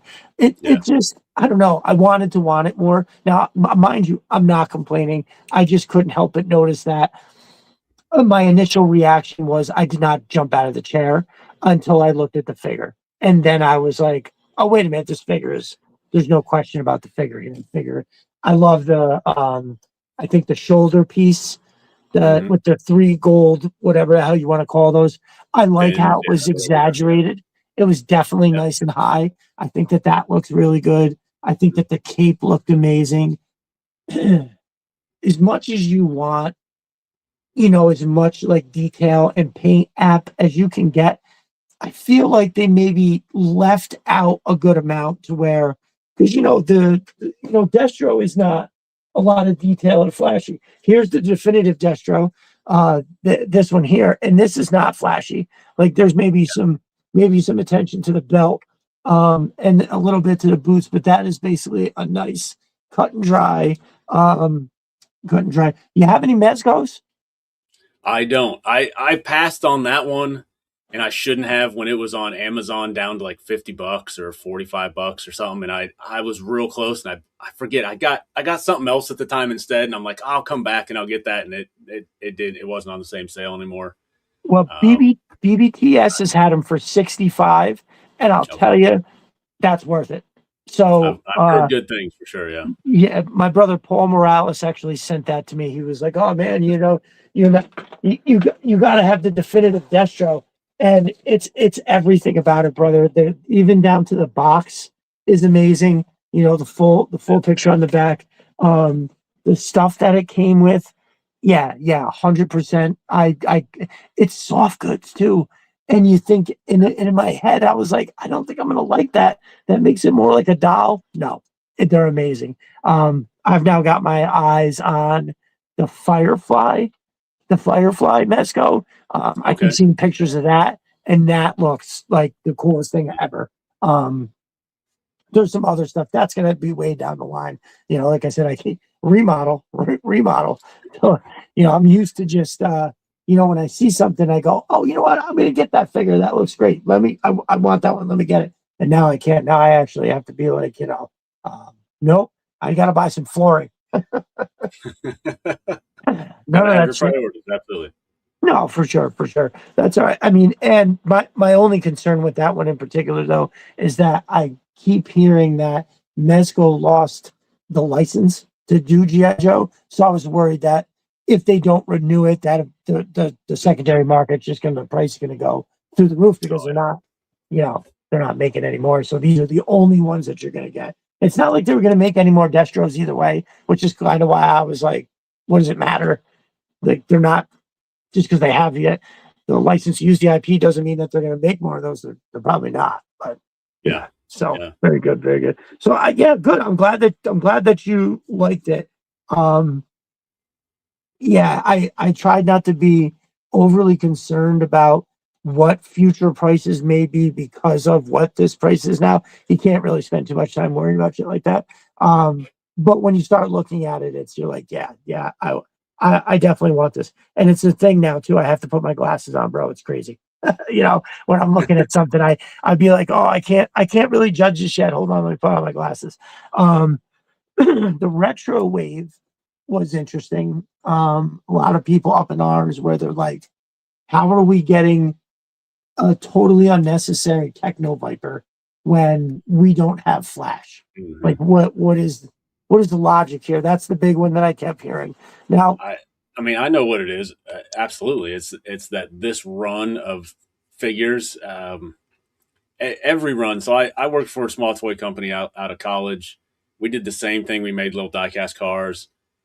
Every series, so six cars or six figures, whatever you want to look at it, you need one that costs you the least as possible. sure, So you got to sure. have your cheapo. I mean, that's they in one of the things they admitted that's why they initially made Snake Eyes because they could make them all black in the little figures and it would save them a bunch of money. Uh, And right, that's how they put them out. And we did the same thing. We had all black cars for one that was the line where we knew like we could make those super cheap and still look cool, and that would then allow us to spend more on something else and maintain that like average price. So right, I would all but guarantee you that was the reasoning on that of hey, we can make this cheap. We have everything. We don't need new molds. We don't need new things. And you look like it's almost all the same color purple. So it's probably not very many pad prints or anything like that. So I guarantee it was hey, we need a cheap one. What haven't we done? And they Nice. threw that in there if we could do it cheap, and that way it allows us to put, an extra 5 cents on every other character or something like that. Who knows? Right. Well, I did the same thing. I was in charge of production and product development at this toy company, so I did it. So at a smaller scale on different things, but it was the same. Like, oh, hey, we need to save 5 pennies on this car, so that we can spend 2 pennies on this car and 3 pennies on this car because they have to have it. Like, okay, like sounds ridiculous, but whatever. Like, But it is part of the retail business, because I think it's hard. Like, I forget sometimes that other people don't have that experience of Hasbro versus Valaverse or Monster Force. From what I remember 15 years ago, so things I'm sure have changed. I'm not in the industry right now of all that, but when you're talking retail, like, so if they sell to Walmart dictates their price to some degree. That Walmart says, yes, okay, you got this $20 figure. Well, we require to make $10 on those. We don't care how much it costs you to make it. We don't care what price you put it at. We're making our $10. Right. And so when you look at it and be like, yeah, but this is a $30 or $27 item, and they're taking off, 10 cents worth of pad prints. Well, some of that, at least in my experience, is the retailers. Target wants their money. Walmart wants their money, and they dictate what they're going to make. And then you have to kind of run from the back of saying, okay, well, if they got to make this percentage, and then we got to ship this quantity to them, and they require this and that and this, like, well, this is the number we have to be at to still make our percentage. And so, not to give them all the excuses, because I'm sure there's still some greed in there from somebody up top. No, but for there sure. is more that goes into it than you would think from the outside of, like, oh, I didn't realize that, the in my opinion, the bigger greed is the Walmarts and the Targets and the retailers that are saying, we don't care. We don't care what people pay for it. We don't care. Like, will it sell, and where's our money? Right. And right. they're the ones that are like, we don't care if it's $50 or $5. As long as we're making the money we want, that's what we care about. I definitely tried to put my hand up and say that when I was, like, to preface some of the things I said, because I hate to come across as a know-it-all about something I know nothing about, right? I've never worked for a toy company. I've never been in the halls of Hasbro. I have no fucking idea. Now, there's some things without that experience that I can kind of, you can assert, billion-dollar companies do the thing that serves them. We know that's how that works. They're in the business for themselves. Nobody there gives a fuck about a collector. Yeah, no, Lenny, creative team, like those guys, sure, they would sell them for $5 if they, like, whatever. Like, we get that, but the people that make the decisions and that do it all, it's wind up with stuff like that. But no, I definitely feel it's important to, whenever I go, oh, this seems like bullshit, I always have to say, I don't have any idea what I'm talking about, but from standing here, it seems like they could whatever. Like, I heard Bobby Vala talk about how he was basically like, he's like, oh, I don't know why G.I. Joe doesn't give everybody hands with every figure. It's pennies. It costs pennies. And so, sure, you hear something like that, then you go, oh, okay, so that is greed then. That there we see that they could put these other hands in. That would be great for all of us, right? Especially when you have a figure like, like Flint, who's got those to the wrist gloves. You know what I mean? Those special, like, rawhide leathers. He's got to come. Now, he did come with hands. So, but what I'm saying is it's really, I did a photo shoot with him, and I was like, oh, thank God I have these different hands, because he was actually running the show. He came out of the base and started pointing at everybody. So we got the pointer finger. He's got one that's like flat. So there's a dude on a stretcher. He's got his hand on the thing. It made the shots. It told the story, so to speak. So when I see shit like that, it kind of makes me nuts. Commander Unicron says that is exactly why the OG-13 are being spread out. Has to nose the many buy ransoms while they wait for them. So I keep hearing people say this all the time, and maybe I'm just misunderstanding it, but I don't know how pushing Flash down further the line gets people to buy more now. I think anybody that's buying the figures now will continue to buy figures after Flash comes out. Maybe I'm wrong about that. I've never been able to fully wrap my head around the driving force behind people saying that. Like, I'm not sure I understand. I think if you've got anyone that's so hardcore on like the was it original 13 that Right. if they all came out they would stop buying 100%. That same person isn't randomly buying other ones right now. They're Because waiting of for that. their 13 because they just want the 13. So Right. I agree. There's probably some reason, whatever it is, if they're waiting on, well, yeah, but the pads on Flash or whatever, because he's the one with the red like football looking pads, right? Right. That Flash, that's the one we're missing. Yeah. My Yep. guess would be Grand Slam, and Flash. But I think Flash is the only one that's in the OG 13. But yeah. my guess would be they've got to figure out how to amortize that mold through everything else. That okay, if we make this, who else can we use it on? Where can we use those legs? Where can we use those shoulders? Where can we use that chest? Where can we get more than just Flash out of it? Right. And that would be my guess. Like we even did things with cars. It was we could suggest a car like, hey, this is a cool freaking car. And they're like, okay, well, we have to use it a minimum of 8 times in different ways to make it to pay for the mold.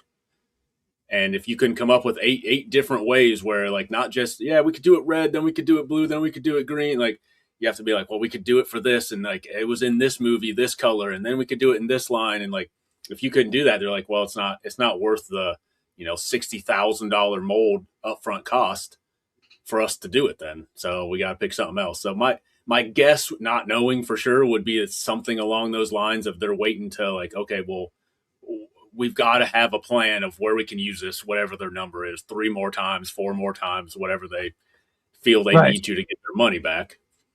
That he Right. does have a unique set of gear, but you could say the same thing for, was it barbecue?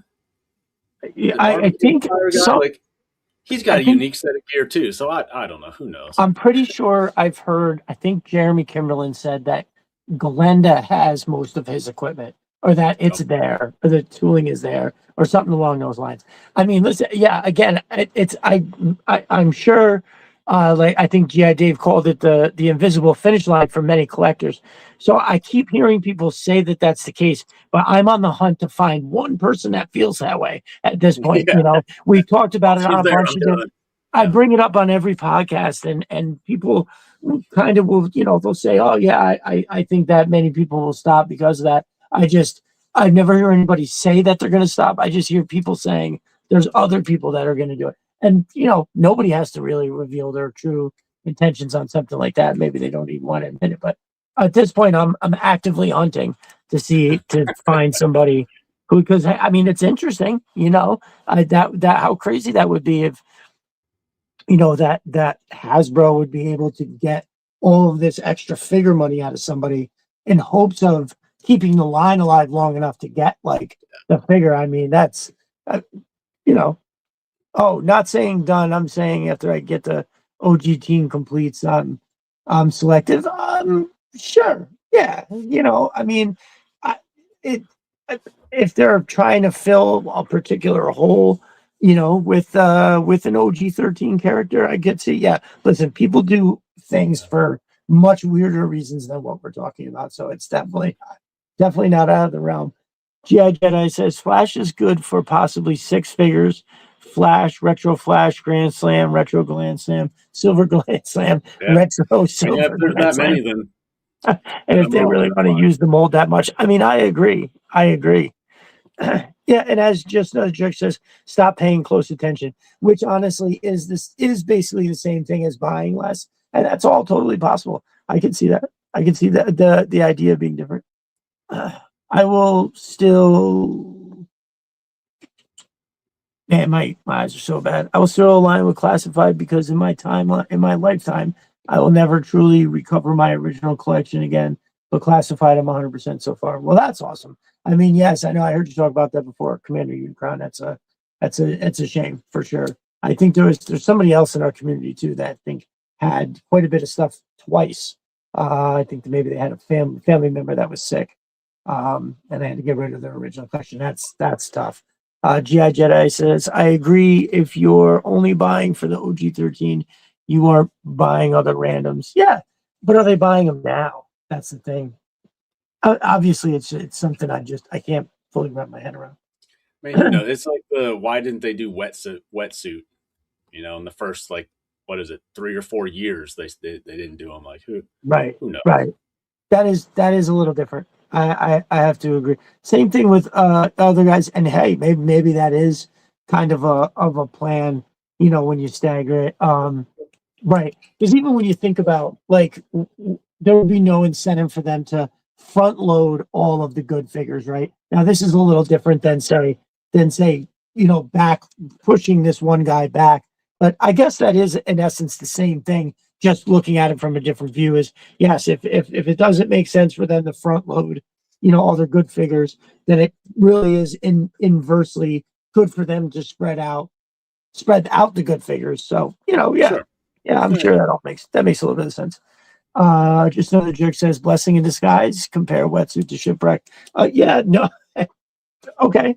I can agree with that. I think what just another jerk is saying is that, they did him now and he got the better version. Like, how when you have families where, like my parents were teenagers when I was born, and then my other sisters a couple years later, and then like 15 years after that, my youngest sister was born. She got a completely different set of parents, right? It was they were not the same parents. So I guess when you look at this, where now wetsuit did not get the same manufacturing and attention to detail as more so than some of the other ones for sure. Oh boy, I'm suffering from Destro Designs type condition. I mean, 13ers. Yeah, you're gonna get a few. Yeah, they get me, may get some figs. They get me good every once in a while.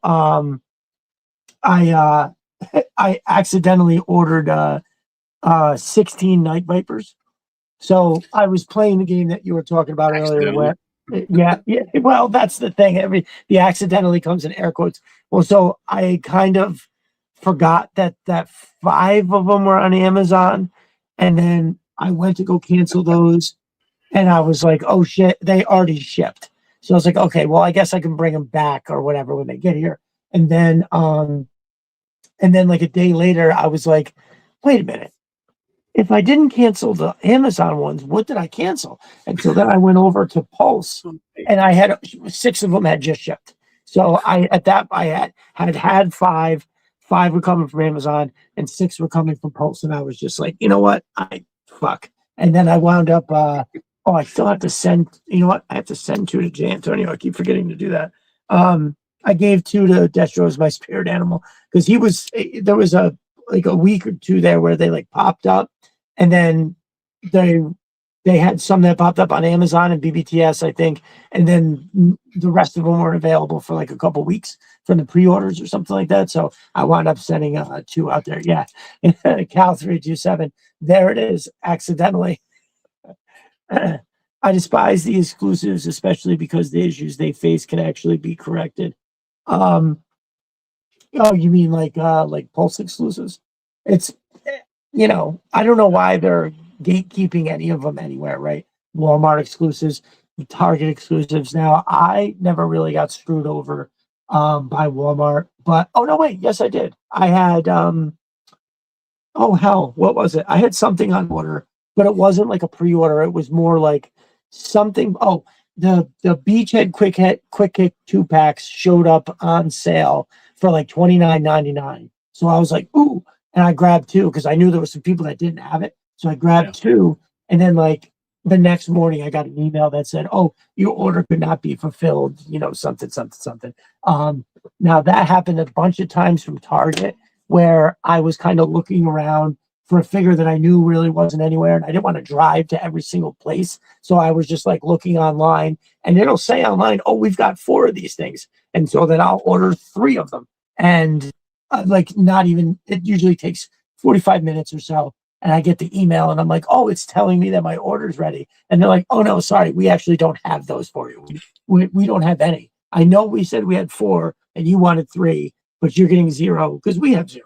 You're just like, how the fuck does this happen? I mean, when you think about something on the scope of Target and how big distribution, it's a big, massive thing. So yeah, sure. I guess if you think about it, you find more mistakes. I can't imagine they're paying everybody that's behind all of that a ton of money, right? So yeah, it is.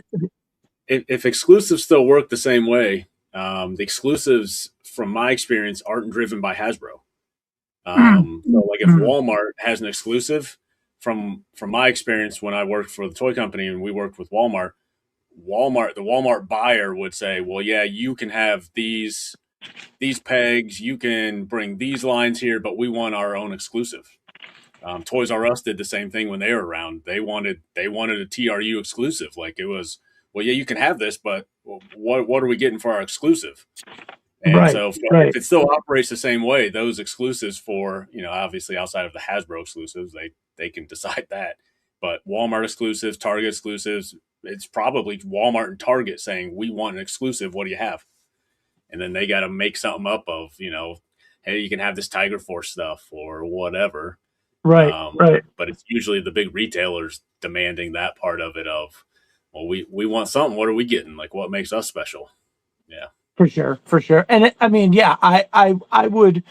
I mean, it makes sense. One thing that drives me nuts, though, and I guess it hasn't been that big of a deal, but like some of the ones, it seems like the prices that get jacked up like on eBay are like some of the exclusive ones mostly. So you got like the Night Force ones, like you're looking for a wolf spider, guess what? $50 now. And you're just like, Jesus, why? Like, why? Why can't I troop build in some relative piece? I can't buy a whole bunch of this shit. You know what I mean? A man that beats his dog will pull his own sled someday. Quinn is the Thanos. He just gets so much more than the Eskimo guy. Oh yeah, no.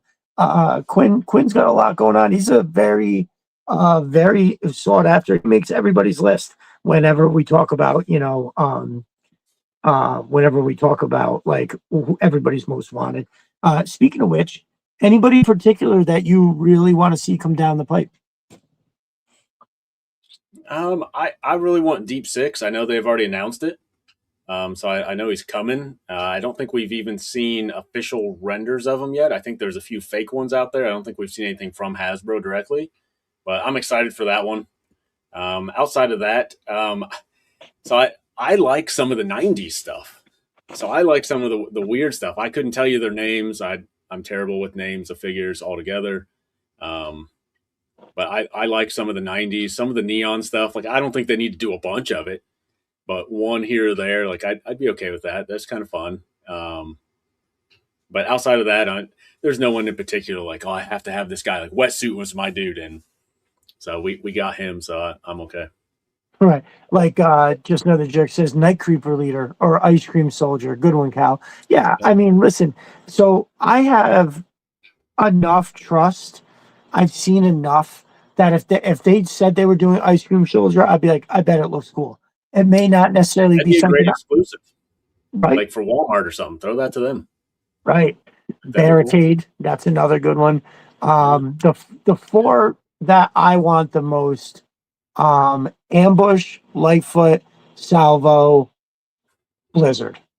Those are the four. Would be good, Yeah. Now they're all deluxes too. We actually talked about this kind of at length last week. That like Sure. at those four figures, you almost couldn't do them less than a deluxe and have it be good, right? There's just so much, like each one has so much gear, and that's what makes it like Ambush. You've got to do that fucking, you got to give him all kinds of soft goods, and he's got to have like something that comes erect to a tent, and how, with the luxury of doing it in a 6-inch scale, they can make some kind of a bag that's got all kinds of shit. You know what I mean? And they can make sure it fits in there and everything like that. When I look at Airtight, what it looks like Airtight is going to be, it makes me excited for Lightfoot because the colors are sort of similar. And I feel like if they could, I had those two and they were buds. They were like the mop up crew. They would come in afterwards and make sure everything was tidy. And I loved it. I don't know why I liked the specialist. There was, as much as I love the guys with the weapons, I totally didn't mind and loved the dudes like Tripwire Like most people didn't like Tripwire. They thought he was stupid. I used to just be like, no, he shoots like lightning bolts out of his fucking thing. He's actually testing, but the electricity that's in there just fires out of the end, you know. So that's pretty funny. Um, yeah, those are the ones that I would like to see. And you know, everybody asks about vehicles. I don't know one that I don't hear brought up too often, but I would actually love is a recon sled. I love that little thing. I don't know why. I feel like they can make a Night Force one because it if you think about what it is, it allows you to move around but not standing up. Like that's literally all it is. Even though you're now on a machine that has a fucking combustible engine in it, it's still you're laying down so they can't see you standing up. Like, and I think the idea of that is actually pretty cool. And I'd be really interested to see them to do something like that. Any vehicles that you think of off the top of your head where you're just kind of like, you know what, I would really love to see this made? I mean, I think it's silly they haven't announced the Devilfish yet. I Yeah, think for you've got sure. wetsuit now, you've got multiple divers. You're not going to do a big boat. I don't see them doing, you know, the moray or anything like that. It's just too big. But that'd be a perfect one. That could go to retail. That could be in a box the same size as a Stinger, no problem. Like I think it's silly they haven't announced that. Now, the only thing I have heard, and I don't know if it's 100% true, is that at retail for things like Walmart to be in a toy Mm. aisle and for it to be a boat, that it has to float for a certain amount of time. Uh, I forget where I heard that. I heard somebody say that's like one of those like child safety weird things. I I don't know. guess. I Who yes, knows if that's it's true or not? I don't but know. But if it it's is, I okay. it Could see sounds like that. something that would be true. It does. Yeah. Uh, Outside of that, I really want. So it's not a vehicle, but the backpacks they used to sell that in the Real American Hero scale were all motorized. It's like the little oh gun that would go back and forth, the little radar that would yes. spin. Yep. I I'd be good with those. Don't put a figure with them. Put one of those in there. Make it $15, $10, whatever, and make it work. I think that'd be freaking cool. I remember vividly. So there was the one I think that had the guns that came over the shoulder, Yep. but the Yep. one I remember the most is if when it was on the back at wearing it like a backpack, there was a silver like glass thing that came over the face of the person. But when you took it off, it the figure the shield came down, the figure got behind it, right? There was you put his feet in on the pegs and then it held on to something, and there was like a grappling hook that came out of it, and it Okay. would pull the figure and the whole thing right up, Yeah. like you know what I mean? It would pull it in you, and it actually worked. I remember that vividly. I had Yeah. one of those. I think the string broke, and so I wound up getting like another one, but I still had like the broken one. So I'd have two people that would have them on shit. Yeah, dude, that those little things are awesome. I have to agree with you there. When I think about little things like that, there's like the not the some of the smaller play sets. Like to me, the surveillance port was the shit. Like I absolutely love that thing. I didn't have a terror drone. I think I didn't get one until like I was on my way out the door, and I got it at a garage sale for like $10. So I never really had time to fully enjoy that. But what I had was like I had the surveillance port was like the main thing, and then I would have like the bunker that was always sort of like right with it. So together they made the thing. And the way that I always set it up was I would have the bunker kind of on the higher ground, and the surveillance port, if you remember, had like there was a part of the base over here, but then on the other side it was like elevated, and there was those two gray, like they were almost like some kind of support that held it up. So I used to always put the hose right in the way where the water went underneath, you know, that solid part, and then I'd have like the night landing with Firefly there, and then like the scrap iron would be like on the other side, and that was always the Cobra base of operations. I would have like Cobra Commander and Destro like at another spot, just like sitting up again, you know, that were like directing it. I would use stupid little things as like a TV. Like there was something that I had that I remember had a screen on it from like some kind of broken vehicle, and it was just like the perfect size and shape where I could like lean it against something, and it would look like Destro and Cobra Commander were like leaning over, looking at a screen, like in the cartoon. So shout out to whatever the hell that plastic thing was. But I know that that thing stuck around for a while and it was pivotal. It don't get me wrong, it worked on both sides. If I needed it for the Joes, I'd slide it over there too. But for whatever reason, I always just imagined like there was a lot of times from the cartoons that Destro and Cobra Commander were watching their plans unravel before their eyes, and they all of a sudden are now losing this battle and shit like that. So that was always super fun to me. Why Gotta they go. haven't done some kind of play sets, I don't understand. Now we might be, I can hope the Bivouac is coming as a play set, in normal like camo, forest colors, whatever. Now that they've got the molds and we've paid for them with HasLab, Right. I mean, hopefully that'll be their first play set. We'll see. it's gotta be right. Hope so. I'm my I can't take credit for this idea.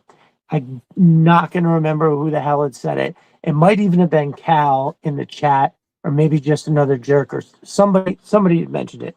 Could have been a guest.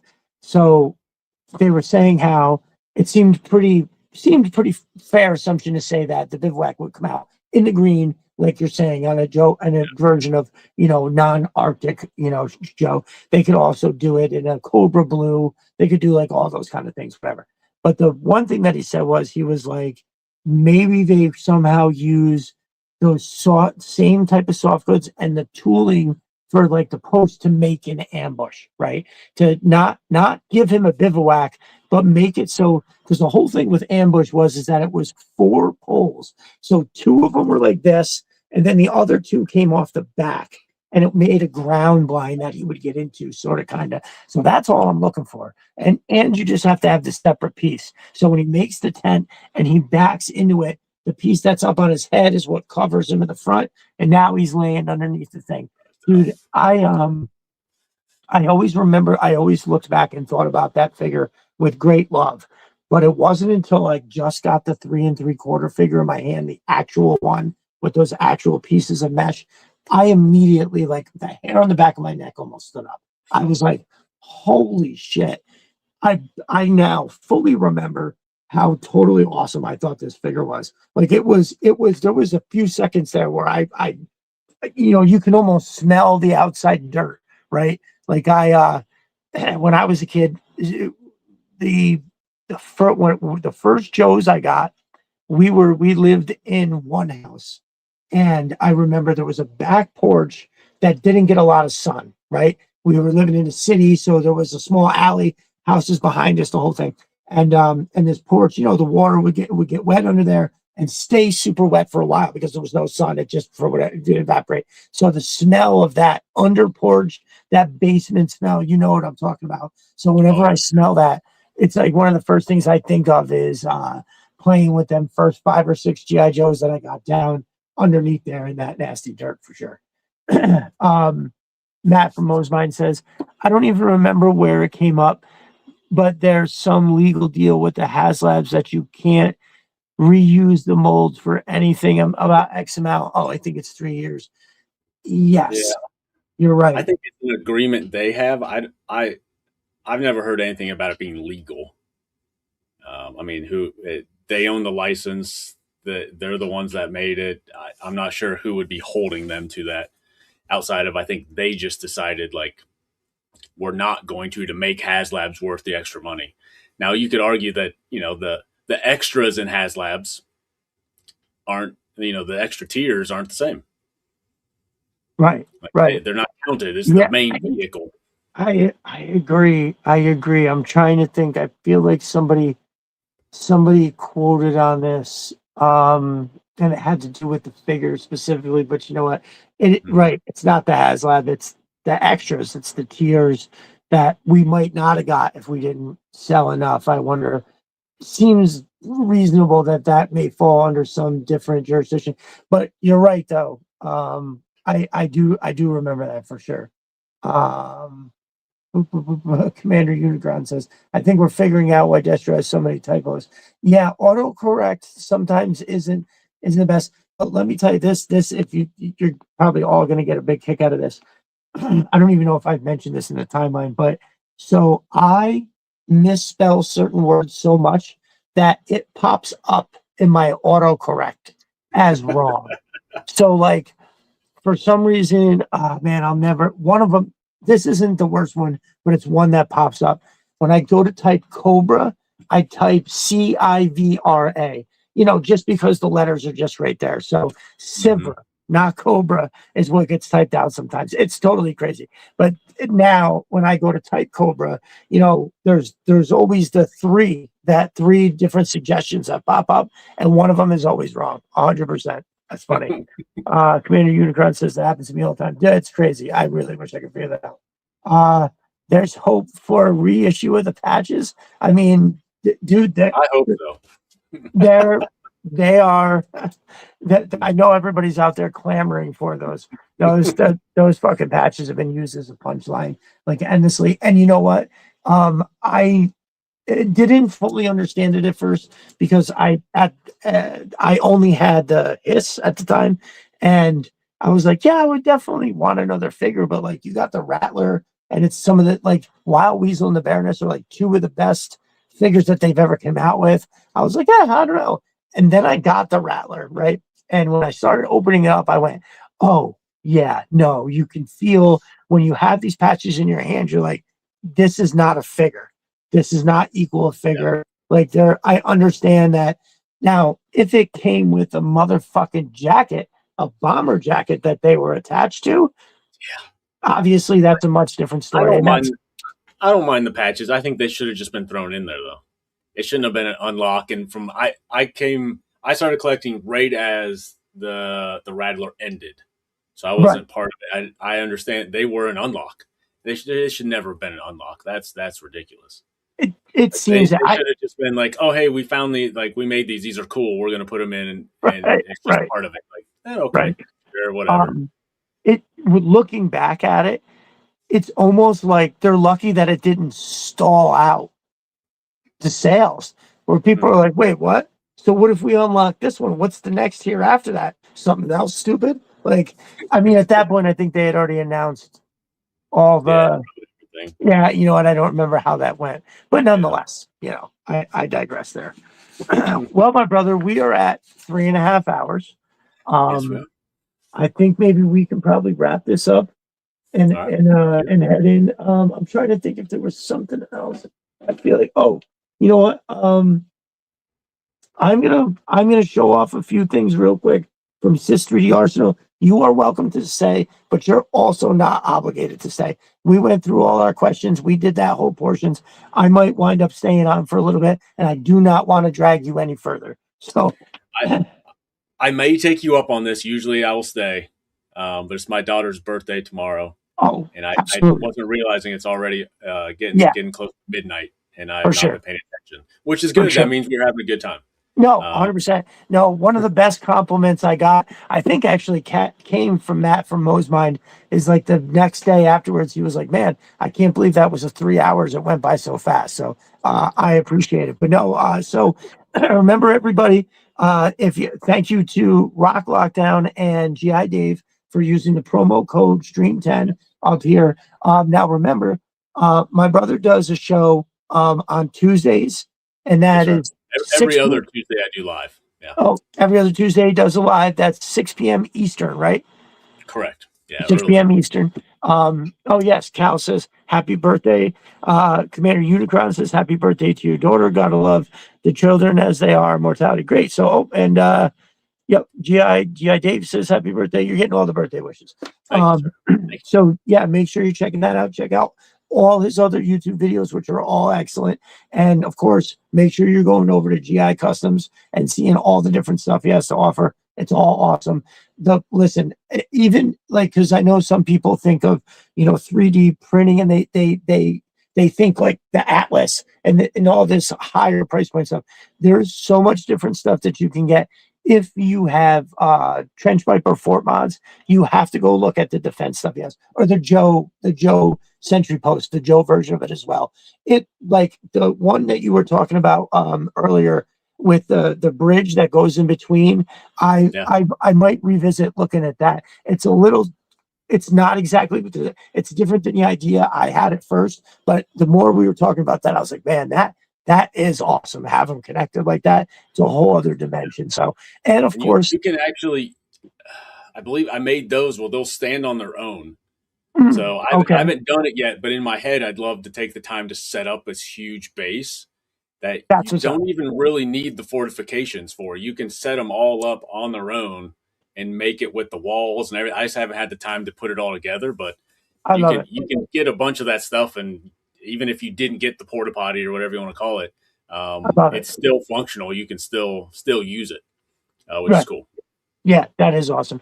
So anything from stuff like that all the way up to my man's got a Night Raven, right? So it's all there.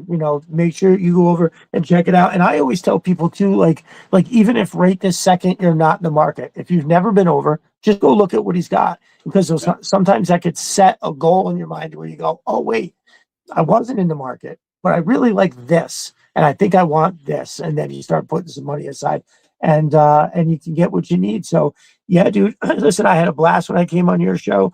This was yet another banger time. I definitely appreciate you coming on, especially you got this birthday party tomorrow. I've been saying this to people a lot more lately, and it's time is in fact our most valuable commodity. So when somebody takes the time to come on here, I really take that shit like on a personal level. I think it's very nice of you to do that for sure. So Thank you. I yeah, appreciate you having me on. It was a good time. I'm always up. So far, I haven't told anybody no about being on their podcast. I want to continue that. I love oh, just talking, hanging out with the community. So I nice. love it. I think that will serve you well, bro. It really, really will Appreciate for it. sure. Awesome. Yeah. Awesome. Well, listen, go and remember gicustoms.com for all your needs. Over on YouTube, it's the same thing at GI Customs for everything. Thank you again, my brother, for coming on. Thank you. Good luck at the birthday tomorrow, and we will talk soon. Thanks. See you All guys right, bro. Later. later. All right. Now, I don't have much gas left in the tank myself, but I did want to talk about a few things. I keep, where the hell did it go? Oh, I keep staring at Slice and Dice in the face, and I almost want to open it, right? I haven't opened it yet, and I feel like it's a travesty. So let me just, I'm not going to go nuts with all of it, but I just had to. So, who has Slice and Dice? Who's got these figures? Yeah, I couldn't look at this one anymore in the box. I had to see it. Hold on. Oh, tell me I don't have my glasses. Yeah, you bastard. I definitely won't be appreciating it as much as I should. All right. So anyway, who's got the Slice and Dice? There we go. Yep. The hype is real. The hype is real. No, oh, dude, it's not even necessarily that I'm losing my voice as much as my allergies are just all fucked up. So, Cal says, I have the original ones, but not the classified. Loose or carded, my brother. Not that it matters. Having them either way is pretty awesome. Now, as much as I want to dislike this one because it just looks a little weird, it's fucking awesome, dude. Jesus. I mean, and then you start looking at this shit here. This hat is the one that gets me. Is this one right here. Now I don't know what I gotta put on. I think it can go on this one, but I gotta take this part off for some dumb shit. But ooh, look at that. Look at that little bit. I mean, I don't know if you can call that soft goods, it's rubber. And what is that? So let's see. I think I can get this. Ooh, man. Now we're talking. Orskizio says, damn it, now you're going to make me buy those somewhere. Well, keep your eye out, brother, because they are on sale right now. And dude, there is just an endless set of toys. I mean, look at all the different crazy ninja weapons. Like I can fuck with these. I think that's pretty cool. I said I wasn't going to go in too deep, and now here I am. I'm fucking posing this bitch. So, yeah, I've been digging these long weapons lately. The Sand Scorpion comes with one, and I think it's pretty dope. But, yeah, I don't know about y'all. This is G.I. Dave says those accessories went right to the brown pants snake eyes. Yeah, no, they're all dope. Yeah, no, this definitely a good snake eye. I was literally thinking where I can put more of it. Oh man. So this dude's got the bald head. Let me just see if I can slap this bitch on here right quick.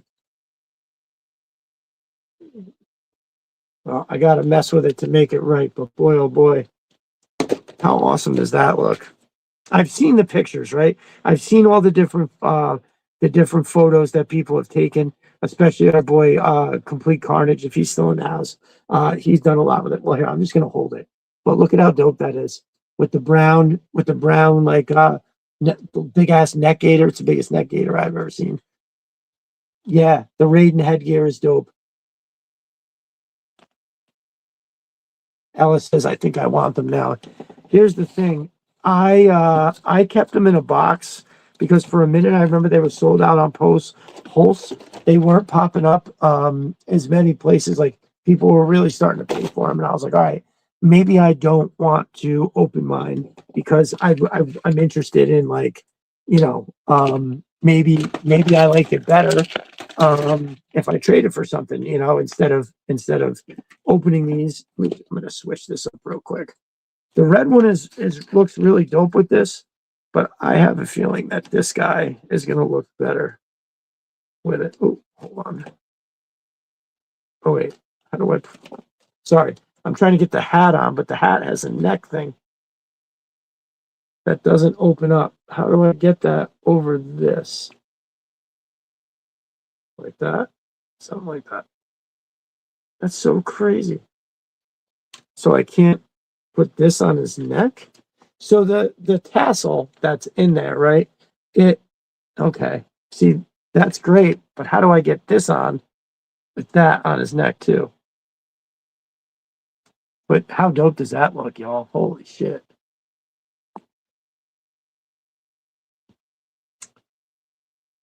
I'm about to head out. Great show, everyone. I'll see you all later. Have a great rest of the weekend. Hey, you too, Cal. I appreciate you coming through, my brother. Have a good night, my man. I always appreciate you coming through. Thank you, sir. So, yeah, it's pretty dope. Now I'm sure I'll be able to find a way to get, or if I can put that. The problem is the string. It keeps hitting the scarf, and it pushes the hat in a way I don't like it. So I'm sure I could heat this up and then get that because that's what I want. Is that right there where you can just basically see Homeboy's eyes. But yeah, I think G.I. Dave's got the idea that this is gonna look good on a figure that I've got, kind of like a nomad looking one.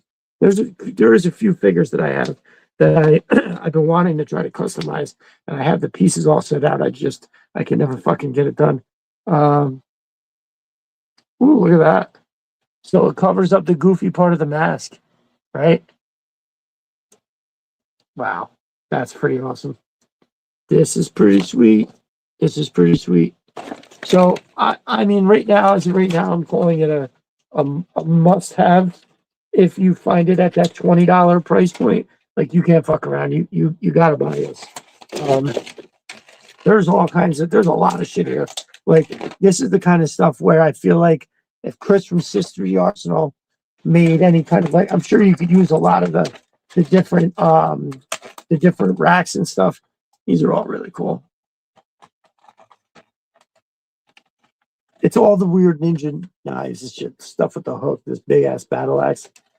The more I look at these, there's a lot of it, and it's like okay, but I think honestly, this is the only one that's like really good, The other ones are okay, but not like super awesome. This one's pretty cool. That's a good face. I think that one looked. I don't know. I can't put that one on over this. This is an amazing figure.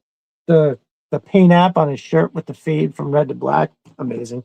So I'm actually just gonna set these to the side. I can take all that gear out and put it in a plastic bag, and then it'll wind up in a bin over there, which is where everything goes until I build all these shelves. But yeah, so pretty dope. Pretty dope. Very cool.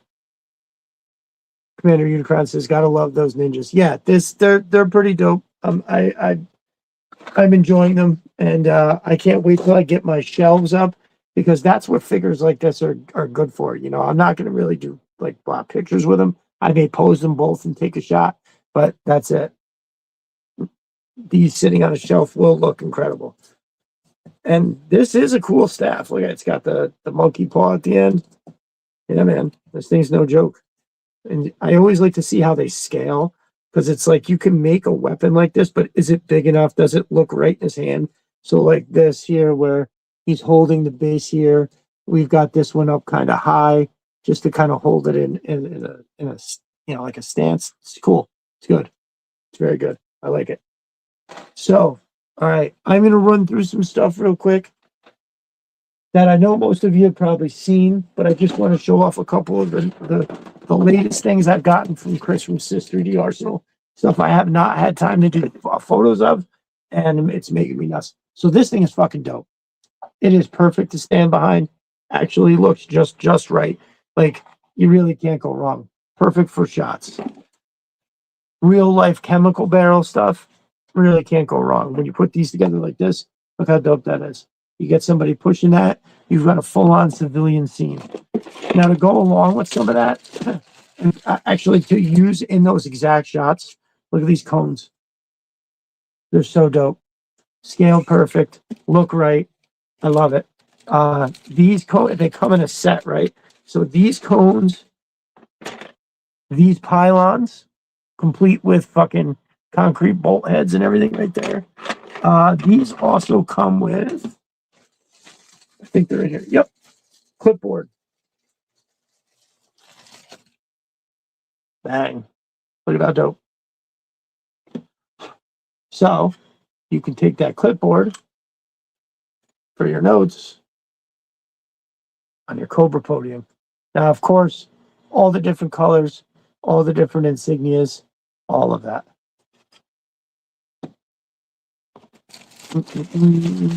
So pretty dope stuff right there from my brother. Oh, this is one that I just randomly had in here. Nice Lifeline case. Absolutely perfect. Gotta have tables. This one goes so well. Like the style, you can put it in like a mechanic shop and it looks right. You can put it in like a armory and it looks right. There's just so many different things. Orxizio says, throw in a forklift and some pallets and it's my warehouse playset. Well, dude, he actually does make pallets that go on the whatchamacallit, so it's pretty dope. Look at these bad boys here. Very, very awesome. Absolutely sweet. Gotta love it. I actually have a whole entire bucket of stuff, but I'm just gonna kind of cut back here and grab some of this. So this is the new crate design, the legacy crate. I've got this one in here in black with the Cobra insignia. Amazing. And again, you can empty and there's all different kinds of inserts that go in here. I know Chris is also working on some new stuff. I think he tried to send me something right as I had already went live and I could not go over there to open it up. And my apologies if that is the case, my brother. Let's see. One of the cooler ones that I've gotten is, hold on. That's for the Techno Viper. Here it is. So this is the Major Blood Mission Crate. Bang, bang, boom. Looks just like the other one. So if you look at the top here, you've got his missile launcher, little handheld missile launcher, this amazing revolver. There's his backpack, right? But if you take that insert out, and now it reveals an underlayer that has his helmet, and then 3 of these, I believe they're like flashbangs. Yep, 3 of these amazing detailed. Let me see if I can show you up close because you can see the pin. Awesome. So you get, as a nice little bonus, you get 3 of those in there. Like I said, that tray slides right back in there. Ultra clean prints. Ultra clean. So all the blue stuff and the Joe stuff is over there. And I think I have mostly everything here. I'm pretty sure I have every incendiary type. This is one of the newer styles. This is the M. Look how pretty that is. This is the M67. G.I. Joe, what's up? What's up, Conrad? Welcome in. Appreciate you coming. So that also has the nice little pull pin on there. Amazing detail. Perfect shape, perfect scale, all that. Just absolutely ridiculously amazing. And I think I have the old style too, just to show you those because these are dope too. Yeah, these are dope. This is the first set I got. I know the light's a little off on that, but you probably see it pretty decent.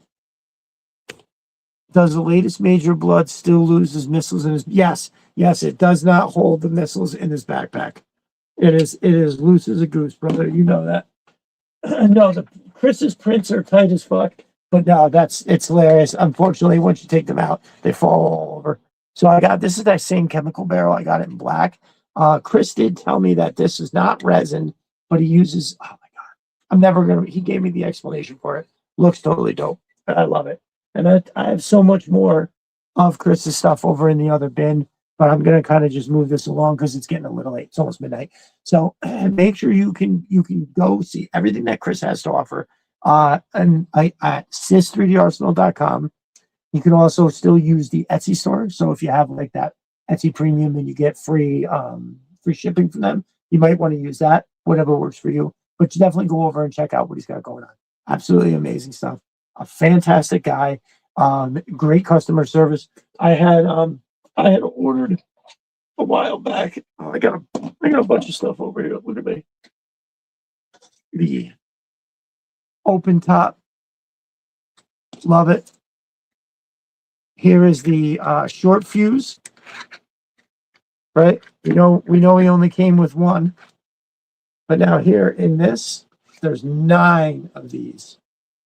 Are you playing with your toys or what? Because this is how you play with your toys.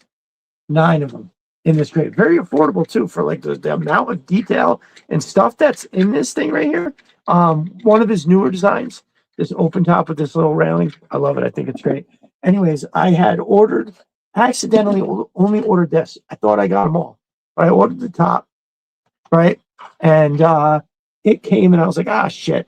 And so like a couple of days later, I wound up ordering this. But when I was ordering this, I accidentally put black for the drawers. And Chris was like, oh, ironing. Thank you, Chris. Ironing. And Chris hit me up and he goes, hey, man, do you want these in black? He's like, you just ordered these in black, but when you ordered this a couple of days ago, you got it in the gray. And I was like, yes, very good. Thank you so much. So that's customer service. And one-man show, but he runs it. It's fantastic. And again, he's a super cool guy. I love working with him, sending me the stuff he sends me. Nice collaborations, like the Cobra Cola launching facility. Yeah. Make sure you are going over sys3darsenal.com. That's SYS3DARSENAL.com. And man, I should have made a banner. Yeah. No, well, at least now I know I can do that. I figured that out today. So expect there to be new stuff coming along the way. Little Sys3D Arsenal banner. I can probably put a Mo's Mind one on the bottom. Oh, that's going to happen. That's going to scroll the whole time from now on. Very cool. Very cool. I'm glad I figured that out. And by the time I get this freaking the new laptop here up and running, I should be able to do much more than that. So that's fantastic. But again, sys3darsenal.com or go to Etsy. Either way, make sure you're using Destro Designs 10 to get your 10% off your purchase. And yeah, my dude will take care of you 100%.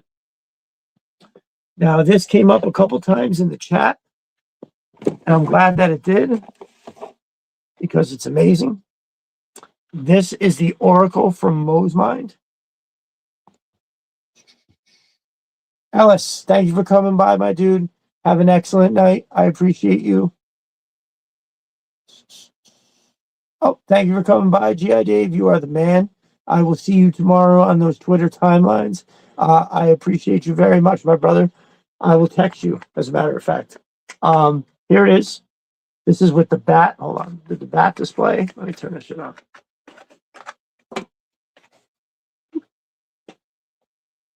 Love it. Love it. Love it. So no matter what you're doing, no matter what scene you're setting, you can get it. It's even got this one that turns color, which I think is fantastic. I actually use this detail. I was doing something with like my kids, and I put this off to the side where you couldn't see it, but it was dark everywhere around it, and then it made it look like there was a party. Not kidding. Just like, so you couldn't see it, but the light was turning around the corner really came out great. So we'll go back to the red. So it's got 3 screens. This is the bat, obviously. Here we have like a Weapon X style display with like what looks like a body. So listen, Stevie Z had this amazing idea. And he was very nice enough. He said that I could do it. And I think I have the stuff. You know what? I'm not going to say it. If you didn't hear it last week, I'm not going to say it. Yeah, I'm just going to keep doing it. So there's that. Boop. And then we've got like the whatchamacallit, the old, oh, Christ almighty, the old Battlefield planner. It reminds me of Battleship, to be 100% honest with you. I don't think you can see that the way that I'm holding it, so I'm going to take it down. Yeah, it's a shame because when you guys see this on the screen, it makes these lines look all muddied. Like you can't see the detail. It's detailed. Trust me. Rock Lockdown and J. Antonio both said other testimonies. That's not just from me. So yeah, this is fantastic. I have AA batteries in here, and they absolutely last forever. Edward Gary DeZink, DeZink. Look at that. Edward Gary DC7Z. Welcome back, my brother. Glad you can make it in, although we are on our way out the door, my dude. Sisters Arsenal says, great show. GI Customs is great. Thank you, my dude. I appreciate you stopping through as always. I'm looking at a few things. Actually, I got an order coming in, and I think I have a question. I will hit you up tomorrow. I wanted to do it today. I just didn't have time. And it looks like you had sent me something, and I'm sorry I didn't have a chance to grab it, but I'm in the studio tomorrow. I got a few things popping that's going to have your name on it. So stay tuned, my brother. Thank you. Yeah, this is really great. I think Commander Unicron says he can make additional displays for that. He is. There is stuff that's coming, for sure. I can't really talk more than that, but this is just the beginning for this. So AA batteries. It's got this is I can't remember the name of it. It's an adapter pin if you want to use that, but then you can also everybody's got a micro USB. It's genius. It's absolutely genius. I love it. Matt is a great guy. Oh, real quick before I launch into the end with Matt. But Matt stuff you can find right on Etsy. Mo's Mind Custom Design. The Atlas. It's his magnum opus. It's the coolest thing I own. It's fucking awesome. Like without a doubt. It's right. I'm just gonna take the top off real quick. So you're loading out. I've made so many dope shots with this thing, and I can't wait to do more. There's a few more that I have planned. I have so much planned. It's one side is for the plug, the other side the sensor for the remote. Oh, is that what that is? Okay. Well, now I know. So anyway, I'm an idiot. I always get something wrong when I'm talking about this guy's stuff. So thank God he was still watching. You know what, Matt? I'm such an idiot. Yeah, that is in here. I've got to get that hooked up. So that giant ARC cannon on the top. I am so in love with the design, like this front angle, because it looks mean, tough, but like that it works, right?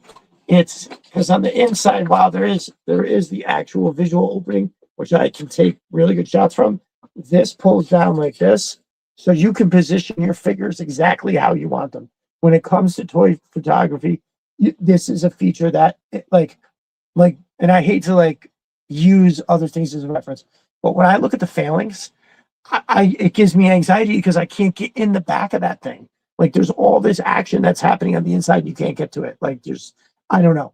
It just doesn't seem like this is amazing. The level of detail. Oh, sure. Yeah, that's the inside. Oh, wow. I'm betting 1,000 now. That's how I know it's the end. So, yeah. So you get your figures all set, and then you can open it to take your photos. You can see right now I have Knife Force Beach Wave and Knife Force Shockwave, Beachhead and Shockwave I've had in there, and it is the perfect combination. They both look dope sitting there. Oh, first shots I took of it were Night Force Beachhead coming out of the top of that right there. So you can have it look like he's kind of manning it to a degree, or as it shows on the inside, there's a series of screens. I can't really see it because I can't get the angle on it, but there's a series of screens in there. The detail is, forget it. The detail is totally ridiculous.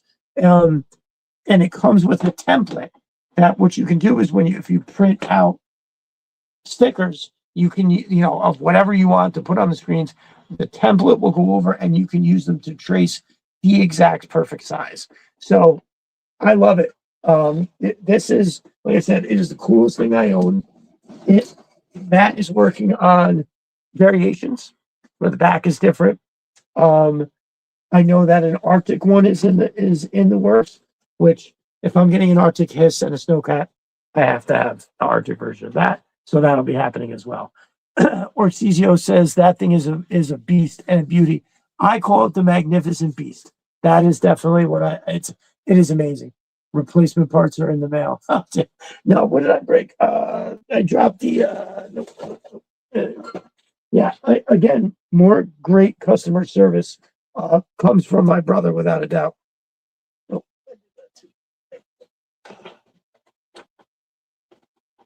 oh, no, you know what? Sorry. This is the extra one. I had it sitting in there. This is the extra one for, this goes, which one does this go on? I think this goes to this. Yes. So this goes along with all Matt's modular system.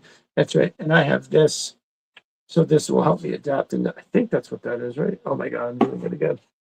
Well, I have this in my hand. So utilizing the same arc cannon, just in Joe color, this is a crazy cool standalone, almost like a defense post. It's got this hydraulic hoses. It's got everything, I put Steeler next to him with like a tablet in his hand, and it looks like he's operating it. It also has the optics.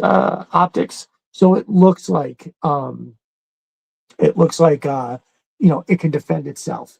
And so I keep this out. It's not always on this. I usually have it connected to this. This is the outpost. I've always said this is the best bang for your buck on the internet. If you go and you buy this, you instantly have, now again, I broke the can. This part right here, I did that. This has been steadfast this entire time until I broke it. Look at that 50. It's perfect. I've had roadblock back here. Scale's perfect. On the inside, look at that backpack holder. Bang. Gotta have it. There's one on each side. There's two little shelves, one on each side here. Here's for the belt fed. And look at the detail. Just look at that detail. There's so much going on. It looks so ridiculous. The top here, just like I put sandbags, and you can have snipers on the top. It's just, forget it. What I've had too is I've been doing, there it is. I've been doing like a legacy shot. So I have this up here with the sandbags. He's kind of like laying down a little bit more sneaky style. Amazing. I have so much fun with this shit. It's not even funny. And let me move this out of the way. And now the other thing that I started to pull these out yesterday while I had that table clear over there, and I didn't get a chance to do what I wanted to do with it because I wanted to put them all together because all of these can go together. This is the bar. Look at the modular ability of this. You can shape it however you want it. Look at them totally dope Vulcan cannons. Talk about defense. Like, holy hell. And so these connect. All these connect. This end will come off. This end will come off, and they'll connect together. And you really have something amazing between these three. Like, it's really like a ridiculous, heavily guarded area. Same detailed panels that look amazing. And this is what it is. I'll show you real quick. The pin comes out. The end comes off. And so that right there is a female end. If I open up, say, whoop,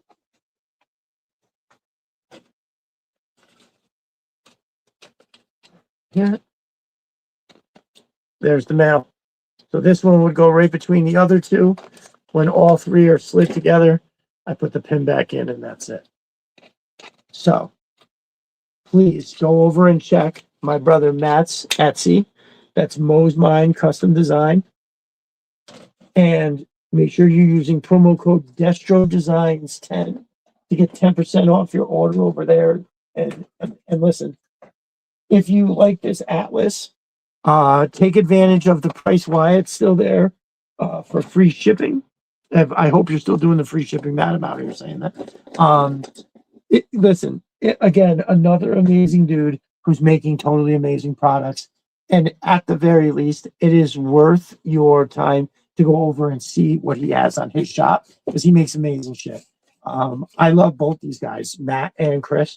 I think their stuff goes so well together. Bunch of mission crates and like next to the outpost, forget it. You now have an instantly ridiculous dio shot that, you know, like as much as I'm good at making stuff and you know, doing things that make it all, you know, that make things look good.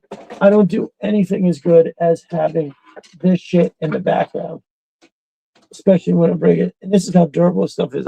I throw this shit around all the time. It never breaks. Actually dropped. I have the Cobra bar. I dropped that down the stairs the very first day, and it didn't break. Little tiny chip came off one of the corners, and that was it. Forget about it. All right, y'all. So we are going to wrap up and get out of here. I did want to get into some of this other stuff real quick before I get out of here, and I didn't want to drag poor GI Customs through all that because he was a great guy who went over 3 hours. So I'm glad he made it. But yes, so Slice and Dice, amazing figures. I would have liked to have gone through them a little more, but you see it. There's nothing, you know. I have to admit, figures are elite. Kind of disappointed in the. Like all of the weapons, they all have like that weird gray.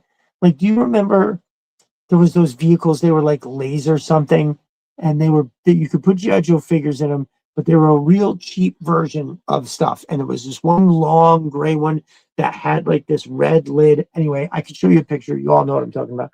Anyway, the plastic reminds me of those. I don't know why. It's just kind of slightly turned off. So, Destro Designs, Viper Den Studios. I am both those people. If I still run into some people every now and again, and they're like, "Well, who's the other guy?" And I'm like, "No, it's just me. It's one person."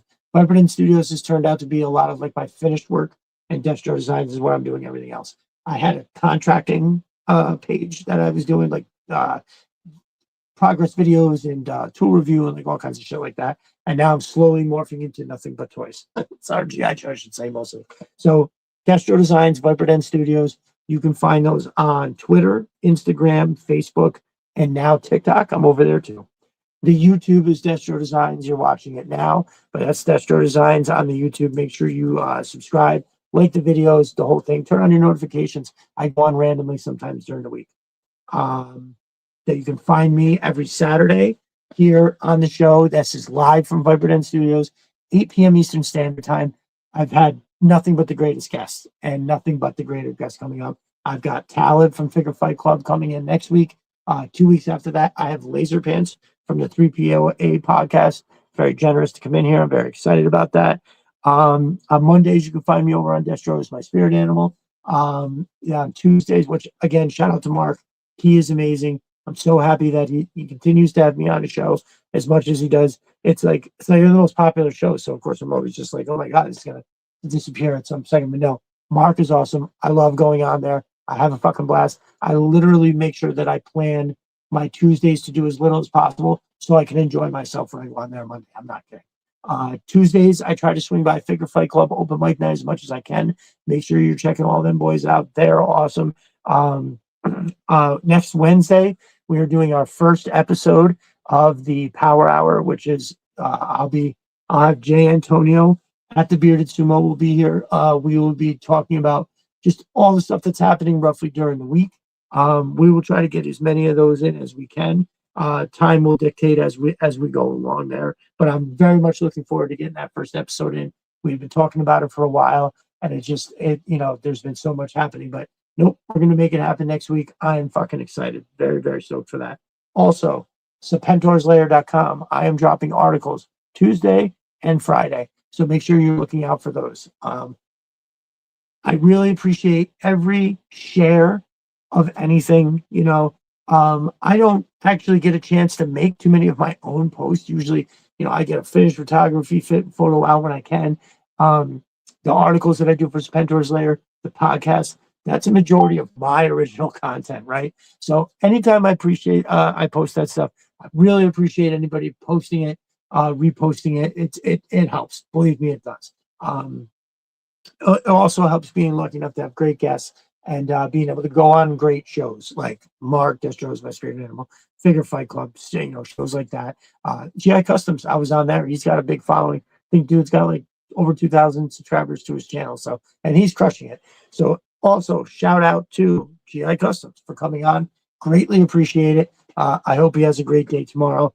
Yeah, what a champ, man. He made it quite a while. We went three plus hours. But now we're here just going over 4. So boom, we got to make it work. Thank you to everybody in the chat. Commander Unicron, I see you here at the end.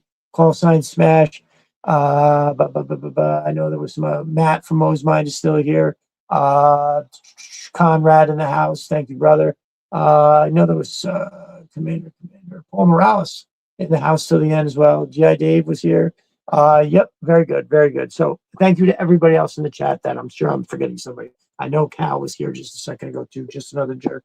Big Red, Pop Gold Frenzy. I think we saw Roadblock. Did we see Roadblock? We saw Roadblock in the beginning. So yeah, that's it, y'all. I will see everybody in the Twitter streets. And the next thing I'll be dropping will be on Tuesday. Is going to be Monday I'll be on Destro's My Spirit Animal, and then Tuesdays it will be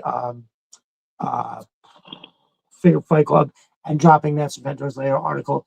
The next one I write, I think, is going to be a good one. I'm staggering the years, right?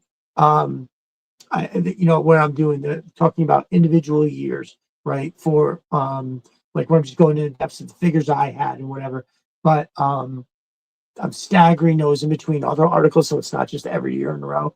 I'll give you guys a preview. I'm pretty sure I have 2 different ideas. I think the one I'm dialing into, it's going to be hashtag Destro is right. And I think you might know what that was going to be about. So yeah, boom. Oh no, we said the power hour, my brother. Wednesdays, Wednesday, the first episode, 8 p.m. Yeah, and Wednesday, not Thursday. I originally posted Monday, but to be fair, I got bad information from the Baroness. I'm blaming her on that one. So it's I had to do meet the coaches night with where I know all the parents of the kids that are on the team, but we still have to do it where we show up. We talk about blah, blah, blah. We're actually having our first practice before meet the coaches, if that makes any sense whatsoever. How crazy is that? Hilarious. Oh, Roblox. Yeah. Oh, you are still here. Oh, thanks, brother. I appreciate it. I thought we saw you earlier, and I for some reason I couldn't remember. A lot happens between the beginning and now. So yeah, thank you all for coming. I greatly appreciate it. I will see everybody. I think just about everybody that's here is mostly on Twitter, but don't be afraid to catch me, Destro Designs, Vibrant Studios, across all platforms. I appreciate it, especially to everybody that hangs tight till the end. Really, really awesome. So maybe set up that live ahead of time. In some channels do it days ahead. Yeah, I'm limited. Thank you for the advice. I'm limited on what I can do until I get the laptop set up, because when I do it days in advance, and it's honestly, it doesn't really make a difference. I tell everybody about it for the most part, and they show up and they do. Yeah, I was able to get a link out beforehand, but yeah, sometimes what I don't like about setting it up too is like if I'm running 2 or 3 or 4 minutes behind, it starts. It goes off at the time. Like you know what? Well, when I set it up through the StreamYard, it does. It like automatically counts down. Maybe there's something to be about that. But yeah, plenty of technical advantages so people can set up reminders and notifications. Yeah, for sure. But if you have your notifications turned on, as soon as I set up the stream, usually at like quarter of, you'll get notified that we're on set. But yeah, but no, for sure. There's plenty of things along those lines that I look at, trying to get ahead. But brother, most of the time I come sliding in here at the very end just to be able to, get the show off as it is. But no, there's always going to be constant upgrades. I appreciate you for sure. The Jabba Wookiees, thank you for your time. Always a great watch. Oh, thank you so much, my brother. I'm glad you came through. Anybody that comes, I greatly appreciate all your support. Yeah, somebody had said, apologize that they don't comment a lot on the streams, and that's okay. Not everybody has to, and not everybody wants to be engaged. I'm more than happy to have you sit back and just listen to me go on, you know, for the most part. That's totally fine. But if it ever strikes your fancy and there's something you want to add to the conversation, I encourage everybody to throw your hat in the ring and say a little something for sure. And that's what I want it to be about. The Saturday show, I've always aimed for it to be a you know, like we're all hanging out, right? We're not going to a bar to do this. If we all lived in the same town, we would rent a hall and do this, all of us hanging out, right? But we don't. So what we have is this. And that's that. I'm happy to do it like that. And part of that being everybody can have a voice. I'd love to hear what you have to say. I also take suggestions on the timeline. Anybody wants to reach out, there's something you'd like to hear about the show. Now, I can't work everybody's ideas in. Plus, it's got to go where it fits. I have our boy Oxizio came up with a really cool idea. We'll be rocking that out for sure. So Eric Ward 69, thanks for the welcome. I really appreciate this group. Awesome. No, that 100%, brother. Appreciate you coming by. Appreciate you. So everybody have a good night, and I'll see everybody on those Twitter timelines. Thank you very much.